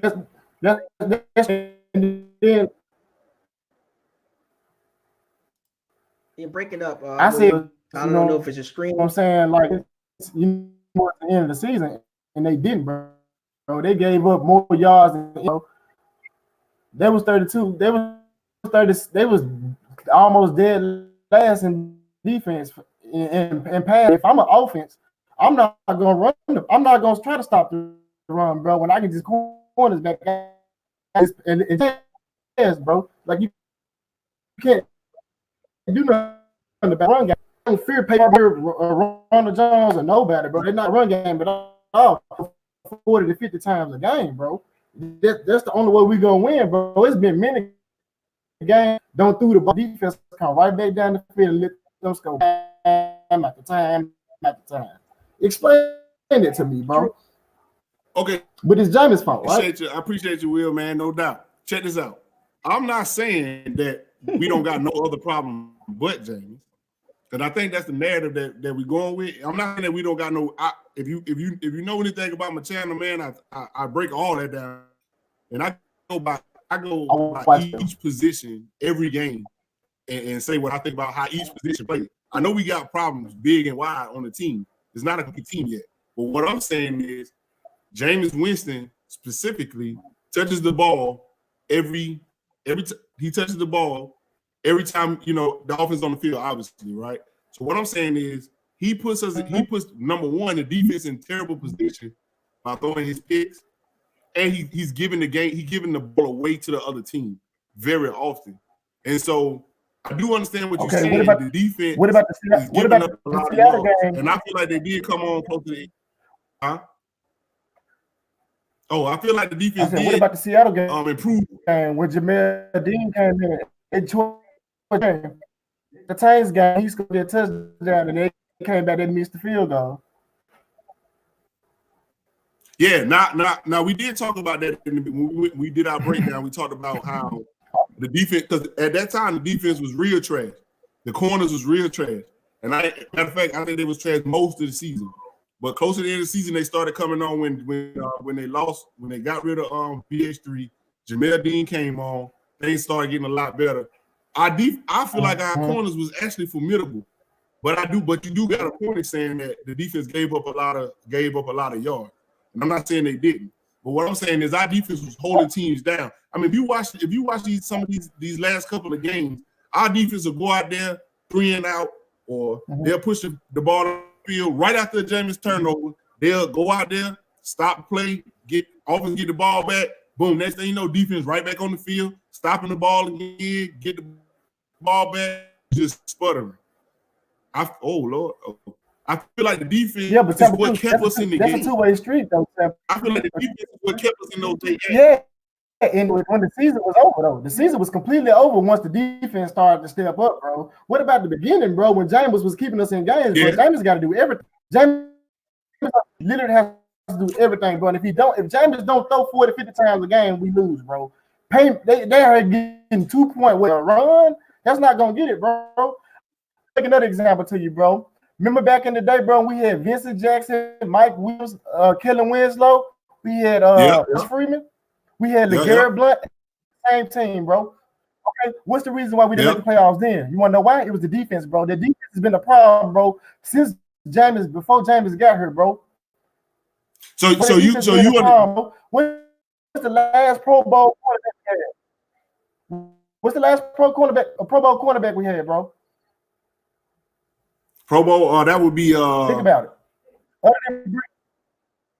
Oh, you mean then Pro Bowl Darrell from Reeves, our and then team? who else before that? Yes, sir. Yes, sir. Yes, sir. Yeah, Name me a Pro Bowl offensive lineman other than Logan Mathis, bro. Name me another Yeah. Pro Bowl offensive lineman, bro. I can and Donovan Joseph, bro. Yep. Explain it to me, bro. I'm gonna tell you what's finna happen, bro. James get up out of Tampa, bro. He finna go somewhere else and win, bro. It's happened before. Just like Michael Bennett, bro. We let Michael Bennett walk out that door, Michael bro. Bennett And was what did he do? He another went to one Seattle and won a Super Bowl, bro. LeGarrette Blunt too, bro. LeGarrette Blunt too. LeGarrette Blunt 3 Super Bowls right now, bro. Let people walk out the door when the why, bro. We too worried about the media, bro. Instead of focusing on just getting this line together, bro. You can't. We Tampa Bay, bro. We built our defense, bro. We known for defense. We are straight offense. Offense sells tickets. Defense wins championships, bro. No matter who you, bro. You can have Randy Moss back. Yeah, you can think about Randy Moss when he played in Oakland, bro. No, he wasn't, bro. They like, oh no, Randy Moss to get back covered to with the New England, bro. So we wasted Evans' time to get him a run. We got to build around James, bro. We can't throw what we got right now away, bro, and start all the way over. Now, don't get me wrong. You said about Jacob Eason. He cold, bro. But think about Jacob Eason behind our line. Think about how many games you don't see when they break the huddle, bro, and they send 4 people at James, bro. And James got a and then thought about Jacob Eason anywhere near as fast as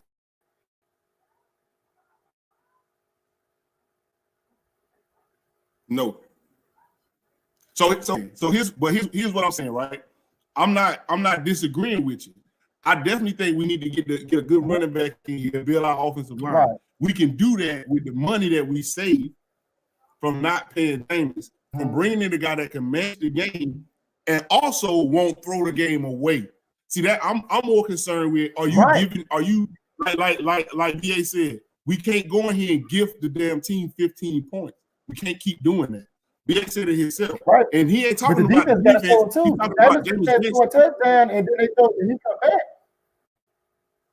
It's a give and take thing, bro. James, so what about the game?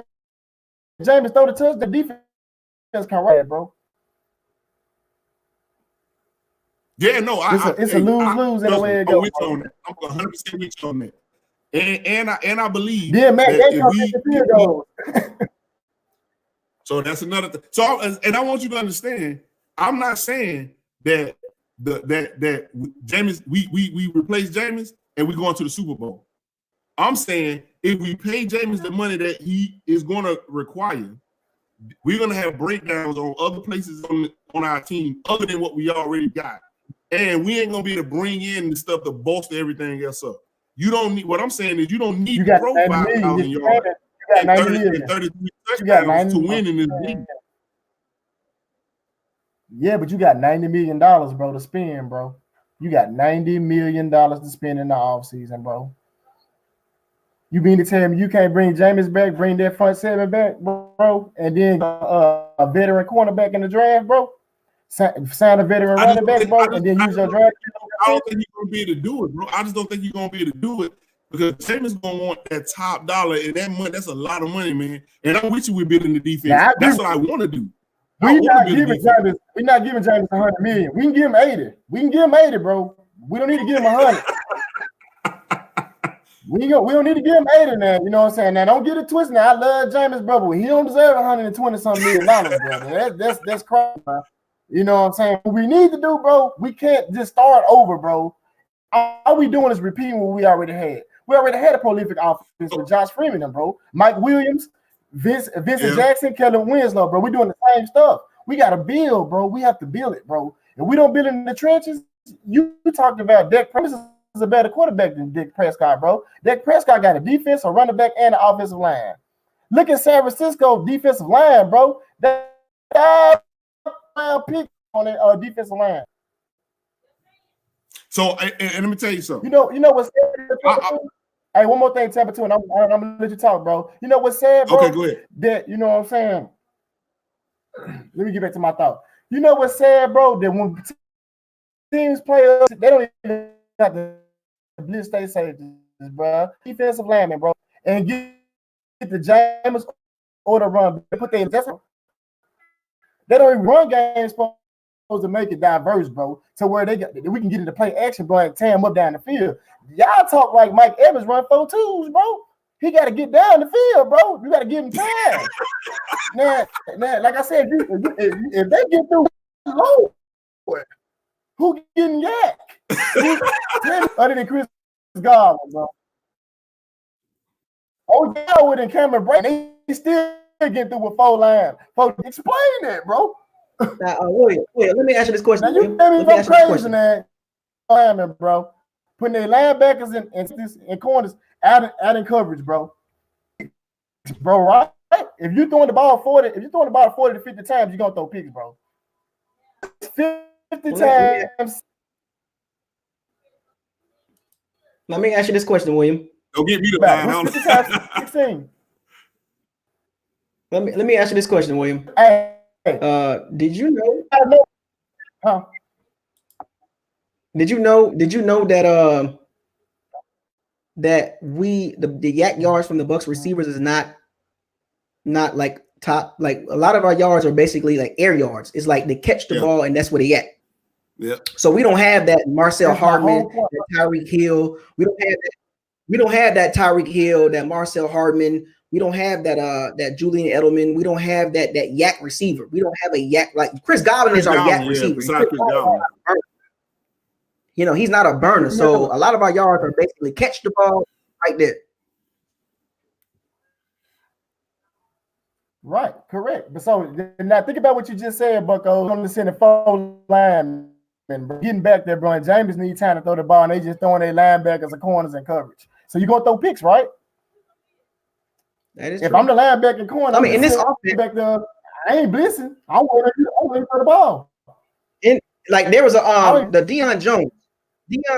Deion Jones made a comment about our offense. He said they were coached up during the week to basically sit back and wait on Winston to throw the ball. Like basically a lot of his interceptions were between cover 2 and cover 3. So they play that against us consistently. So they know Bruce Arians' offense is going to throw to certain spots. Like even that Falcons game with Desmond Trufant, he knew the exact route. Like it was predictable. He knew that Mike Evans was running a skinny post and he jumped it. Like he didn't even like move. Crazy. Now, what I want to say, right now, if I can get to you with 4 linemen, bro, we're gonna win. They gonna get us every time. Now listen, I am not saying that we ain't got other improvements to make. I'm not saying that. Now, I don't want y'all to think that I'm saying, oh, Jameis, replace him, Super Bowl. I'm not saying that. I'm saying exactly what you said. Build the offensive line. I'm saying we can do that and get a quarterback that does not give the game away. Or like BA said, spot the team 15 points is what I'm saying.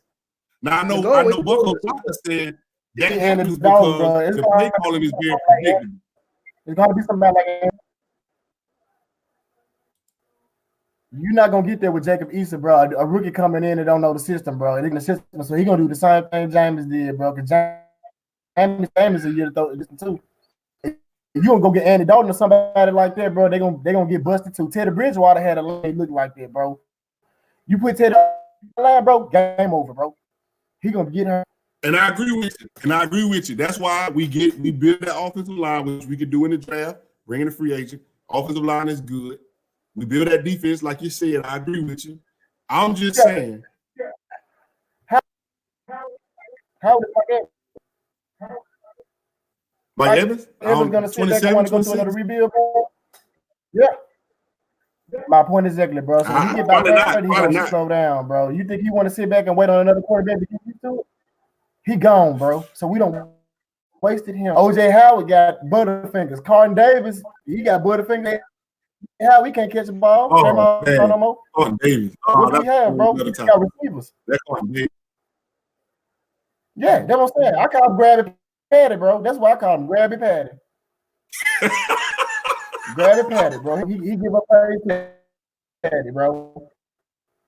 But like I said, bro, nobody seems to get it, bro. Me, Grinslow, and Bucos Locker, Kid X, all get it, bro. Like, What are you gonna do? Start over? Who wants to sit back and start over? I've been a Buccaneers fan since I was 7 years old, bro. I feel like waiting on it here. No,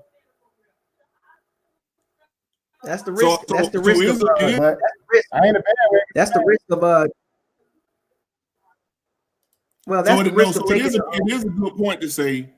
That's a valid point to say. I don't want to start over. That's a valid point. I'm gonna give you that. My whole thing is, I feel like we can bring a quarterback in that will not spot a team 14 or 15 points. And we're gonna do everything you said. And who is that? Build the offensive line because nobody can get behind that offensive line. Build up the defense. We need a pass rush. I got all that, and I'm with all that. You would do that for a new quarterback. I want to do that for Jamison right here, bro. You got a back, but you a team around somebody new, but want to do that for him. Is that fair? So you get the new quarterback and running back. You gonna get the new quarterback. But see, I feel like over the last 5 years they've been doing that. I feel like or at least they've been trying to do that. I feel like they've been trying to get it. Now that says a lot about Jason Light, right? And Jason Light ability to bring in talent. I give you that, right? But I feel like we was drafting straight defense for like 3 straight drafts in a row, all defense, trying to build a defense. Now that bows to Jason Light. You got Darwin on the board, bro. You picked OJ Howard, bro, when Derwin James is clear. I agree. What about OJ Howard? What about OJ Cook, the running back? I agree. So that's speaking to Jason Light.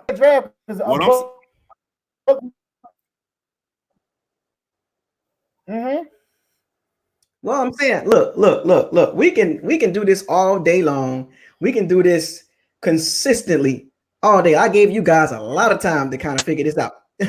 But these are the things that we can discuss over the all season in time. This was an initial kickoff or the last video for the 2019. And I want you to come back. William will come back. I appreciate you, William Rankins. Yeah. I appreciate it. But I got you on the email list, so you will be brought back. So I like your insight. I like exactly what you were talking about. You were talking about multiple areas because we can talk about 30 picks for 3 hours, but there is other issues that this team has that needs to be talked about. We've talked about the interceptions for 6 weeks. Let's get it. Like, we get it. Trust me. You are on wash, rinse, and repeat cycle when you talk about interceptions. Like, it is the biggest thing. Yes, it's the biggest thing. It's hard to win games with 30 interceptions. Now, is all 30 on Jameis Winston? No, we know that. For those of you that play football and know football, all 30 are not on Winston. OJ Howard can count maybe 2 or 3 by himself. OJ Howard just happened to him. He lost heart. He's lost everything, like the Monstars. Like, somebody took his. He don't want to play no more. OJ Howard. Somebody took his heart. Somebody took his skills. Like, I don't know what happened. Bruce hyped him up in the offseason, and he just shit the bed. Like, and nobody talks about that. Everybody, first thing that when they talk about it is, even the media tends to. You have to kind of look at the media too, because the media plays a part in what we talk about. The media is constantly pushing 30 interceptions. 30. The first thing we're going to talk about is 30 interceptions. And then it's like, okay, after you talk about the 30 interceptions, then it's like 30 more interceptions. Like, okay, well, what's next?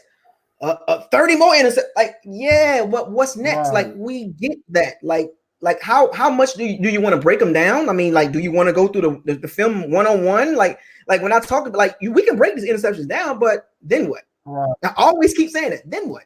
Like, what's next? Like, we either keep him or we gonna get another quarterback. What's next? But the 30, I get that. I be trying to get people to understand, like, you can't change that. You can't change the 30 interceptions. No matter how much you talk about 30 interceptions, you can't change it. He threw them, period. Like, we can break them down on what's his fault, what's not his fault.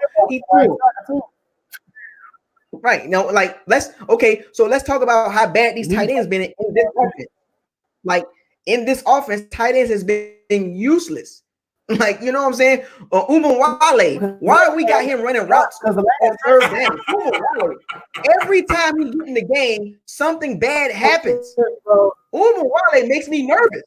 But that's what I'm trying to tell y'all. Yep. Nobody's ignoring all of the other spots on the field. Yes, we saying that, we understand that, and we saying all of that. Everybody's saying all of that. No. Talked about that all game. We said, hey, we need a new running game. We need this, we need that. We all talking about that. 30 interceptions. 30 interceptions. 30 interceptions. 30 interceptions. That's what they do. That's what the first thing they do. When they come on here. Huh? Yeah, like this bro. You know what I'm saying? We draft a left tackle with the first pick, bro. Boo Donovan, bro.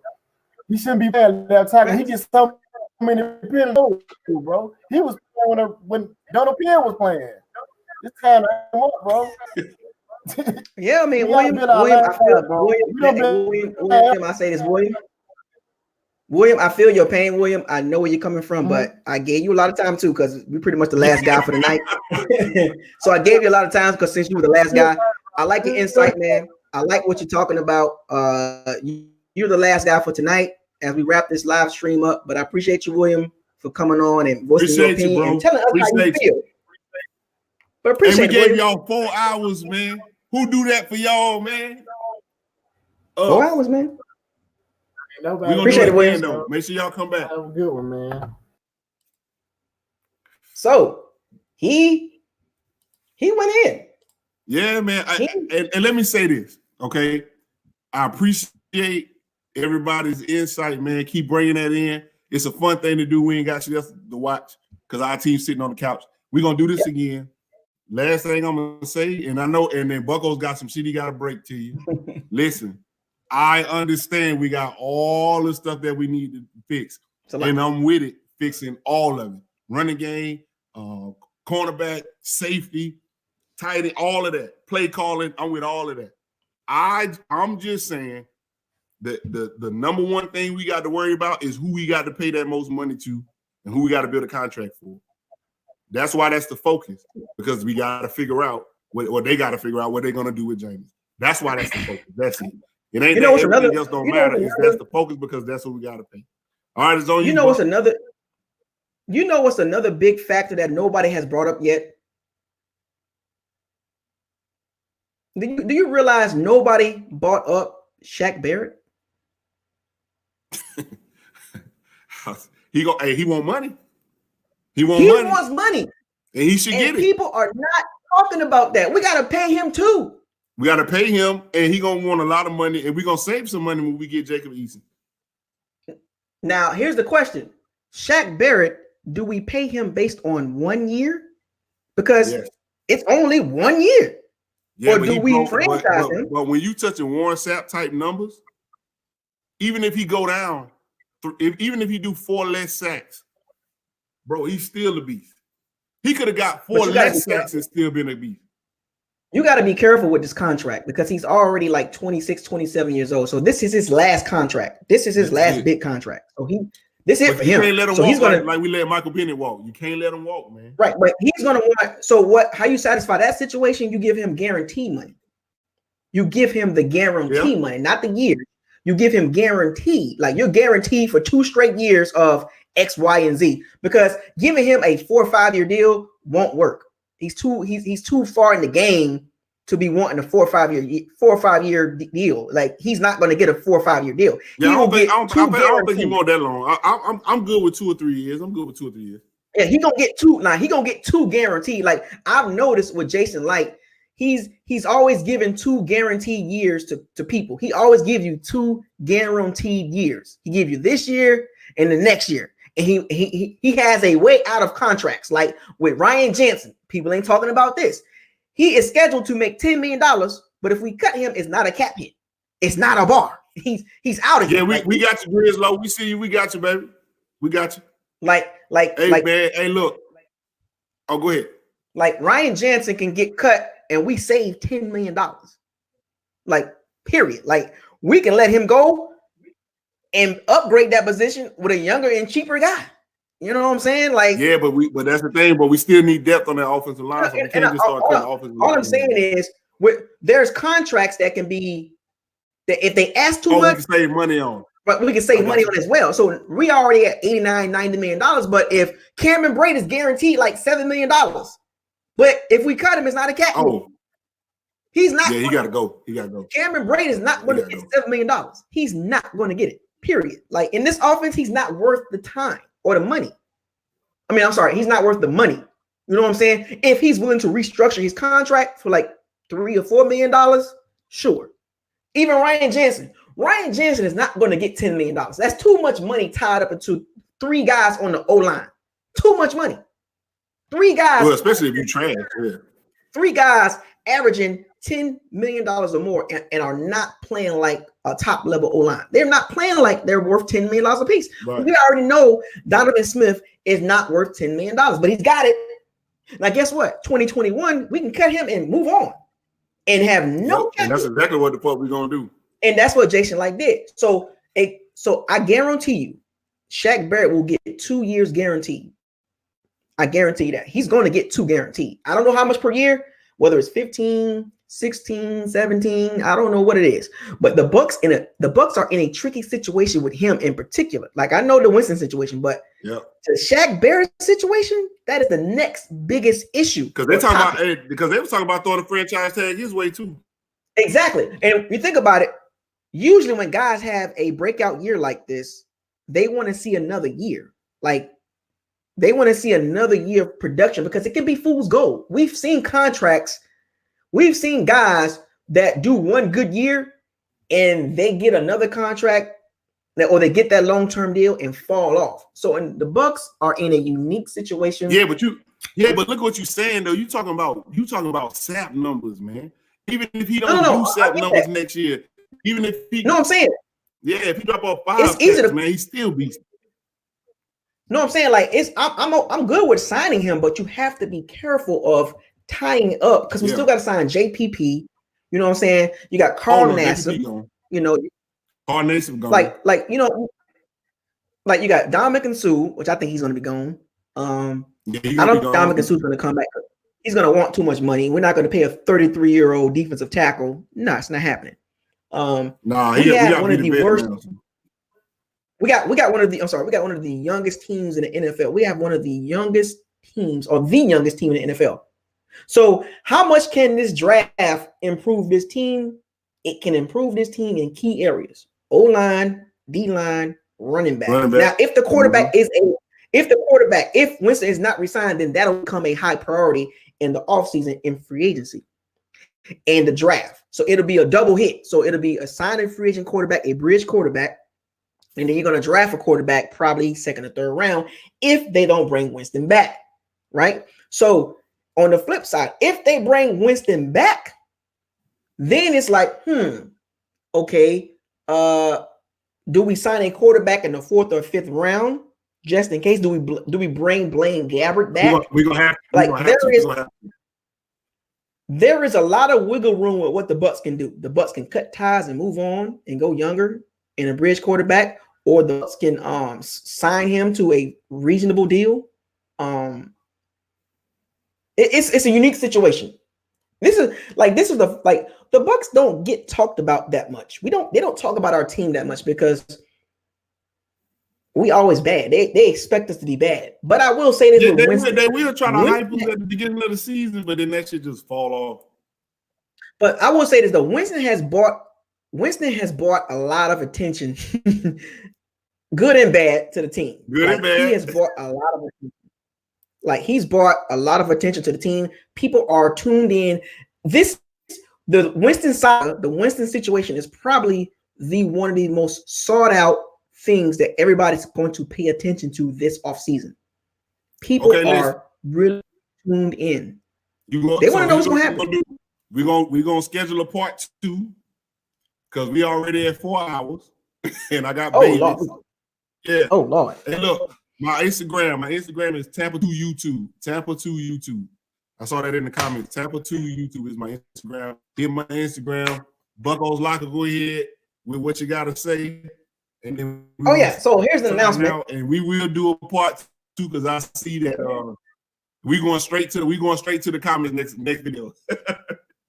Go ahead, man. So the next video, there will be another video, and we're gonna talk about the draft and the free agency. But before I get off this live stream with Tampa 2, I want to say a couple things.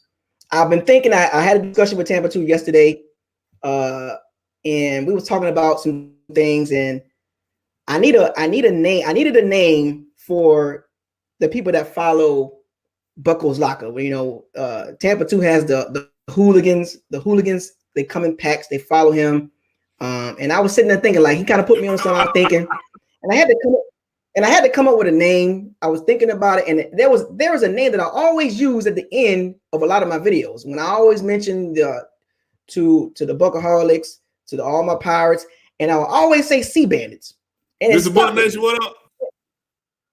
And so when I thought about it, I'm going to, so the people that follow Bucos Locker and ride or die for me, the name that I'm going to give my crew is the Bandits.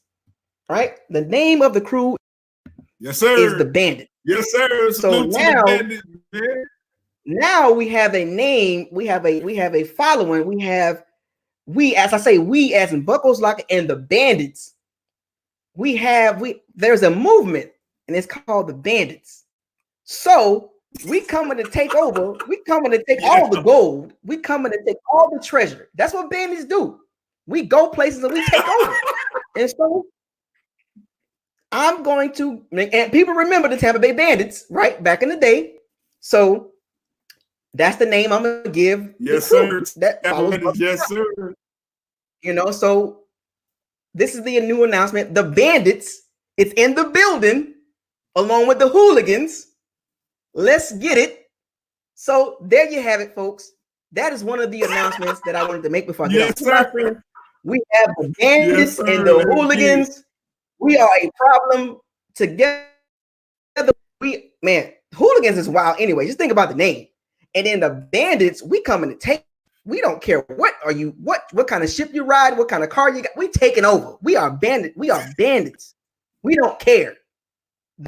Bandits, we are a movement. So you will see hashtag bandits. You will see a lot of that. Hashtag BL, hashtag Bucos Locker, hashtag bandits. You can hashtag Tampa 2, hashtag hooligans.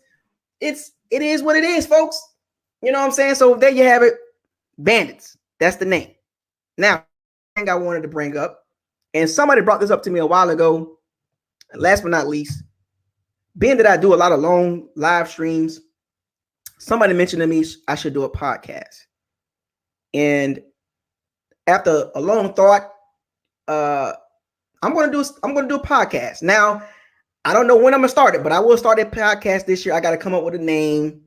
I gotta come up with a narrative. I got to come up with a name and a narrative with the podcast. So that's an announcement I'm going to make. That's another announcement that I am going to start a podcast, and I'm going to get it all together, and I'm going to get the name for it. Y'all going to see. It's going to be nice. But I just wanted to make that a little announcement of the two things at the end. And Bandits, I'm going to be on that podcast. You better believe that. And I'm going to do a podcast. I'm gonna give it a nice name. I might just stick with Bucos Locker. I'll figure it out. The logo, I'm coming up with a logo in my head. The logo gonna be dope. It's gonna have a BL. Then it's gonna have the sign, the logo sign. Oh, you're giving them too much. You're giving them too much. Yeah, my bad. I was just going in. Just going in. But yeah, podcast and bandits is the two biggest announcements. So there you go. I said it. Shouts out to everybody in the chat room. Tampa 2. I don't know if you see Travis. I see him in there. I see him in there. Shout out to you, Travis. I was asking about you earlier, man. Listen, you see what he's saying though? Are you following? He's talking to you. He ain't talking to me. He's talking to you. No. I don't play that game. Yeah, Travis, you gonna have to cut that out, famo. Yeah, I'm not feeling that, bro. I don't get down like that. I don't do that, bro. Like Hey, I Mr. think Bucks that's Nation, what's your movement called? I can't remember what name you came Buck up with. Nation. Okay, there we go. That's another guy that it's only 3 of us on YouTube, pretty much, that's really making a movement and trying to represent the Bucks family. Mr. Buck Nation is in the building. Mr. Buck Nation is in the building, folks. Make sure you follow his channel too. Shout out to you. Hey, that's He the has a homie. Twitter page. Hey, don't come for Mr. Bucks Nation, man. That's the homie. Don't even do it. You got Buck Nation. You got Tampa 2. You got Bucos Locker. The 3 channels on YouTube that's pushing it. So salute to all 3 of us. You know, we doing our thing on YouTube. We trying to represent the Bucks family, trying to establish something that we've been lacking on social media is somebody to represent our team in front of all these people. So you got the Bandits and the Hooligans, and then you got Buck Nation. Yes, sir. You know, the three deadly powers of football. So anybody want to come across us, feel free. We out here. We are out here. You know what I'm saying? So we ain't backing down. You want to talk Bucks? We talk Bucks. You want to talk your team? We'll talk your. If you want to come on this channel, we gonna get Travis. Don't worry about it, Grizz. We got him. He coming to homie court. He know what time it is. You know, so it is what it is, folks. We are here to stay, and the 2020 season is gonna be fun. It's gonna be lit. For the Bandits, we got you. It's gonna be lit for the Bandits, for the Hooligans, to Buck Nation, to all the Bucks channels that's trying to. If anybody trying to start a channel, go ahead. We need more. We need more out there, man. We need more. It's rough being a Bucks channel on YouTube, man. It's not many of us out there. It's rough. Y'all don't understand. Like it's like a desert. Outside of us 3, ain't really nobody else really pushing. There's a couple channels out there, but you know, y'all got to do a little bit more. You know what I'm saying? But at the end of the day, I appreciate all the support. We appreciate all the support. We really do. If y'all don't hear from me or Tampa 2 or Mr. Buck Nation, trust me, we really do appreciate all the support and all the love that y'all give us. It is not easy getting up on this platform and talking about our team because we don't have too much to talk about because we haven't had too much success to talk about. But on the horizon, success is coming. We got to stay the course, folks. We got to stay the course. The wind is blowing our way, and we got to stay together. I know we got issues amongst the Bucks community with this Winston situation, but don't let that separate the Bucks family because of one person. It's all love, baby. It's all love. You know, you have to ride with the Bucks. If they don't bring him back, ride with the Bucks. If they bring him back, and a lot of you might not like it, but ride with the Bucks. Don't separate yourself, because if you're gonna separate yourself, there's 31 other teams you can go cheer for in 2020. Okay, so I want y'all to be prepared mentally, football mental, like get your football mentals prepared for the good and the bad. Well, the good, you know, you get what I'm trying to say. Like, be prepared for whatever happens with the Bucks this offseason. It's gonna be it is the wildest offseason in Bucks history. Like, the Bucks history is great. Like, since the Super Bowl, this is the wildest Bucks offseason I can think of.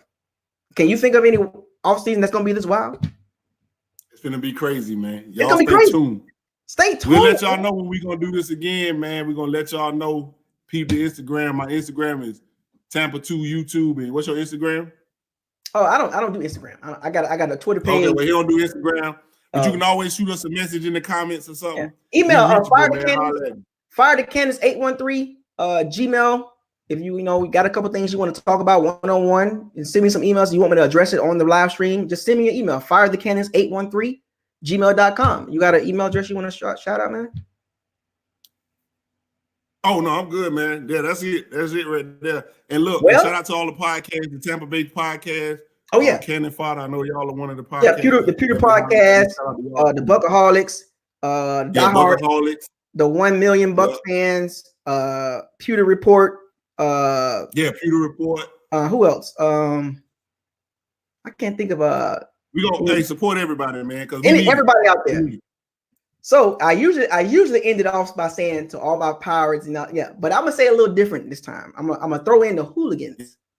Yes. So to all my pirates, bandits, hooligans, appreciate you joining the Bucos Locker Tampa 2 live stream. With that being said, I want you to fire those cannons, seize the day, raise the flag, no risk it, no biscuit. Anything you want to say, Tampa 2? That's it, man. You got it. Peace. We out, man. Signing out for the one. I'm tired. 4 hours live stream. Let's get it. Seize the day. Good night.